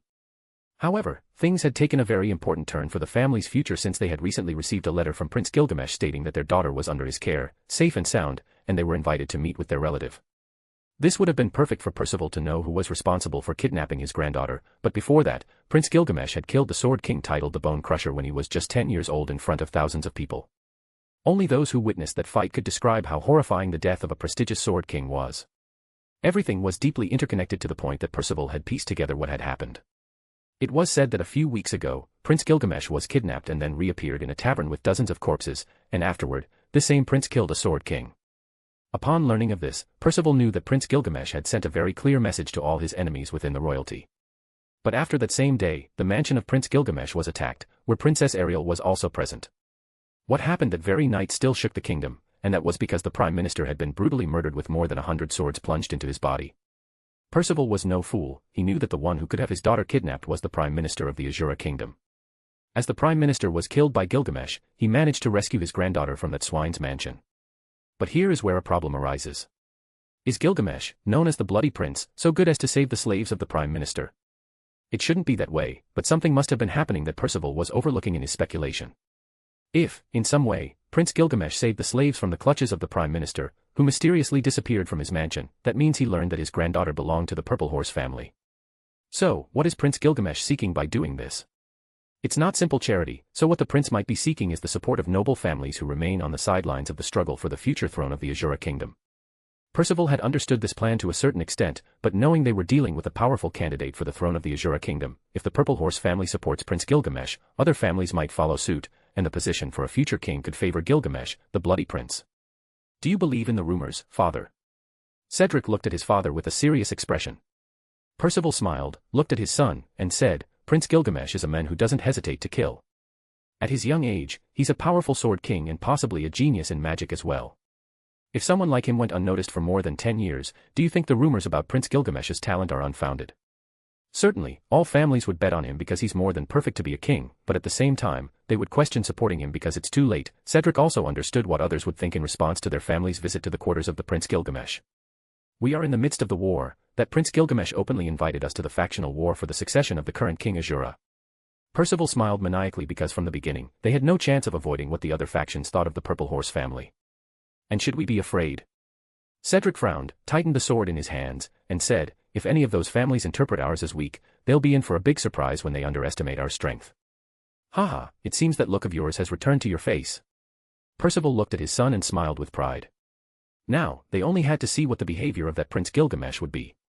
Chapter 32, What I Want. Tristina was nervous. She never expected this to happen and didn't know how to look at her parents after everything that had happened. Her childhood was shattered, her will to move forward was weak, and all she could think about was repaying her debt to Prince Gilgamesh. However, when she heard that her family had arrived at this mansion, her whole body froze, and she even forgot how to breathe properly. A panic attack filled her chest, and everything seemed to be engulfed in oppressive darkness. What am I doing? Tristina murmured, not wanting her family to see her in such a pitiful state. At the same time, in the mansion's hallway leading to the main hall, Simon spoke, go and greet the guests, tell them to be discreet with their words so as not to disrupt Tristina's stability. Simon placed a hand on his chest and nodded. He wasn't so useless as to not understand what Gilgamesh meant, so he nodded, grasping his lord's point. After bringing them in, anyone from the Purple Horse family should ensure that the guards outside see no prying eyes in this place. They can kill anyone causing disorder in my name, no matter who they are. Gilgamesh immediately commanded according to his own conjectures. Simon readily accepted the order and refrained from saying anything irrelevant. If this had been before, Simon might have thought that Gilgamesh was forging his first alliance to seize the throne, like everyone else, and would have valued this encounter. But due to the words Gilgamesh had spoken about this realm, he knew that the prince's interests were quite peculiar. You should appear strong in front of your family, that way, you'll make them feel a bit calmer. Gilgamesh said as he walked over to where Tristina was and settled into an individual armchair near a fireplace. I apologize for giving you this image, I simply couldn't contain my emotions. Tristina wiped away her tears and sat up in one of the side chairs. In situations like these, which are difficult to handle, you should think about what you want from now on, not what others want from you. I've told you before, if you don't believe that your family is the path for you, then you can serve me. Someone like Gilgamesh had never had emotional problems, so things like pain or guilt were not emotions he felt too frequently. What mattered was having a life, what you could achieve afterward could drastically change what you felt in that moment. Gilgamesh, of course, had a grand plan behind all of this. That very reason would change the normal course of this world and stir the tides of the future. In his previous moves, Gilgamesh had set up a board large enough for everyone to participate, even if they were not directly related to the Asura kingdom. For others, the movements on the board represented their future and the destruction of their entire history. Regardless of what happened, as long as Gilgamesh moved the board, everyone had to adapt to the circumstances if they didn't want to be consumed by the tide's waves. This would be Gilgamesh's grand step, even if he had to resort to desperate situations. If he could secure the loyalty of the Purple Horse family, he would have the board in motion in his hands. According to the records from the central database, they had all experienced years of peace, but the technology of this world remained lamentable. Compared to his realm, this country could be considered poor in values, what people felt for it, and what they were willing to give to protect it. Right this way, please. Simon's voice echoed in the distance, and a few seconds later, 3 unfamiliar individuals with the Purple Horse family emblems marked on their chests hurriedly entered. My child. Parents. I'm sorry. Those were Tristina's only words before being embraced by her 2 parents. Gilgamesh smiled at the scene. He was correct in reaching out to this family as they truly cared for their kin. Without showing any courtesy, he remained silently observing the scene until an elderly man took a few steps towards him and bowed respectfully. Prince Gilgamesh, I am the current head of the Purple Horse family, Percival Purple Horse. On behalf of myself and my family, we are deeply grateful that you were able to keep the youngest of our family safe. Percival said, completely ignoring his family's emotions. As the family head, if he displayed weakness in front of Prince Gilgamesh, he would appear weak in the prince's eyes. When Gilgamesh saw this elder, he nodded in response and examined his appearance. Percival Purple Horse had the appearance of an elderly man, dressed elegantly in his traditional black uniform. His hair was completely white, as was his immaculate beard. He had visible wrinkles on his hollowed face, which gave him a soft appearance, but his eyes were as sharp as an eagle's. I didn't expect much from your family, but you have surprised me. Only now can I say that you have my attention. Your attention? What do you mean? Well, I'd classify all the nobility of this kingdom as trash that needs to be cleaned up. Honestly, there's not a single family in this group that's exempt, but I can sense that your family is different, so we can continue this conversation in a more private setting while Tristina's parents catch up. Gilgamesh said. Gilgamesh got up and walked towards an office within the mansion. Percival looked at his granddaughter and, without any expression on his face, followed the Prince Gilgamesh through the hallways. As he watched Gilgamesh's figure, his keen senses could perceive that this young man was indeed as he was described. Arrogance was evident in every one of his movements, so he knew it would be challenging to deal with someone like this. You must be quite intrigued by this situation, aren't you? Gilgamesh entered the office, and Percival closed the door behind him. You're correct. I have many questions that I require answers to. Percival dropped the respectful and cautious demeanor, shifting to a more direct posture. That's better. You may take a seat as I'd like to have a closer conversation. Gilgamesh extended his hand towards a chair and then continued, for some time, many have tried to take my life. After the attempt that came closest, I sent them a message that wasn't heard by killing that Sword King. Percival gave Gilgamesh a meaningful look and said, it's surprising to hear that a child no older than a few years would kill a Sword King. I suppose it's not surprising that they thought it was some kind of fabricated joke. Gilgamesh smiled and said, that makes more sense for your explanation, but not for mine. They knew of my strength, but they wanted to kill me because there would be no second chance after that day. They knew that as time passes, my strength will become invincible across all continents, and let me tell you, they are right. After that day, at night, some assassins visited my mansion, and to my surprise, they were all led by the Prime Minister who supports my eldest brother in inheriting my father's throne. Gilgamesh said as he held a red rose matching the color of his eyes. So, what did you do? Percival asked, feeling a chilling sensation. I killed that swine by impaling him with the swords of his personal guards. If you compare the pigs and that Prime Minister, I can confidently say that Darius Silva Ganius shed many more tears. Gilgamesh said with a calm expression, looked at Percival, and asked, do you know how I found out? Did one of the assassins make a deal with you? Percival asked in a doubtful tone. It was possible but highly unlikely, as assassins were trained not to reveal their employer if captured. Exactly. I made a deal, and this assassin asked me to kill everyone except the slaves of that swine. So that's what I did, and in that place, I found your granddaughter. Gilgamesh explained. Percival clenched his fists, and his indifferent expression couldn't contain the murderous intent he sensed in the surroundings. However, Gilgamesh, as if unaffected by this, continued, now you understand me when I say that this kingdom is rotten to its core, so I'm requesting your help. I understand your point, but becoming king with just the support of the Purple Horse family won't secure the throne for you. Percival wouldn't lead his family into a clear defeat against other factions, but Gilgamesh's next words left him speechless. Who said I want to be king? Chapter 33, Production of Knights. What? Something like a king is too small for me.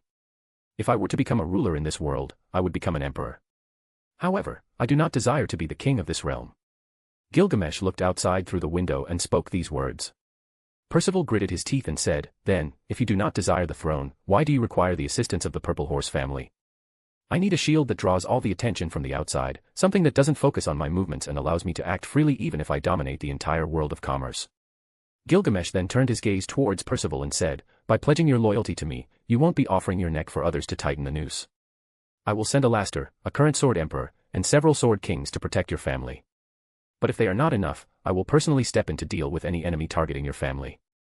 After the rise of various families, it was common for assassins to be sent to kill their descendants, causing the family's growth to stagnate. That's why, by taking control of Gilgamesh's public moves, many would point their swords towards them to find out who was supporting them.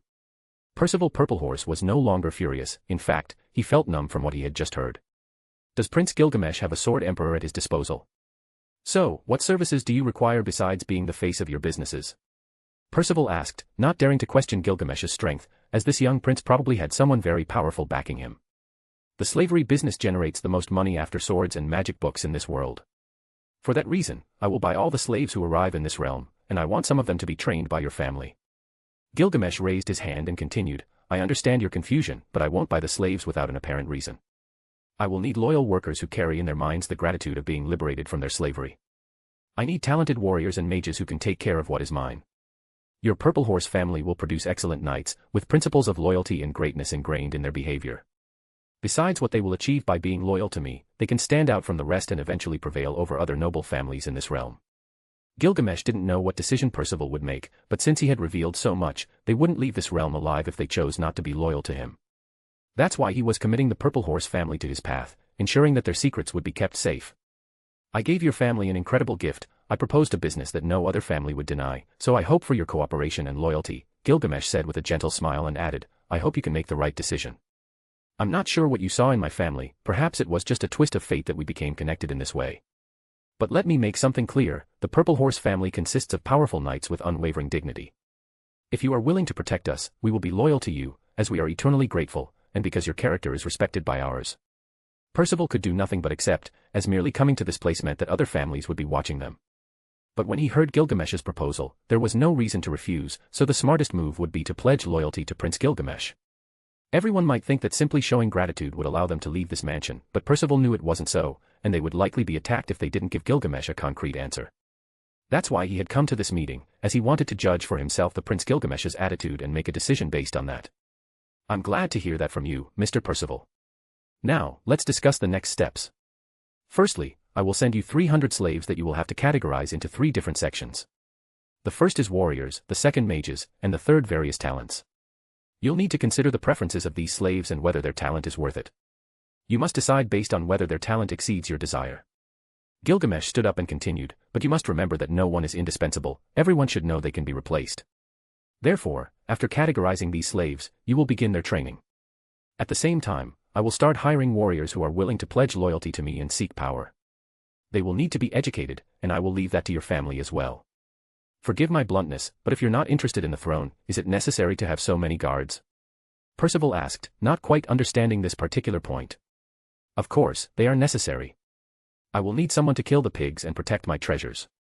I plan to take over the auction houses and create a significant business to gain authority and real power within this world. Gilgamesh's response was cold, and Percival understood that even though he didn't desire the throne, he seemed to value the things he possessed greatly. He still didn't know how the Prince Gilgamesh had made all of this work, but it wasn't his job to question and find logic in everything Gilgamesh did. It is rumored that certain gods walk the earth, and others are unknown to most people. For that reason, I need you to swear loyalty to me. In return, I will bestow upon you a special sword that will protect and judge you if you ever betray my hand. Do you have any enemies of that kind? I have no enemies, Mr. Purple Horse. All you need to do is what I tell you, and I can assure you that glory awaits your family. What about what the other noble families will think? Percival asked this question. He only needed to be sure of Gilgamesh's stance on the matter. Those families will disappear just as the Prime Minister did, there's no one who can stop me. So, before we embark on a journey through the world, we must automatically stabilize my plans. For now, I only need your oath and that of your family, Gilgamesh said as a brilliant ripple appeared behind him, and a sword materialized in the air. If you feel more comfortable, it's not necessary for your family to swear loyalty to me. You just need to be careful that outside influences don't sway your family members' decisions. Just know that a certain being can enter your dreams if you don't have an amulet to protect you, like this sword. I will ensure that everyone takes an oath in your honor, so as a show of my valor, I will pledge loyalty to you right now. Percival then took the sword in silence and knelt on one knee as a sign of the highest loyalty he could show to Gilgamesh. That sword will enhance your abilities and serve as an amulet. Gilgamesh said with a satisfied smile. Yes, my lord.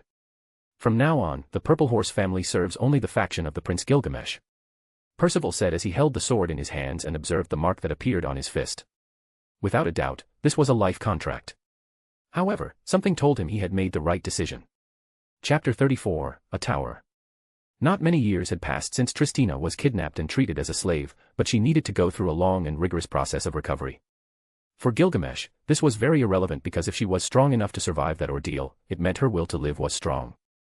Now, with the loyalty of the Purple Horse family, he was about to embark on the next plan he had in mind to further strengthen his forces. Today, he didn't necessarily need an army, but he was merely preparing in case someone attempted to harm his treasures. There was nothing more to it, and the fact that he was using his swords to give the slaves an opportunity to better themselves alongside him was much better than mercy.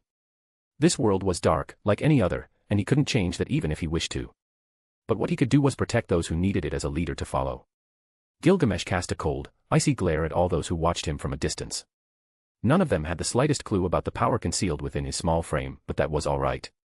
To them, he was just a weak prince who had been fortunate, and to some extent, this benefited him. Should I kill them? Alastor, standing beside Gilgamesh, asked as if it were a matter of little importance. Gilgamesh shook his head and said, "We can't go around killing people. Tarnishing my reputation further is not something I desire. Let's bid farewell to our guests, they must prepare as they have some tasks to carry out for me." Gilgamesh said as he descended the stairs. "Yes, my lord." Alastor walked calmly behind Gilgamesh, observing every corner of the hallway. Now, Alastor's strength was slowly increasing, strengthening his muscles, bones, and nerves that had worn out over the years. Main hall, Gilgamesh's mansion. Gilgamesh sighed as he looked at the girl in front of him. "Tristina, from now on, and until you can prove otherwise, the only person you should worry about is yourself. You haven't rested well these past few days, which is why I contacted your family as soon as possible."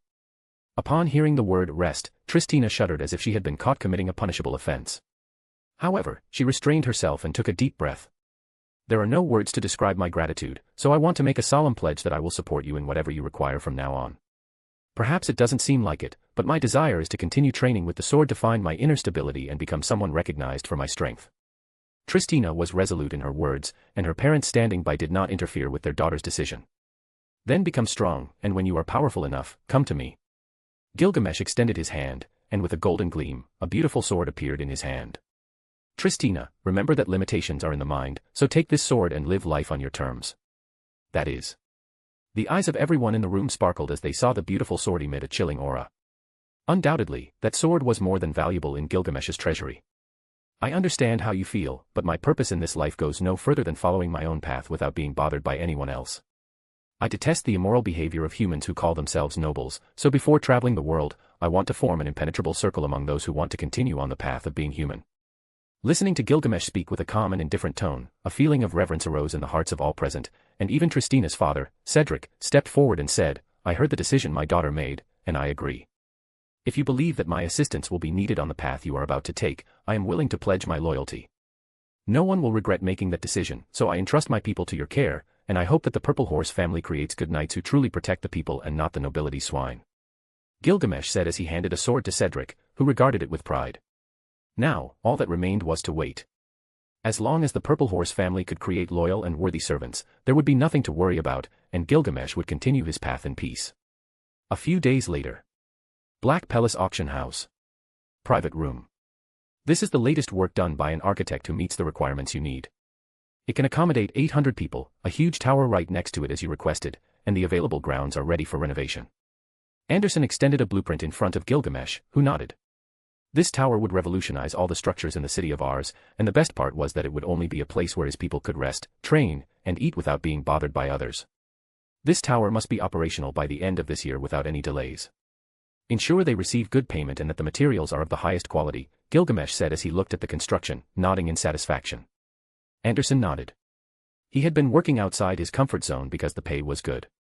During this time, he had received payment in the form of gold ingots and magical stones destined to be sold in large quantities.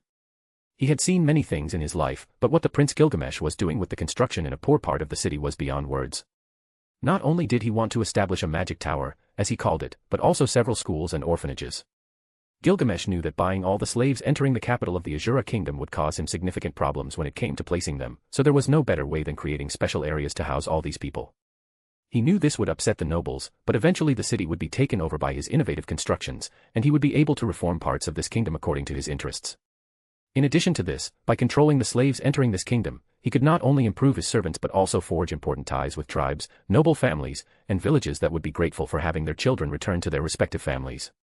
Of course, there were families that sold their children, and such slaves would be sent to the Purple Horse family to be trained in swordsmanship, while those who wanted to study magic would have the magic tower that was about to be built for that purpose. Furthermore, he needed a place that would be protected by his treasures where not just anyone could enter. This way, that so-called human god could not exert his influence within his tower. By the way, Prince Gilgamesh, since many of the resources you've purchased are filling up the warehouses, do you have any special plans beyond all this? Anderson, despite appearing manipulable, was very observant and well-informed. Gilgamesh, who heard this, smiled and said, I already told you I don't care about the throne, but if my brother's factions continue to bother me, I wouldn't mind being a king in this world just to teach them a good lesson. I've heard that many families that haven't taken a faction in the throne struggle are interested in contacting you. Even many of the families supporting your brother were interested in you. As you know well, only knight families are of interest to me. Others wouldn't be of any use since the Purple Horse family handles everything, isn't that enough? Gilgamesh tasted a delicious strawberry pastry and said, Isn't this world very vast? It is, so vast that no normal person could explore it all, Anderson said with a nostalgic expression. At that moment, a series of footsteps could be heard from outside the room, and soon a sound came from the door. Who is it? Anderson asked, furrowing his brow. She's waiting for Prince Gilgamesh in his office, said a childish voice. It seems they're looking for you. Remember not to be too assertive with your words, she has a certain hatred for nobles. Anderson advised as he leaned towards Gilgamesh. At last, she has arrived. I wonder what kind of woman owns this auction house. Gilgamesh smiled innocently, but there was a dangerous aura in his eyes. Chapter 35, The Mysterious Owner. As Gilgamesh entered the silent room, the scent of flower petals filled his senses, and the room's decor was filled with books, medicines, and many sheets covered in writing in a language he had not yet studied. I must thank you for such a reception, but this lack of respect is not something I can tolerate. Gilgamesh found no one in the room, not exactly where someone who receives a guest should be. Instead, the feminine silhouette was behind a long curtain made of dark fabric. You are much smaller than I imagined, Prince Gilgamesh. A woman, dressed in white, her delicate face carried a seductive tone but was devoid of emotions. She had an air of arrogance, something that could be easily perceived. For Gilgamesh, who had seen beauties and goddesses, this woman had a normal appearance for which he would not gaze upon like any other man dominated by sexual desire. But what stood out most about this woman were her pointed ears, emerald green eyes, and the jewels that adorned her body. I was too polite with someone like you by showing my real face. I am not known for this appearance, so I am already being very considerate with you. At that moment, the bright eyes of this elf fell upon Gilgamesh. There was no lust or bewilderment like the noble swine of this realm, which surprised her greatly and also garnered her respect. The attractive eyes of this woman were evident. However, Gilgamesh remained standing, calm, comfortable, and with a breath as if there was nothing in front of him important enough to pay attention to. Gilgamesh, my name is Elaine, and I am the owner of this auction house, of which you have been an incredible customer these past few days. Elaine greeted Gilgamesh directly. Although her height was not balanced, Elaine was much shorter than usual. Therefore, she was not much taller than Gilgamesh already was. Gilgamesh nodded casually. Despite Elaine's unparalleled beauty, he was not moved by this gesture and, on the contrary, said, In my first encounter with someone of your kind, you are indeed a very beautiful woman. I was expecting an elderly lady in her twilight years as the owner of this auction house. Should I take that as a compliment? Furthermore, I must add that I deeply detest men. Elaine looked into Gilgamesh's crimson eyes, and certainly, this young man would be very attractive in the near future. If someone as beautiful as you says so, it's because you hadn't met me, or perhaps, certain magical reasons prevented you. Gilgamesh said as he walked to a chair near the window. Like a pure diamond in Gilgamesh's eyes, this woman in front of him had captured his complete attention due to how intriguing she was. Tell me, Prince Gilgamesh, what are your intentions in coming to my auction house when there are better ones in this city? Elaine gazed at this young prince with a cold expression. What she hated most was nobles pretending to be innocent when they were the worst of humanity. Gilgamesh acted as if he didn't notice Elaine's attitude. He comfortably propped his feet up on the chair and looked at her, speaking sincerely, I want to own an auction house. Your auction houses were the right ones, so I plan to buy them and take control. The fact that I haven't severed your neck means I appreciate the workers here, so you can leave as soon as possible. The Black Pearl auction house will no longer do business with you. Gilgamesh stopped playing around, and his eyes turned cold. You must think that, because of your great age, you know everything, but I have more years than you think, and you should be grateful to receive a compliment from me. As he finished saying that, several shimmering ripples appeared in the room, and chains like snakes moved toward Elaine and held her tightly. You. Elaine wanted to dodge those chains, but before she knew it, her feet had already been firmly bound, and no matter what she did, she couldn't free herself. She, a powerful elf who could defeat sword kings and evade the most powerful spells, had been subdued by golden chains from a 10-year-old boy. She was trembling with anger, and her face was deeply flushed. Elaine had invited him because she wanted to know what kind of prince he was, all because he wanted to make such a significant move with slavery in the city of ours. You have pride, I can understand that, Gilgamesh said, not acknowledging her anger as he approached Elaine. You think there's no man who could deserve your body, but let me tell you, not all are the trash you imagine. Furthermore, I don't want your auction house for any particular reason, I simply don't want to wait for your decision when making purchases, selling something, or auctioning a particular item. Become my right hand, and if you wish, at some point, you could get to know me better. Gilgamesh looked into Elaine's eyes and lightly touched her face, which only displayed a cold expression. Not in 100 years would I marry a human, and much less someone like you. Elaine replied through gritted teeth. I can feel the chains within your soul, it must be some kind of curse. As my first gesture of sincerity, I will break that seal. Gilgamesh's eyes gleamed, and his hand drew near Elaine's abdomen. Don't you dare touch me.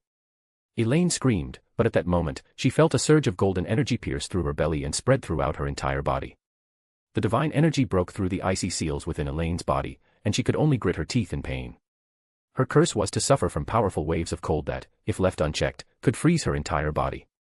It was for this reason that there was a lot of medicine in her room, and why she traveled across the continent in search of a remedy for this curse.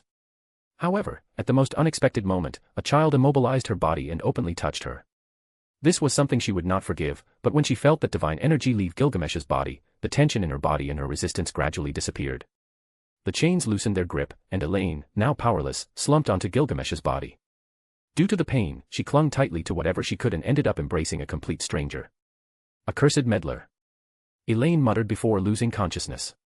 The curse on your body must have been placed by a very powerful being, it took more effort than usual to remove it from your body. Gilgamesh carried Elaine to the sofa and looked at her sleeping form. His curiosity about her ears piqued his interest, but as he had resolved to change, he decided not to touch them. What the hell is happening to me? I should be glad that someone like me is interested in someone like her. Oh, what the hell am I saying? Gilgamesh shook his head and, after leaving a note on the table, exited the room. Chapter 36, Moments Before the Auction. Elaine fell into a deep slumber, feeling a warm current enveloping her entire body, and a faint smile appeared on her chiseled face. This was the first time she had felt warmth in her body after being freed from that ice curse. As she recalled her history, it was filled with tragedy and a coldness that her bones painfully reminded her of. I am free now. Elaine's crystalline eyes shed tears as she felt the chains in her heart shatter. Elaine, a 190-year-old elf, had traversed a path filled with suffering and pain. From her youth, she and her people had dreamed of exploring the world, traveling to unknown continents, and living unforgettable adventures. However, their dreams were soon tainted by the cruel reality they discovered. The revelation of the true nature of humans, demons, and other malevolent races changed everything for Elaine. Every day, they faced kidnapping attempts and attacks that turned into an endless nightmare. Trust in humans began to fade, and Elaine and her group decided to isolate themselves, moving north in an attempt to distance themselves from others for a while. In their search, they stumbled upon an ancient temple, a place that seemed full of promises. But they soon realized that the temple had other plans for them. Without warning, they were separated and thrown in unknown directions, like leaves carried by the wind. Elaine found herself trapped inside a crystal for over a century. No one came to rescue her, and her heart filled with bitterness as she remained a prisoner in her crystal confinement. Finally, the crystal shattered, setting her free from her imprisonment. But her freedom came at a high price, a curse that would torment her forever, known as the frozen body of the Moon Maiden. This curse froze her body during the nights without killing her, condemning her to a tormented existence. Could she ever embrace someone at night? Could she ever have a child?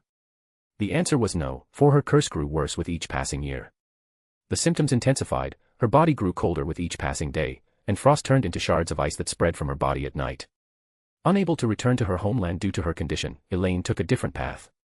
She turned to commerce and, with effort and perseverance, managed to establish herself as the owner of a respected auction house in the capital of the Kingdom of Asura. The objects she had brought from the mysterious cave became treasures that captivated buyers and collectors. Despite her success in business, Elaine remained obsessed with undoing the curse that haunted her. Over the years, she relentlessly searched for a cure, but could only partially alleviate the symptoms that plagued her.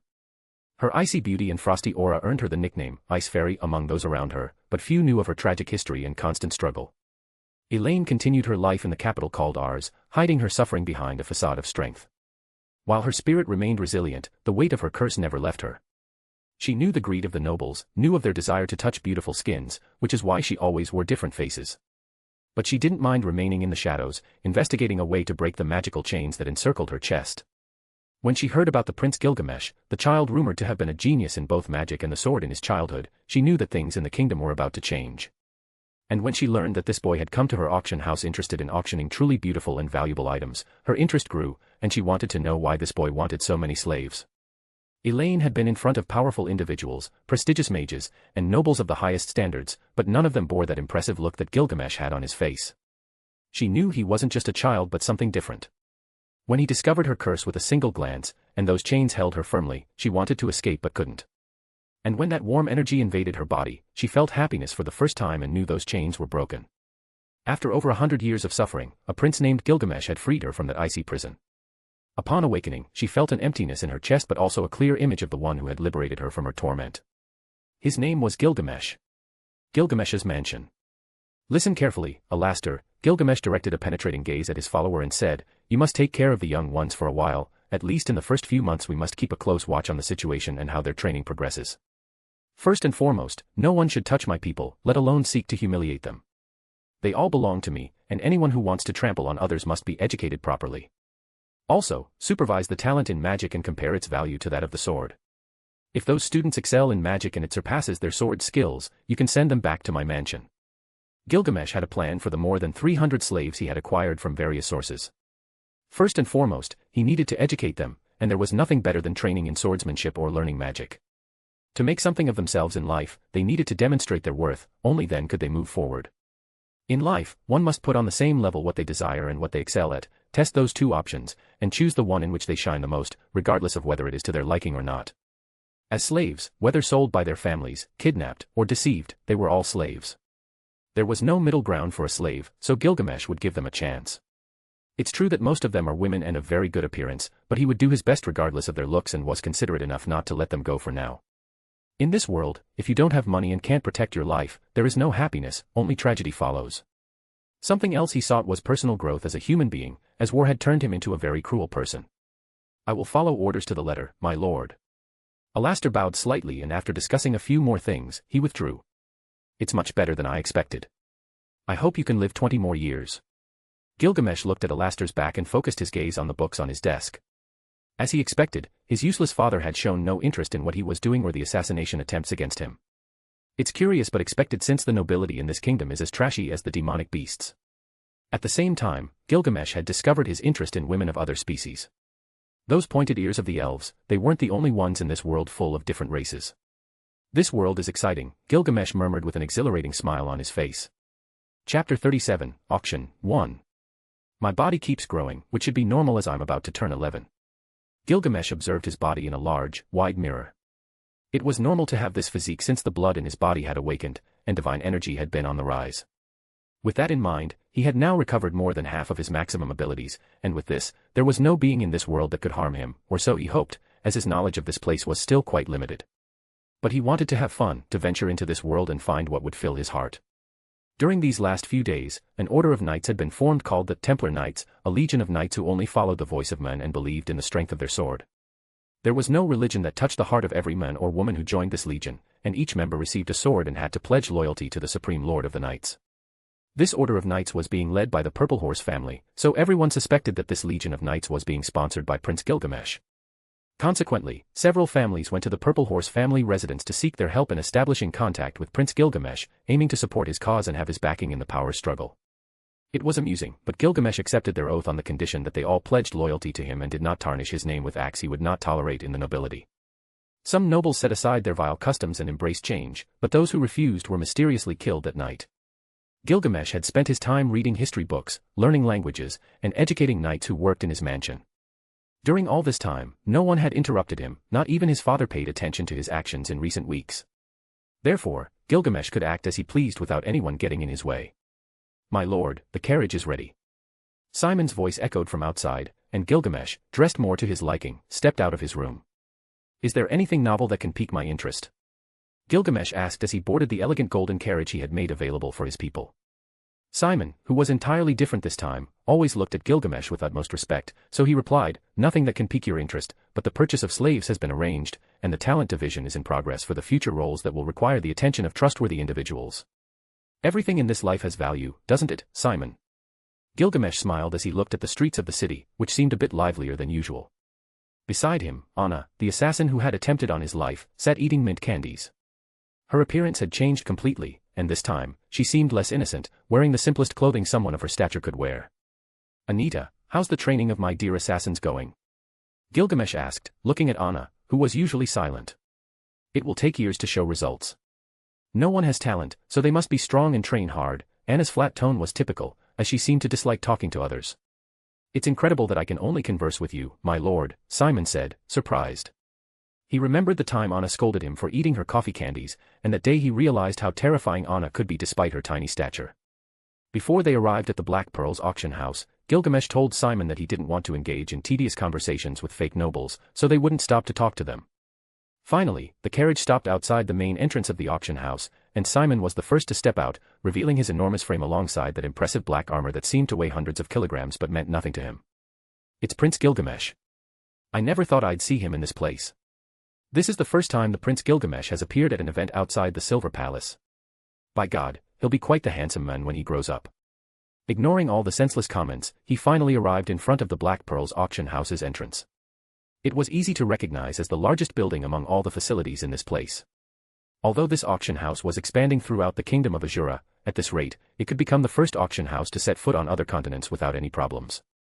But all of this was due to the meticulous moves of the owner, who seemed to have chosen good managers for the respective branches. Maybe she had raised them herself, which is not surprising since her life is so long that 90 years could be just her childhood. Although this auction house never interfered in politics, they held great power because of the special items they auctioned. Neither royalty nor nobles dared to touch them, as they had all silently agreed not to lay a hand on the auction items from this house before they were auctioned.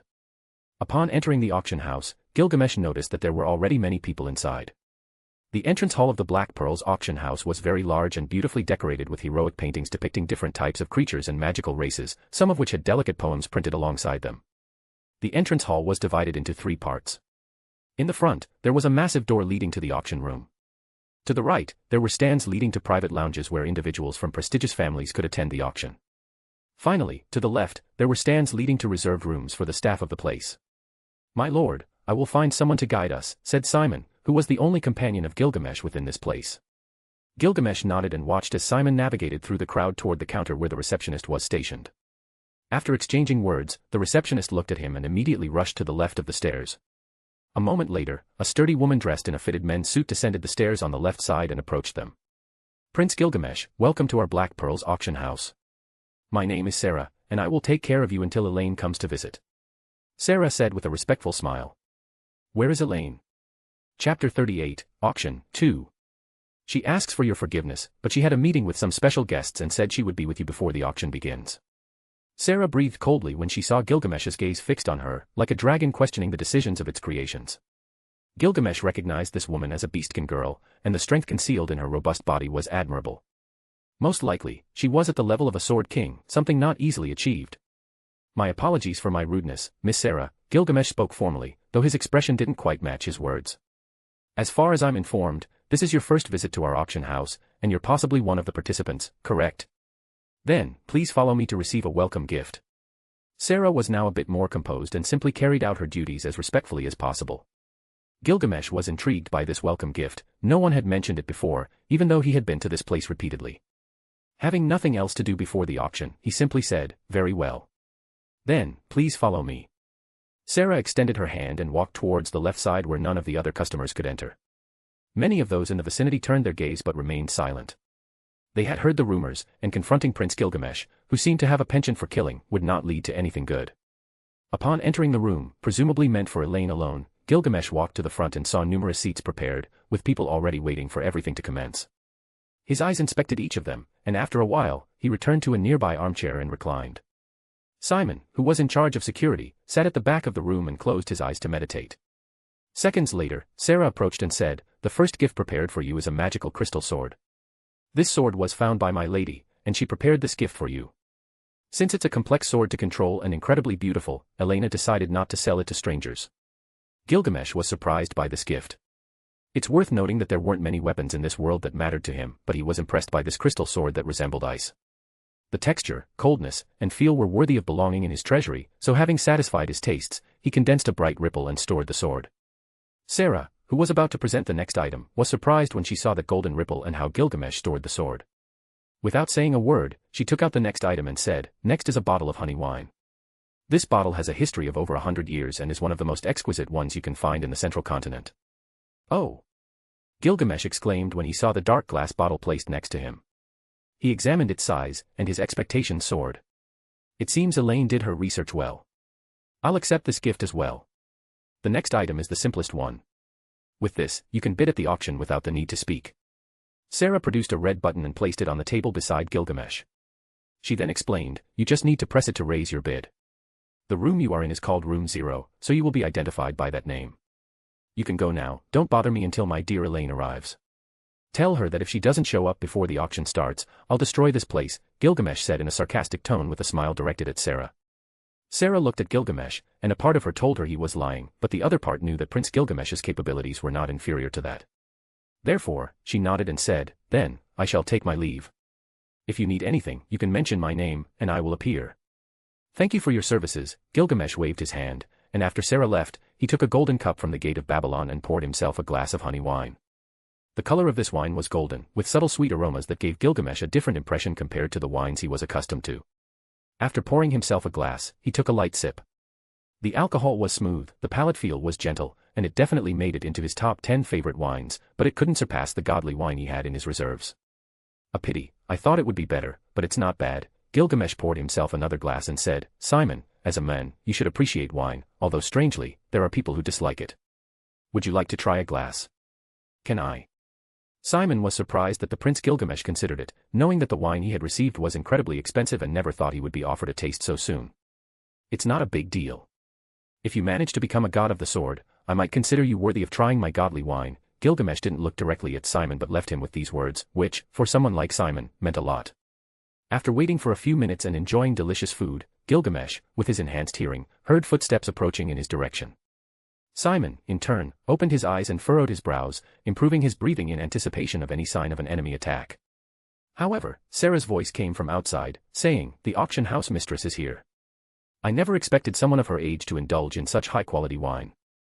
Now I can truly say I've seen it all." Elaine's cold voice came from the door, and then she entered calmly without looking at Simon, who was standing inside. "May I ask which bastard made me wait so long?"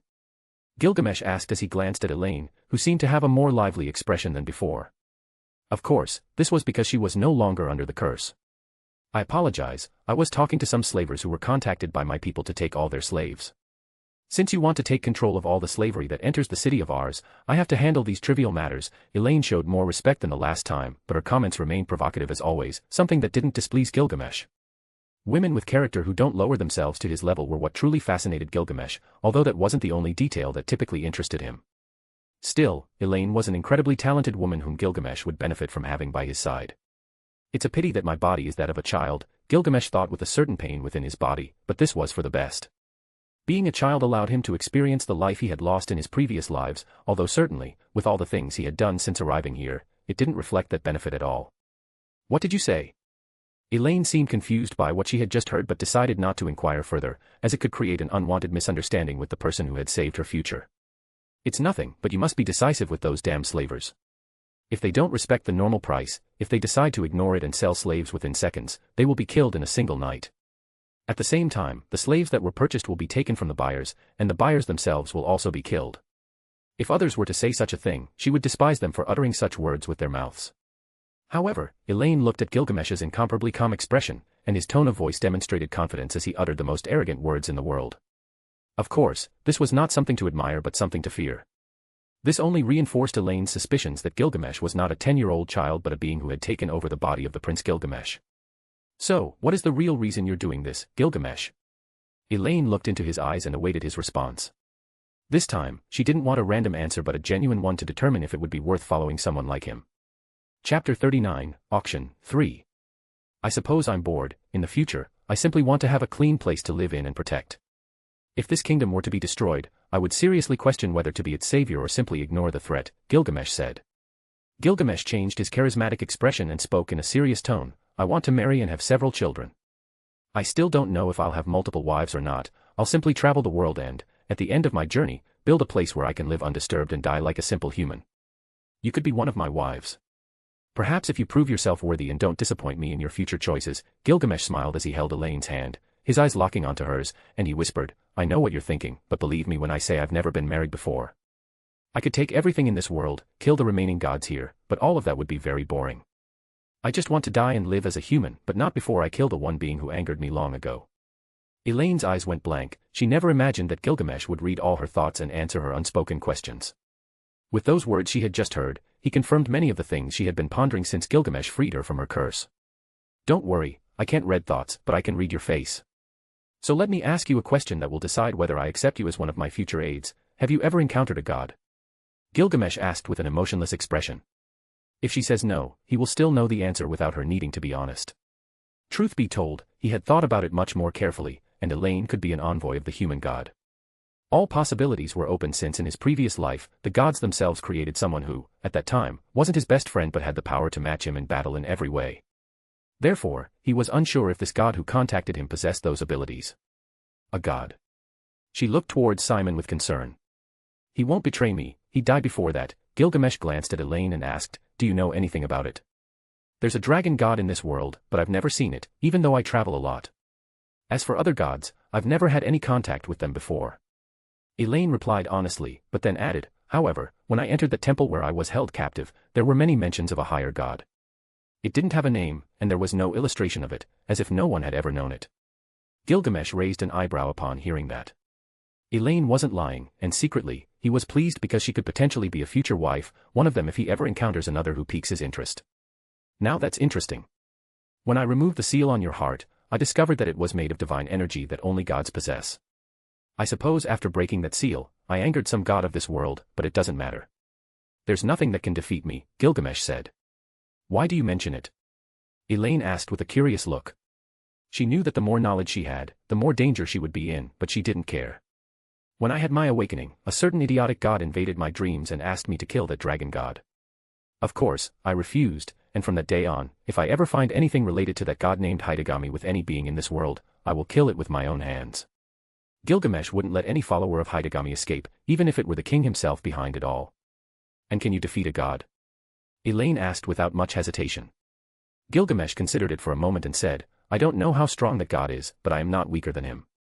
I could give you my answer when I test the strength of the dragon god, although I have my methods to end the lives of gods. He didn't say this to boast but to acknowledge all of his abilities. He had faced demigods and envoys sent to kill him, confronted creatures created by the gods to punish humanity, and personally eliminated them all. In that war, humans won the battle against the gods, and he, Gilgamesh, was considered the emperor of humanity before he died. If you counted the feats of any other men, none of them, upon their death, would make the whole world weep, all forms of life, including plants. No one on earth or in heaven could match him. It's not that I have a hatred for the gods, but that particular one who stood before me in my dreams must be eliminated. Gilgamesh looked at Elaine and said before the auction began, so, taking advantage of the approach, would you like to marry in the future and be one of my wives? Gilgamesh's question was natural, as if it were something normal for a 10-year-old to propose marriage to an elf with over 100 years of life. If anyone knew about this, it would be considered somewhat peculiar. However, he was neither a child nor a saint to deny that the most natural thing in life is to reproduce and die. Elaine looked into Gilgamesh's eyes, her heart fluttered, and she said with a smile on her beautiful face, for now, I'll settle for being your business partner. If you still think the same in 5 years, then I'll give you an answer. Satisfied with that response, Gilgamesh asked, by the way, what kind of weapons do you use? Elaine was puzzled by this and replied, I've always been better with the use of the bow, but it's a weapon that doesn't stand out much in combat when it comes to facing mages and swordsmen. That's why I learned to use a sword, and after dozens of years, I became a sword queen, although no one knows it. Gilgamesh rubbed his chin and murmured, yes, I believe I have a bow in my treasury. Within seconds, a beautiful golden ripple appeared beside Gilgamesh, and after he reached his hand into that ripple, a gorgeous silver bow materialized in front of him. This is a very powerful weapon, I took it from a hero. I believe it was from a very powerful enemy, but there's no need for you to know that. This weapon is strong, it will draw from your body as much as your magical energy or battle aura, so this will be our contract seal. Do you accept? Gilgamesh smiled, having revealed so many of his secrets, she would be a fool not to accept following him. But since she had already given her response, there was no need for her to refuse. Then I will accept your proposal, Gilgamesh, Elaine said in a calm tone. She extended her hand and touched the beautiful bow that seemed like a weapon created by a deity. Finally, the auctioneer, who had entered and stood in the middle of the platform, announced the start of the auction. Chapter 40, Auction 4. Ladies and gentlemen, welcome. First and foremost, I must thank you for your patience, as always. Knowing that the entire place is packed, let the auction begin. A few seconds later, the auctioneer, a middle-aged man, began to explain the rules of this special auction. Raphael then entered with a square object in his hands, covered with fine leather gloves. This square object was shrouded in a snow-white cloth and was placed on a table right in the center. The following items were presented one after another in front of the audience. There was no starting price, and the highest bidder won the item if no one else spoke after 3 calls. After explaining the basic rules of the auction, Raphael walked to the center of the platform and handed a wooden box to the auctioneer. The auctioneer opened the wooden box and presented a beautiful golden ring. This ring that you are seeing before you is the main item of the auction. This ring has a very simple function, which is to enhance vision without the need for magic since its function is automatic. Once placed on the user's finger, they can intuitively adjust the distance of their vision. What does that mean? I heard that the main item of this auction was supposed to be a magical staff. Besides that, there was a high-quality suit of armor that competed with that magical staff. Someone in the crowd suddenly interrupted the auctioneer's presentation. Damn barbarian, they should cut out his tongue for speaking out of turn and disrupting the auctioneer. He's wasting my time, Elaine muttered with a cold expression. Gilgamesh, on the other side, merely smiled. Those were his thoughts, but he hadn't voiced them. Knowing that Elaine felt the same way, he just smiled. The auctioneer on the stage frowned. He really didn't like being interrupted while speaking. We don't usually showcase the items being auctioned, but since you can now see the items, you'll be able to view them before the auction starts to obtain them. We implemented this dynamic because there are some truly valuable items today, so we were considerate in showing you all the items being auctioned today. To my left, the next item is a rainbow diamond. This rainbow diamond, aside from being beautiful, enhances the concentration of those nearby, and if used for magical purposes, it could create a powerful item if worked on correctly. When the beautiful rainbow crystal was displayed, all the nobles in the private rooms exclaimed with excitement.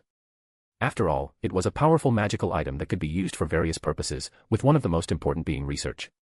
Any young mage would be grateful to have a magical item that helps with learning, so this, along with the ring, would be among the most desired items among all the impressive offerings.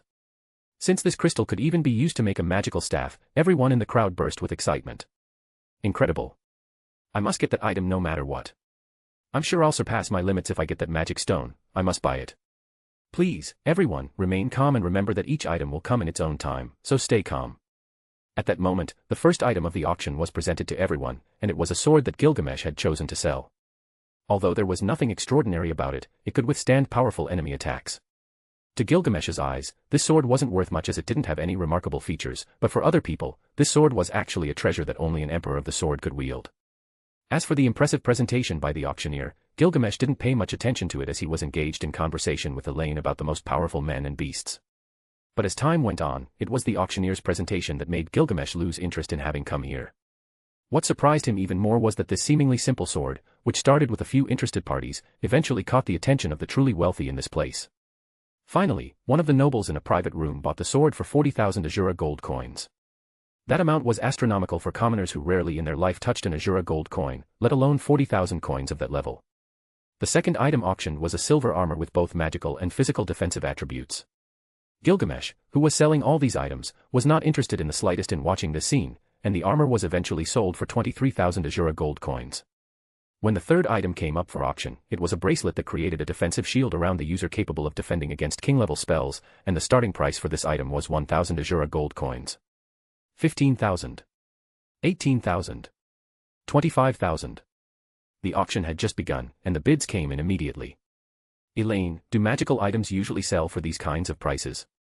Gilgamesh asked Elaine. Elaine stared at the magical item on the stage and said, items like these magical ones are not typically manufactured frequently, let alone sold in this type of auction.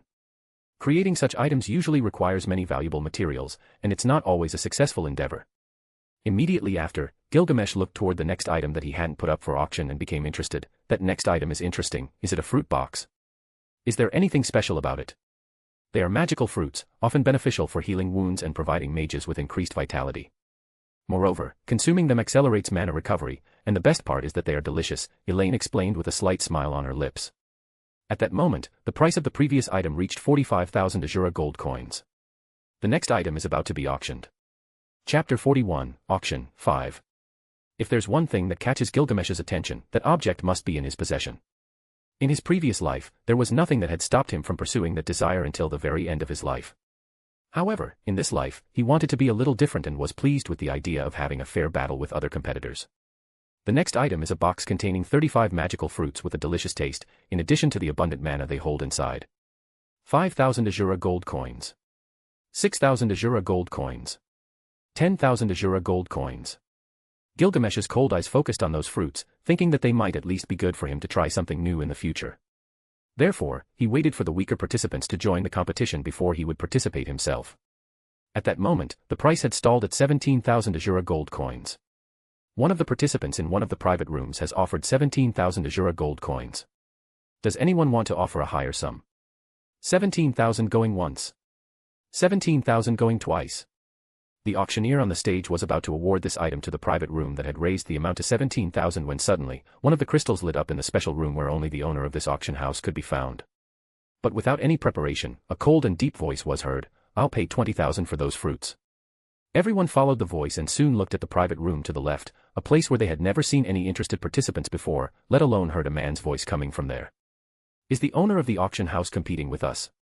"That doesn't make sense," a man's voice was clearly heard. "That must be Prince Gilgamesh, I saw him enter that room just now." "For those who are curious, I am Gilgamesh. There's no need for further introductions, so I hope no one minds if I take this item.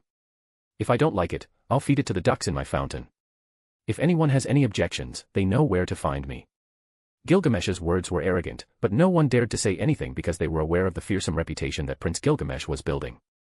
Northwest one in this place was foolish enough to go against a young man who killed without hesitation, and moreover, he was the Prince Gilgamesh who had recently gained power in the struggle against the royalty. Sold for 20,000 Asura gold coins. Elaine looked at Gilgamesh with shining eyes. His arrogance and confidence made her feel strange, but there was certainly something about him that she liked. She had never before been in the presence of a man willing to challenge even the gods, never before had she seen a human with such an unparalleled character. If he was a reincarnated individual, Gilgamesh in his previous life must have been a very powerful man who shook the world. But since she learned about the possibility of Prince Gilgamesh being one of his reincarnations after he died, he should have left some mark in this past.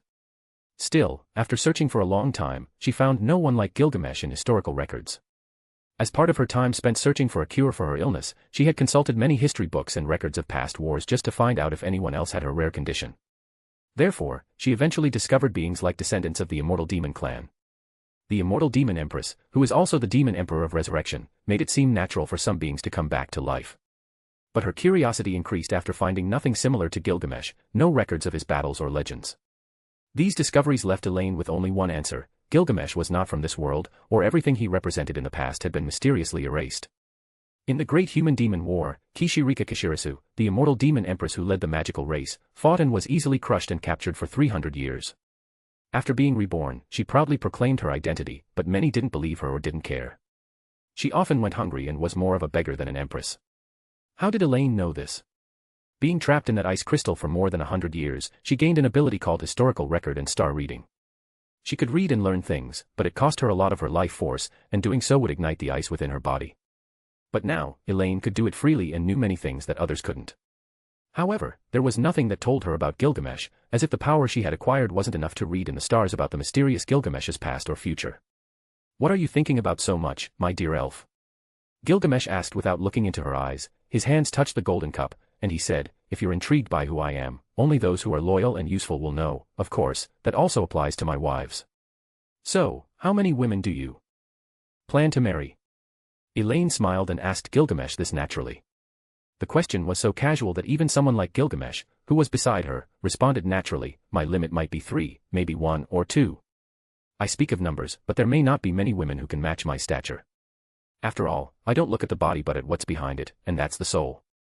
Of course, Gilgamesh would never admit that Elaine was a very beautiful woman with a pleasant character, perhaps due to his age and experiences. Nevertheless, as he once wanted to experience what many other humans had done at some point in their lives, he would have to look for a girlfriend when he began to travel.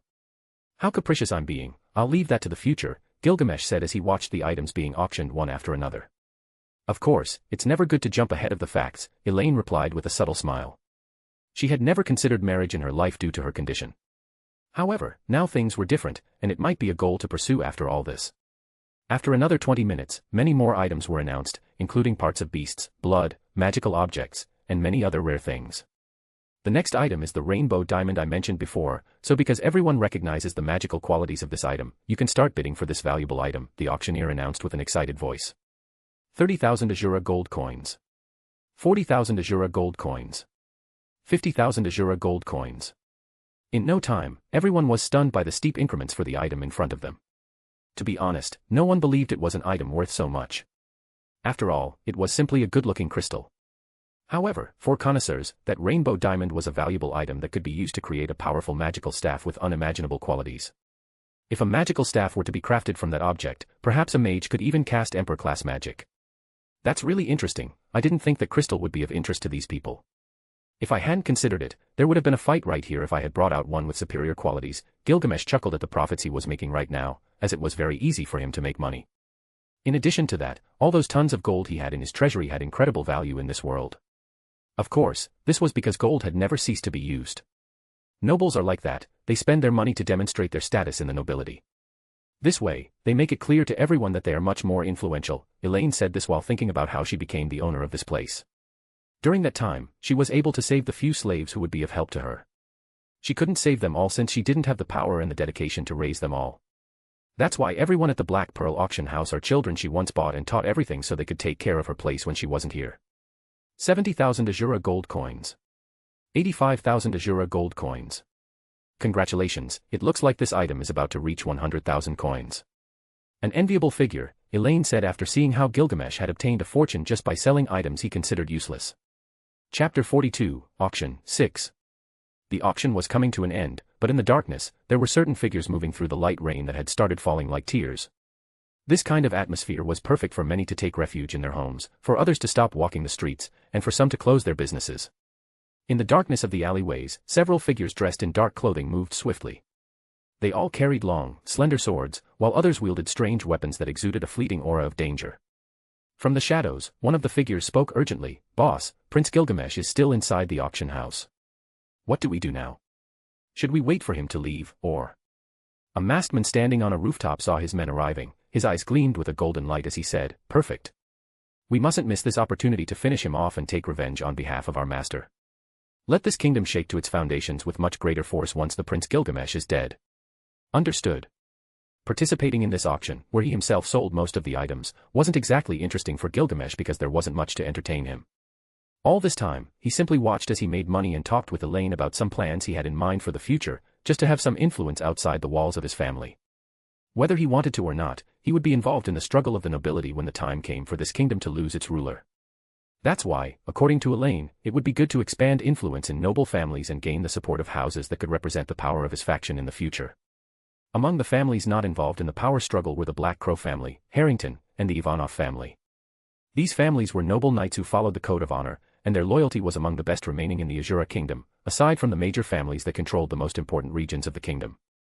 The families Elaine mentioned were those that chose not to get involved in politics, those who remained true to their roles as guardians of their respective territories and were the ones who commanded entire armies directly under the king's orders. If you're interested, you can strip Prince Halfhouse of his power.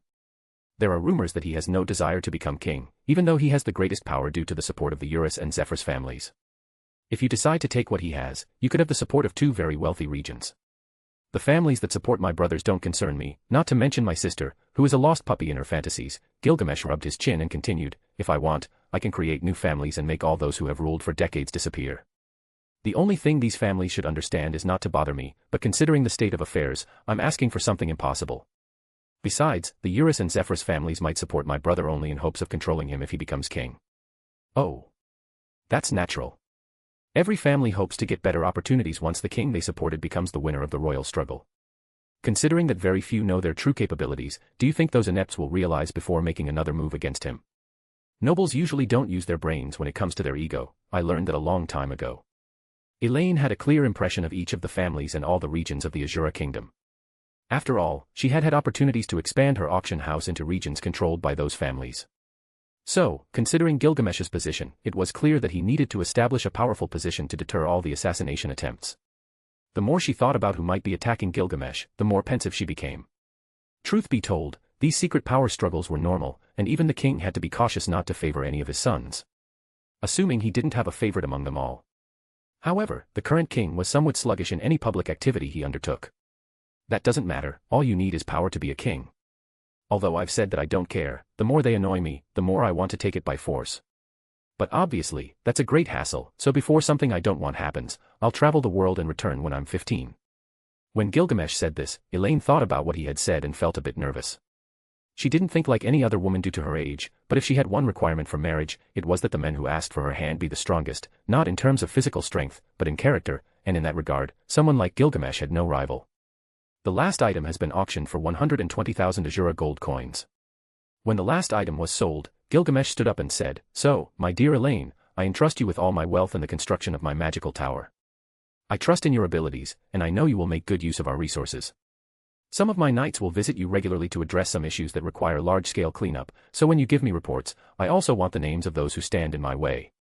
Gilgamesh walked toward the exit door and added, "Remember, Elaine, you now represent my image, so no one should even think about harming you, not a single hair. Otherwise, their heads and the heads of their families will roll on the ground." Elaine stood up and said confidently, "Then I won't hesitate to give you all their names. I won't accompany you to the door due to my appearance, so I hope you understand." Gilgamesh knew that Elaine had concealed her body since she arrived in the Asura kingdom, so he perfectly understood her concerns and didn't take offense. He left the auction house alongside Simon. "Should I get you an umbrella?" Simon asked after seeing the light rain in the sky. "It's not necessary. Today seems to be a beautiful rainy day." Gilgamesh looked at Simon and added, "Make sure to take good care of Elaine. She might become my wife in the future." "Don't worry, my lord. I will ensure that nothing harms her, even if I have to offer my head," Simon said in an exaggerated tone. Gilgamesh, upon hearing this, walked onto the street without minding the mud or getting wet in the rain. He muttered to himself, "Even if one seeks beauty in life, everything returns to nature when one dies. I too died that time and was buried by my people in Uruk. Maybe my body rotted like everyone else's. In the end, all that remains over the years in humans is a pile of bones, dust that turns into nothing but dust. I should stop blaming myself for still having certain characteristics from my past life. I need to be more careful not to push myself too hard here." Gilgamesh finally shook his head and headed toward his carriage. It was at that moment that several dangerous auras were sensed by him, and an ironic smile appeared on his face. In the end, everyone wishes to be killed by him in one way or another. What a nuisance. Now he had to see the color of blood again. Well, at least those assassins seeking to end his life had come to be killed. Gilgamesh could feel that killing intent from hundreds of meters away, growing heavier by the moment. How could he not understand that this was a gift for him? "Simon, go outside, there are crows flying in the sky." These words caused Simon's eyes to momentarily flash fiercely, but then he calmed down and closed the carriage door. This time, he would fulfill his role as Prince Gilgamesh's royal guard, no matter how many he had to kill. He couldn't disappoint Gilgamesh this time, as he himself had said that he could become a sword god in this life. How can I make all these idiots understand that they're only coming to their deaths? If I knew a concrete way, I'd do it because it's a hassle always seeing useless people die for just a few gold coins. Do they want to kill me? I just want to live a peaceful life. Take the emptiest road, unless you want blood to stain other people's property.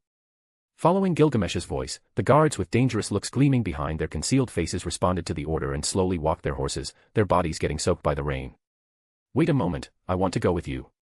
A tiny voice was heard among the people coming out of the auction house. But at that moment, a cold voice sounded in the distance, and a tall young man looked at the carriage where Gilgamesh was seated, saying, "Be careful on the road, Prince Gilgamesh." Chapter 43, A Rainy Day, 1. Have you ever gifted yourself in such a way? What a foolish young man. When we return home, I want to be informed about that boy's family. They all must be eliminated, even if it means tearing down the foundations of that family. Gilgamesh's eyes gleamed with a crimson hue, but unexpectedly, there was a smile on his lips. He knew that all of this was merely politics, and his older brother's factions were acting on their own to remove him from the future struggle for the throne. Bite the gold ingot and weep for the fatherless bastards. That phrase was what victors in a succession for the throne told the families of the opposing faction that had fought against them. Suddenly, at that moment, everyone realizes that getting involved in an agonizing battle was unnecessary. It's only when death is about to drag you into darkness that you think it wasn't worth it. Regret follows like an eruption, and tears blur the vision. That was what distinguished kings from nobles, commoners from nobles, and animals from humans.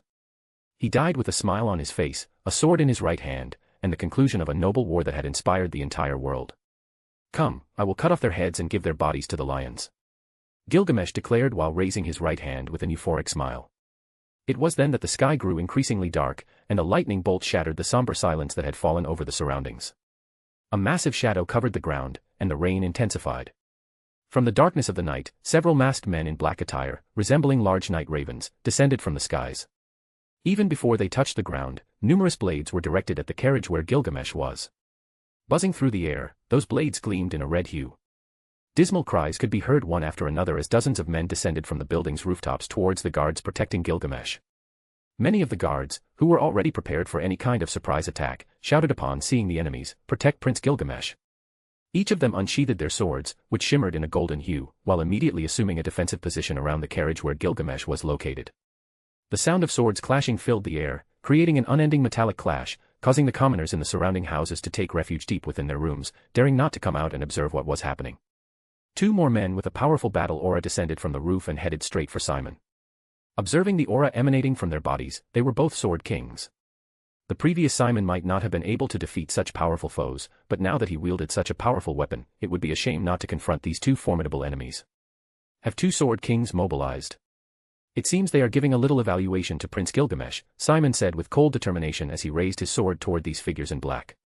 To have beings of this caliber in their ranks, the enemies must be led by one of the two factions, either the princess or the first prince.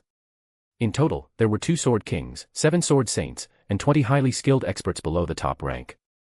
For this group of experts to go up against Prince Gilgamesh's entourage, which seemingly lacked powerful guards, this assassination would be as easy as breaking a wine bottle. The 2 sword kings raised their swords, and they gleamed with a menacing battle aura as they advanced head-on. The 2 pairs of eyes behind those masks emitted a thirst for blood and cruelty, while their strikes were intended to take the lives of those before them.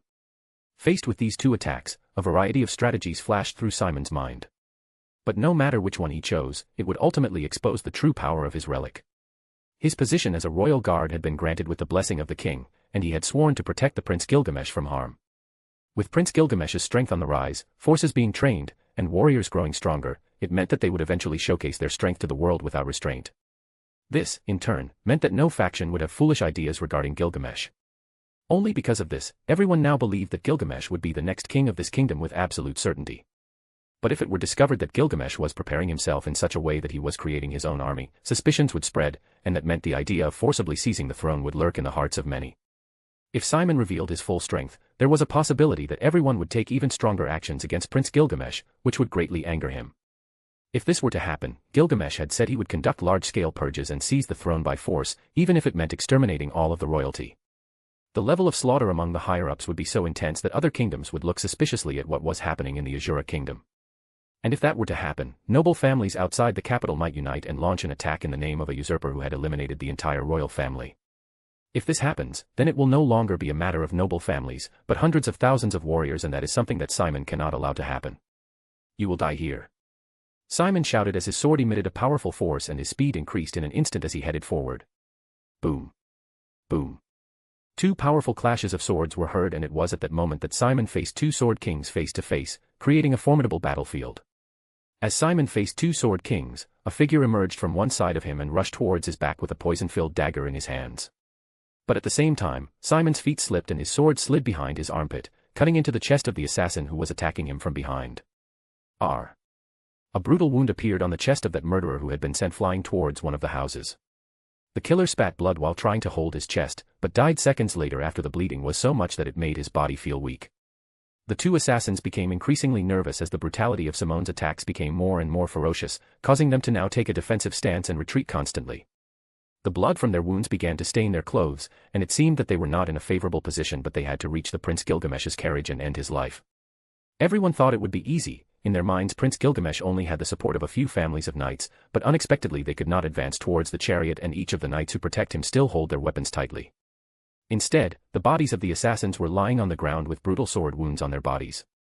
However, the assassins' attacks were deceptive, and they only needed to cause a small wound to their enemies for them to fall to the ground paralyzed by the poison. In front of the door of the chariot where Gilgamesh was, the knights began to fall one after another. Under these unprepared circumstances, less than a dozen knights had to deal with dozens of enemies who suddenly ambushed them. Strangely, Gilgamesh's chariot had not suffered any damage, and it itself remained silent. If anyone saw this, they wouldn't know if Prince Gilgamesh was alive or dead. Chapter 44, A Rainy Day, 2. They shall not pass this point. One of the guards, covered in blood and deep wounds, raised his sword in front of 3 sword saints and roared furiously as he faced the enemy. The way he fought was brutal, his attacks were comparable to a sword saint ready to ascend to a sword king. But under the overwhelming attacks of 3 sword saints, this knight couldn't stand out much. Nevertheless, with the knights in front of the carriage falling one after another, there would come a moment when he could no longer withstand these brutal assaults. At that moment, 2 of the masked men leaped onto the carriage at an astonishing speed, their bodies glowing with a battle aura they hadn't released until now, heading directly toward where Gilgamesh stood. The guards, fighting fiercely despite their failing bodies due to poisoning, shouted when they saw this. Some ran desperately without any caution for their lives, hoping not to disappoint Prince Gilgamesh, who had given them a unique path to greatness. Unfortunately, they were still too weak, and their opponents surpassed them in combat experience to the death.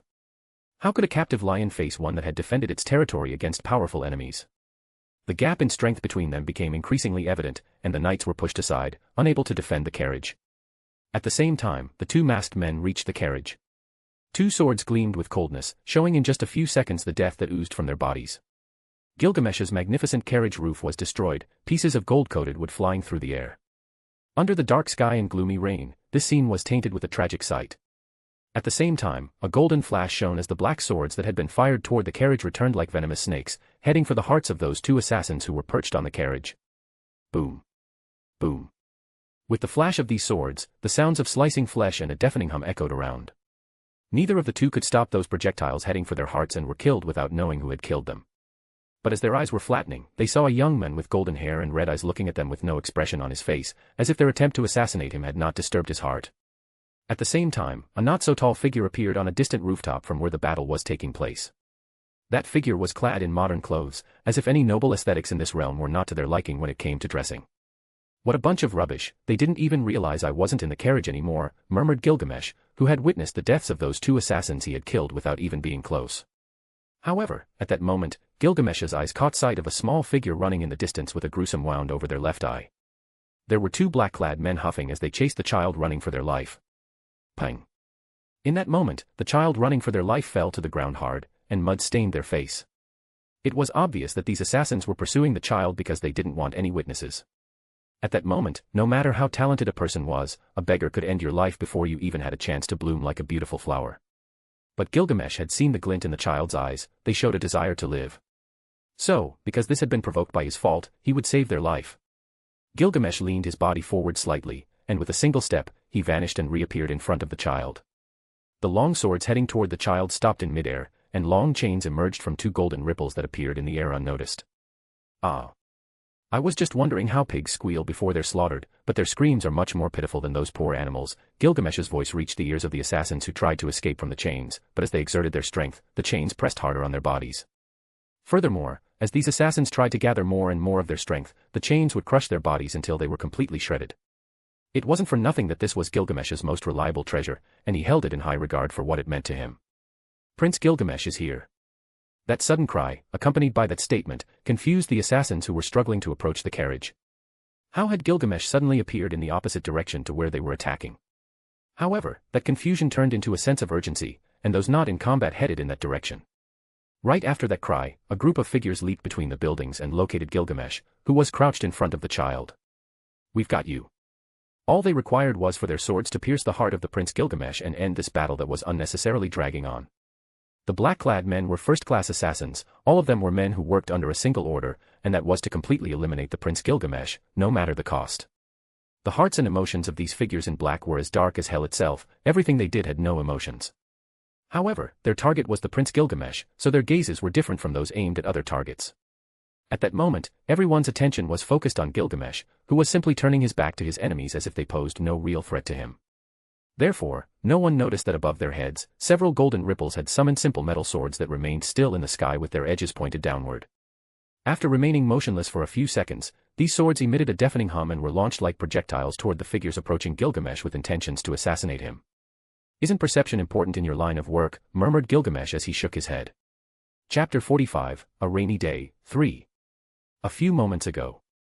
"I have to bring the medicine to my sister, she needs it today, or she'll die," growled the boy who had become entangled in the battle that had erupted. The boy's name was Finian, and he was only 6 years old.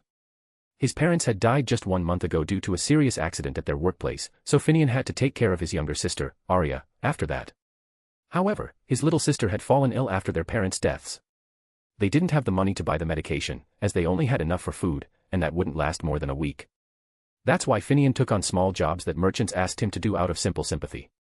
So, after struggling for several days to buy medication for his little sister, he found himself faced with cruel men trying to assassinate the Prince Gilgamesh. All Finian could think of was to run for shelter, but at that moment, he was spotted by one of the assassins who were keeping watch in the area. They had no heart, so they tried to kill him as soon as they saw him, so after miraculously escaping the first attack, he kept moving forward. "I'm coming, sister." However, due to the rain, mud had formed on the streets, and Finian, feeling his body growing heavier, succumbed to numbness. He didn't know what was happening to him, so he simply took the bag of medicine and held it tightly in his mouth as he crawled through the mud. "Arya, my little sister." The fierce eyes of young Finian slowly lost their sparkle, but his body kept moving forward. At that moment, under the rain that had completely soaked his body, he felt a rush of warmth that instinctively woke him up. That source of warmth was comforting, as if it were a beautiful golden shield. When Finian turned around, he saw a tall figure there, shining in golden light and remaining calm under the attack of the two men dressed in black. However, just when he thought they were about to be killed, the opposite happened. Chains held the enemy in the air. It's incredibly powerful.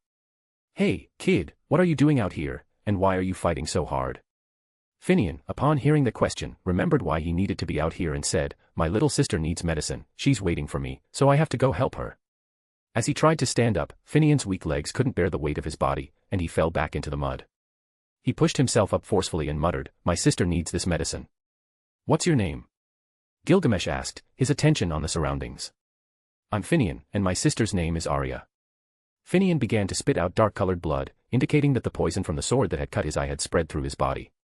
"You foolish child, don't move and quietly drink this medicine." Gilgamesh, not caring if his clothes got dirty in the mud, knelt down and held the head of the boy who was dying from the poison of the sword that had cut his eye.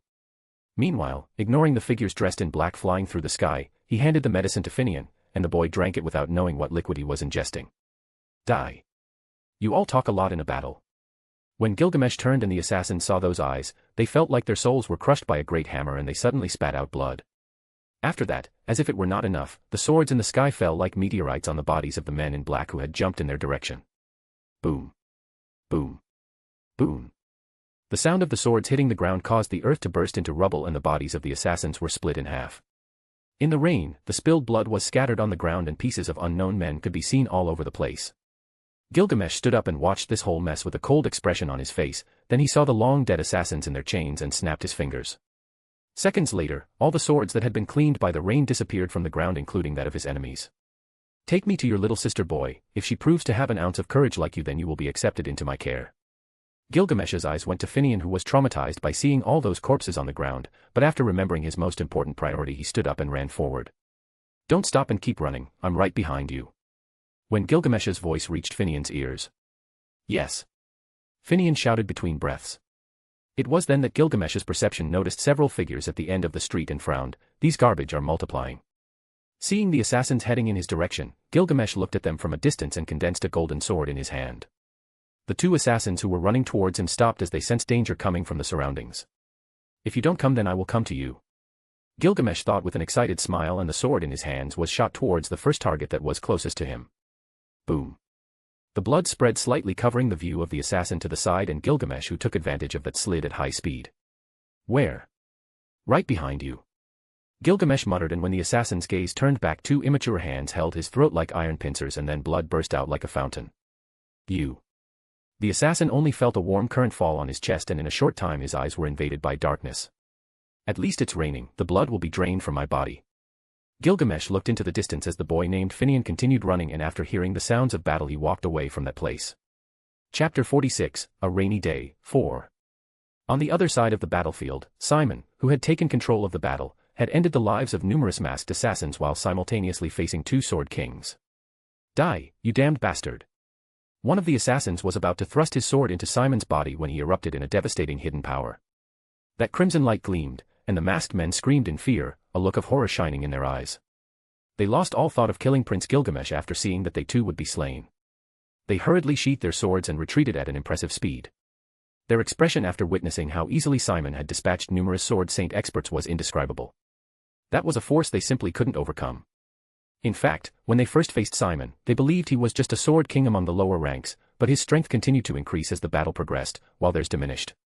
However, in the face of an entity with an unknown origin and strength that defied all logic, it was best to consider this mission a failure and retreat if they wanted to survive. But Simon wouldn't let them escape, so with terrifying strength, he increased his speed and caught up to the two assassins, both of whom were sword kings, and cleaved them in half. When the battlefield finally returned to its tranquility, there were only knights standing around the carriage, struggling to catch their breath. They had won a bittersweet victory as they had not been able to protect their lord, who had acted on his own, which was unacceptable. But they could do nothing more than grit their teeth in frustration. "Stop the bleeding, prioritize your future healing, and I won't search for the Prince Gilgamesh," Simon said as he waved his sword, the blood on it sliding to one side. "Yes, sir." In a dark alley, where only dogs and cats would dare to venture on a day that seemed stained with absolute agony, several men in black ran to hide from the danger that was lurking. However, the most deplorable thing was that the deep wounds on their bodies left large stains of blood on the ground that couldn't be concealed by the mud and water. "We're all going to die here," said one of the masked men as he clutched his stomach, which had a long gash. Beneath his clothes, you could see his intestines spilling out from his stomach, and blood immediately stained his entire attire. "Hold on, if we hide our presence, we might be able to escape." Arg. No matter where they fled, Gilgamesh found them all and took it upon himself to kill them all. "No one will survive after today." Following these words, Gilgamesh appeared in the alley and began to swing his sword. Once, twice, every swing of his sword took a life as if he were the very reaper of death. No one could escape or resist, all they could do was beg for his forgiveness, which would never be heard.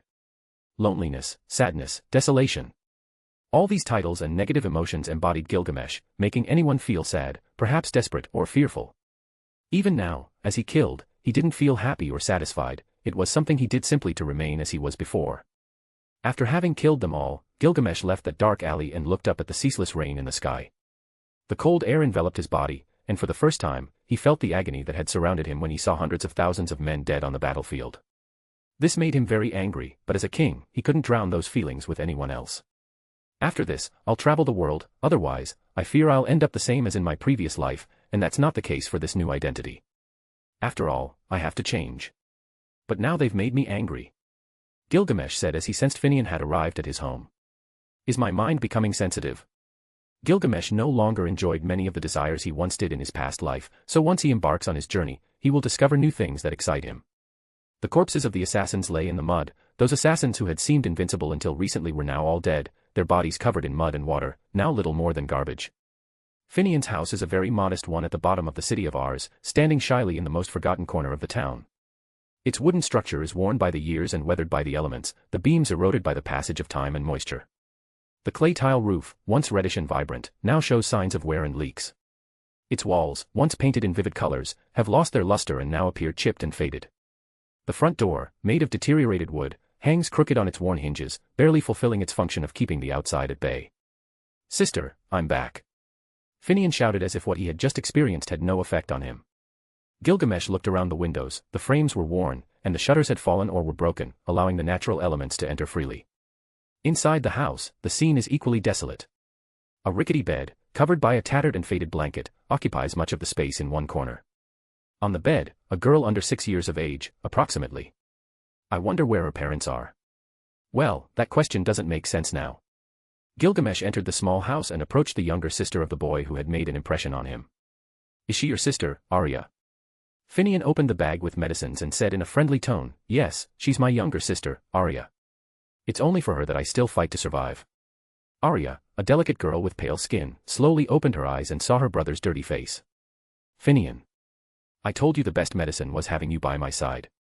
Look how dirty you are." "This feels strange," Gilgamesh muttered to himself as he moved around the room, contemplating what to do without these children seeing him as a kidnapper looking for servants. The girl had an unusual white hair color, so some strange magic-related illness must have afflicted her. Understanding that it was a magical ailment, he knew there was no medicine that a child could obtain that would help her. "Brother. There's a handsome boy, but he's strange." Arya assessed Gilgamesh and pointed at him with her trembling finger. Finian was surprised and gently pushed his sister's hand away, then squinted his eyes and whispered, "I suspect he's the Prince Gilgamesh, but due to the mud on his body and blood, I'm not sure. Regardless, he saved my life and offered to bring me home." At this moment, Gilgamesh felt a mix of indignation and touched by the sibling scene he was witnessing. Just as he was about to reprimand the child, he suddenly felt that something wasn't quite right in this turn of events. "Children, I will make you a suggestion you can't refuse. If I manage to cure your sister, You must repay me by becoming part of my retinue, so that in the future, you can be great assistants. Since you're alone, you're likely to perish in the winter, so it would be wise to accept. He didn't know why, but that innocent child named Finian was very peculiar, and just to be sure, he would take them back with him. Are you telling the truth? Can you save my sister and give her good food so she can grow and not stay small like me? What should we do if we follow you now? Finian became very excited upon hearing this proposal. You foolish child. Do you think I lie? Who the hell taught you something so foolish? Well, it doesn't matter, what you'll do with me in the future will be based on what you learn. Gilgamesh brought his right hand to his chin and pointed, you could become knights, mages, scholars, librarians, or whatever you desire. Despite the fact that this might not benefit him much in the future, he felt compelled to help these children who were alone. The way things were going, they might be sold as slaves someday. So, it was best for them to come with him, that way, he could finally return and rid himself of all the dirt on his body. Chapter 47, Sense of Life. Prince Gilgamesh. Where is he? Simon advanced through the streets with a terrifying aura shrouding his body, but as he made his way through the streets, he discovered that there were more corpses than he could count at a glance. This meant that he had not done his job well and that he was not yet ready to call himself Gilgamesh's right-hand man, not even worthy of protecting him. How could he feel proud to be his right hand? Just as he was about to increase his speed, he heard a calm voice calling him from afar, you look good. I thought you couldn't handle those two ants you were facing. Gilgamesh, holding a girl and followed by a boy, appeared in his sight. My lord, forgive me for not being able to keep your tranquility and making you have to raise a sword. You're growing little by little, Simon. This is not such a big deal. I understand you have your insecurities, but never hold back your sword with any enemy, even if it's a god. If your bones aren't broken and your muscles aren't bleeding, it means you didn't try hard enough, so think about that when you have to defend me. Gilgamesh handed the girl in his arms and said, I can't send them to the Purple Horse family for training. The girl has potential in magic, and the boy in the sword, but they can't be separated until they're at least 10 years old. So, do you plan to keep them by your side? Simon didn't quite understand what Gilgamesh was thinking about it. He wasn't usually very interested in this kind of thing because he liked tranquility, so he didn't quite grasp the goal of bringing these children back. For the time being, yes, but right now all I want is to get out of this dump, Gilgamesh said as he walked through the mud and puddles due to the heavy rain. Simon immediately said in a calm tone, don't worry, my lord. A carriage is on its way, and the knights will take care of the corpses. Do you have any special instructions you'd like to give? None, return with all the wounded directly to the mansion where they will be treated.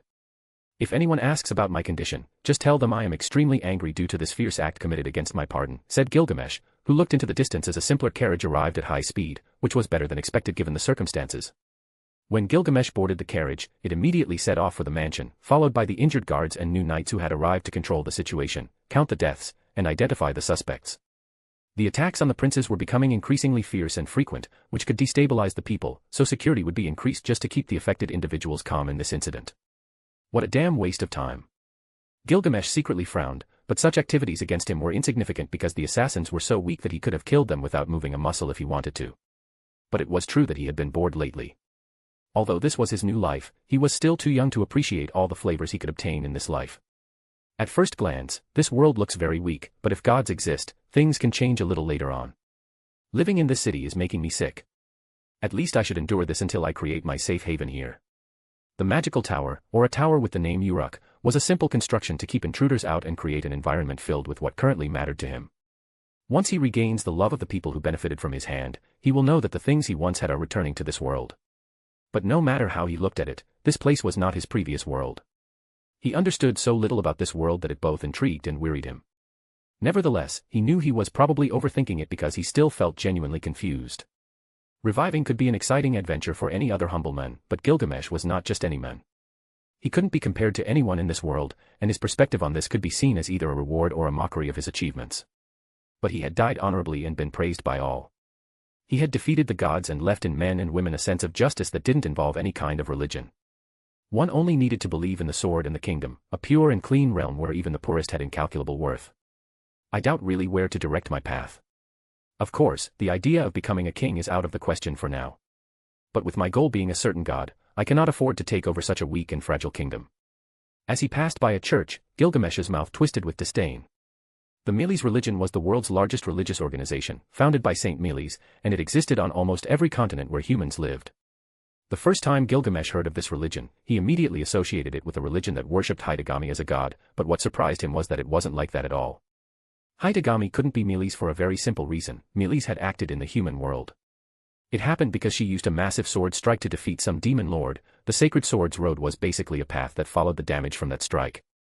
Hitagami couldn't personally appear in the human world, that's what he had been told, and based on his deduction, Gilgamesh suspected that this god wasn't lying. The only way Gilgamesh suspected he could interact in the human world was through his messengers, apostles, or chosen ones to carry out his will. A religion that divided its believers, the psychopaths who cling to their beliefs of expelling demons and exterminating them entirely. And then there are those who see any race as their equal, something quite interesting considering the human-demon war. Before he realized it, Gilgamesh had already arrived at his palace, and after reaching the door, a bottle with a strange liquid appeared in his hand, which he handed to one of the servants. One drop for each of the wounded knights. Once they've been cared for, tell them to reflect on the battle they had this afternoon, Gilgamesh said in a cold tone before taking off his clothes and heading straight for the bath to take a shower. Your words are commands, fourth prince. The servant bowed respectfully and quickly headed to the infirmary where the wounded knights from the battle were. Gilgamesh Asura, currently 10 years old, is the fourth prince of the Asura kingdom. A demon, very powerful, the youngest to receive the title of Sword King, with unknown abilities, perhaps a powerful magician, possessing unimaginable treasures, commanding powerful knights in the Holy Sword Kingdom, and suspected to have one of the elders by his side as a sword emperor. He is an unmatched genius who could become a sword god by the age of 30. From a young age, he was considered the best prince of all due to his talents in both magic and swordsmanship, but his overwhelming talent made him humble himself for 4 years. Being the target of an assassination attempt, it is said that he killed more than 30 assassins in an old tavern and then emerged without a scratch on his body. Everyone suspected that after his mother's death, he secretly trained for the following 4 years, and after being bothered in this way, he showed his teeth a bit. But believing it wasn't enough, the fourth prince visited the main headquarters of the water god style and brutally killed one of the most prominent students who was about to become a sword saint. On that same day, his father wanted to seek revenge regardless of the consequences, but Gilgamesh challenged him to a death duel in the Colosseum of the city of Ars. Thousands of people witnessed their battle. No, it is said that it wasn't a battle but a one-sided beatdown by Gilgamesh and appreciated by all. In that case, the fourth prince should be a powerful sword warrior, and from that day on, many called him the son of the sword. A week ago, another assassination attempt was made against him after the fourth prince left the Black Pearl's auction house. It is said that 2 sword kings died, more than 8 sword saints, and around 24 assassination experts. That same night, one of the heirs of a noble family was brutally murdered, and the entire family lost half of their wealth, as well as their most precious relics, including their slaves. It is rumored that all these acts were committed by a sword emperor, but it's only speculation.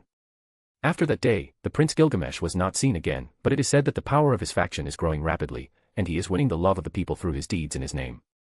Undoubtedly, Gilgamesh is the most beloved and talked about figure in the entire Asura kingdom. Gilgamesh. Only 10 years old and already someone incredible. I wish to meet him someday. A girl with scarlet hair looked at her wooden sword with excitement and gripped it tightly. She was definitely going to meet that fourth prince someday. Just wait, someday I'll challenge you to a duel, the girl said as she blew out the candle in her room and closed her eyes. Chapter 48, The Tower of Uruk. A few months later. The tower bearing the name Uruk was completed and located in a less populated area of the city of Ars, the capital of the Asura kingdom, where Gilgamesh currently resided. This tall tower, the largest in the kingdom after the Silver Castle, was one of the busiest places due to its excellent combat services. In other words, this beautiful-looking tower housed a battle simulation inside where warriors could test their strength for a considerable sum of money. There were 3 levels, and if the challenger died in the test, they had to leave their sword and all their belongings behind. However, if they managed to pass the test for any reason, they would receive a comprehensive evaluation of their power and could take on special jobs offered by the Tower of Uruk, which had rewards many coveted. But what everyone hoped for someday was to become a member of the Uruk forces because this assured them unimaginable power. It was said that those who became members would soon become sword saints, and as long as one was talented, they could aspire to become sword kings. It was true that once you belonged to Uruk, betrayal was considered a death sentence, and no one had escaped that fate. But not all Uruk members became warriors, some were honest workers, and as long as they were members of the tower, no one could touch them because it would trigger a punishment that nobody wanted to receive. Concerns grew as the days passed because the major trading companies were losing not only authority but also a significant portion of their income in recent days. If this continued, they could lose all the power they had gained within the capital in 1 to 2 years. But what annoyed them the most was that no one knew the owner of Uruk. Many said it was the Purple Horse family, which had recently gained a surge of power and income, causing their business to grow rapidly and unexpectedly within Ars. With the factions getting fearful ahead of time, someone will definitely get injured, and that's when we strike. I never thought the king of this kingdom would be so inept, allowing his people to fall into such agony right under his nose. After I had the means to fight back, his moves against me stopped. Looking at the sunset from the top of the Tower of Uruk within Ars, Gilgamesh had learned many things as his influence grew rapidly and steadily within the kingdom. Whether it's ruling from a throne or through trade, there are always rules that must be followed no matter what. No power, no matter how strong it is, should forget the people who form a kingdom. Everyone, even those who steal, keeps the world running. For Gilgamesh, a kingdom is ruled by power, considering who governs it. These are standards for men, and they must be respected. If a king is not strong, then he is not a king but an inept sitting on a powerless throne. If a man is strong, he could become the emperor of a vast territory. However, this kingdom, which was considered the strongest among all, was being ruled by a weak and fearful man as Gilgamesh had observed since he arrived here. Although his victories were admirable because he was a king who managed to take advantage of his devastated territory and rule over more than half of the western part of the central continent. Even so, he should have taken it all and become an emperor. And if he didn't do this, it was because he was weak. Even after Gilgamesh had received several assassination attempts, all that king did was send more powerful guards and a letter congratulating him on everything he had achieved so far. It was for the same reason of disinterest that his prime minister had tried to assassinate his son. In fact, he succeeded, and it was at that moment that Gilgamesh took control. But these were just observations, things that seemed curious to him due to some factors he had considered for the future. Listen carefully, Alastor. If I were the king of this kingdom, the first thing I would do is a power purge. After that, I would plan a restructuring of the walls that surround us and certain idiotic laws that govern this place. Once I stabilize the kingdom, what I would do is forcibly take control of the entire central continent and then reform the kingdom. Alastor, who heard Gilgamesh's words, saw in him a golden shadow, a back he could never surpass, and a man who could become the ruler of the entire central continent. The decline in the strength of the people is something that must be equalized with their rulers, slavery must be erased, and the offspring who would be the bulwarks of human strength in the future must be taken into account. During the Human-Demon War, millions of lives were lost, but there was no winning side because the two races live and are even considered by some part of the human religion as equal to humans. That's curious, but Gilgamesh would not interfere in that decision. It seemed that many did not learn from the war, and after a few years, they remained just as careless, undisciplined, and those nobles believing themselves to be the pinnacle of the Asura kingdom when they had done nothing to improve the lives of their people. I believe you could be a turning point for all humans, someone who can merge with the people and understand what's in their hearts, Alastor said with a deep and calm voice. What has been the response of the families to whom you requested my hand? Gilgamesh asked with his hands behind his back, contemplating the sun setting behind the mountains. The Black Crow family accepted your invitation, the Harringtons have not yet responded, and the Ivanov family said they would come. That's already a significant consideration, considering they don't get involved in politics like the others, so this would be your victory. Within his royal guards, Gilgamesh, with the support of his top servants, began aggressively reforming their training after they swore loyalty to him and accepted an unparalleled sword in this world. He started with them, giving them lessons on leadership, group battles, strategies, and the cruelty that must be unleashed against the enemy. After the initial assessments, these royal knights became captains who began training warriors who started following him no matter what the future held, with the sole hope of becoming stronger. To prepare a group of royal knights with potential and a hidden one in the shadows, it could be said that Gilgamesh personally managed the chain of command. Those who would be commanders and captains were decided by him. His intentions were to create a central power group within Ars that worked in Uruk and in their respective businesses that he had been opening over time. He divided his forces into 4 very important parts. The first division was led by Alastor, including non-affiliated royal knights who were captains and instructors. He also valued Alastor's tranquility and his coldness when making decisions that improved everyone's position. The new recruits who were recently accepted were classified by Elaine and trained by her until they were worthy of moving to the central part. She was responsible for identifying those with potential in magic, swordsmanship, finance, trade, intermediaries, or servants. Gilgamesh had his reasons for choosing Elaine. She had a keen eye for managing finances and judging people, so her decisions would be assertive in finding talents who would enhance the status of the Uruk company. As for the true knights who joined his royal guard, they were all led by Simon. This was a group personally selected by Gilgamesh. They were devilishly trained by him, and no one else had the right to order them. Finally, the last part was those who had not yet joined his ranks. They were all being trained to aspire to some of the positions and be trained under some of the high command. They would be in the future the next form of growth of Gilgamesh's power. They would be his wings that would grow in all regions of the Asura kingdom. Everyone had been trained with the special methods created by Gilgamesh, which immediately increased the physical strength of all warriors, and their mastery of the sword took several terrifying leaps. Chapter 49, The Mystery of Power. In front of 500 people standing beside a massive metal drum filled with the blood of unknown beasts and substances that no one recognized, but with much anticipation to enter it. This was the final stage of the training for the newcomers, and what they were about to do was called the strengthening through a blood ritual. The blood within the metal drums would fortify their bones, muscles, cleanse their bodies, enhance their senses, and increase their battle aura to levels they could never have dreamed of achieving before. Rumors had it that if they were lucky and their talent was good, they could become a sword saint or even a king. But there was also the possibility of reaching the realm of a sword emperor, something only known to the members of Uruk.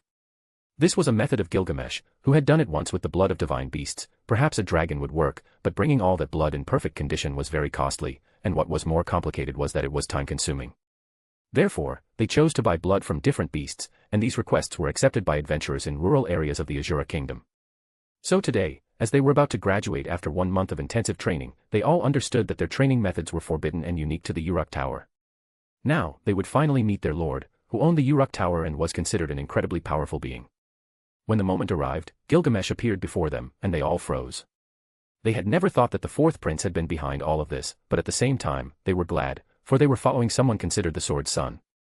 Many of you know what you have beside you, but for those who still have doubts, I will tell you clearly. Gilgamesh walked in front of these 500 people and said, "This is a blood ritual. It has nothing to do with magic but everything to do with your bodies, as you will undergo a transformation where your body will be enhanced while you observe the vitality of the blood and the precious objects contained in this liquid.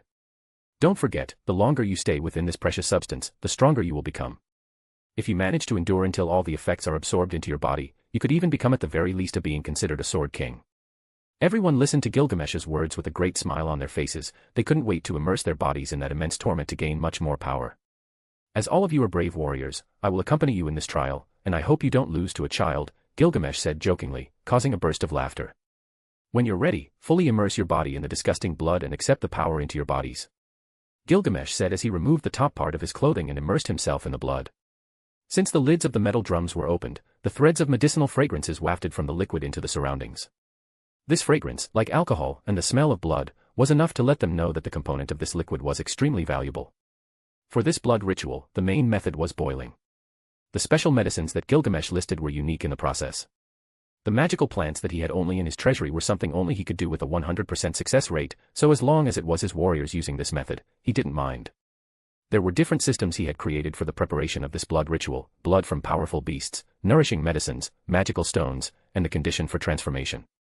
"I'll leave the rest to you, Elaine. I'll begin," Gilgamesh said before entering the metal drum. When everyone entered the drums, the blood began to boil, and this discomfort quickly turned into pain. They felt as if the metal drums were set in waves of flames that fueled the boiling of the liquid in which they were submerged. Finally, after a minute within the liquid, it began to emit a unique fragrance. This fragrance was an odor that didn't smell entirely bad, like unsweetened candy. First, it's the veins, muscles, and body tissues. Then, the organs, and the battle aura undergoes a unique cleansing. Boom. At that moment, a powerful burst was heard in each of the metal drums, and the battle aura surrounded the bodies of those undergoing the transformation. Each one enduring this metamorphosis clenched their teeth tightly, avoiding emitting any screams of pain. The essence of blood was divided into various factors, but everything would become one when the mixture was perfect for the human body.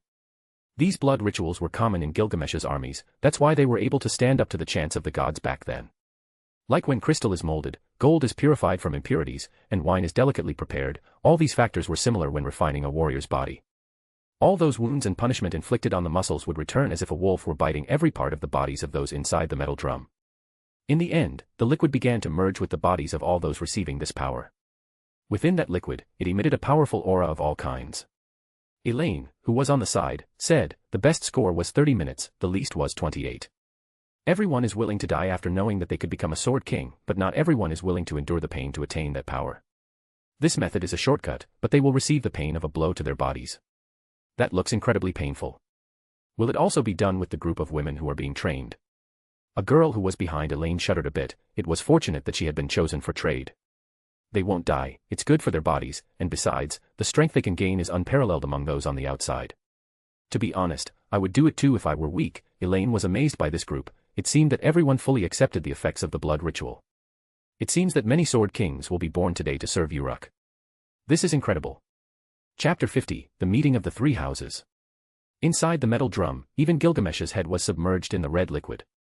His muscles and pores in his body were very relaxed. This kind of weak blood ritual wouldn't bring him many benefits, but it could put his body in better condition, and to the naked eye, there would be no other body that could match his.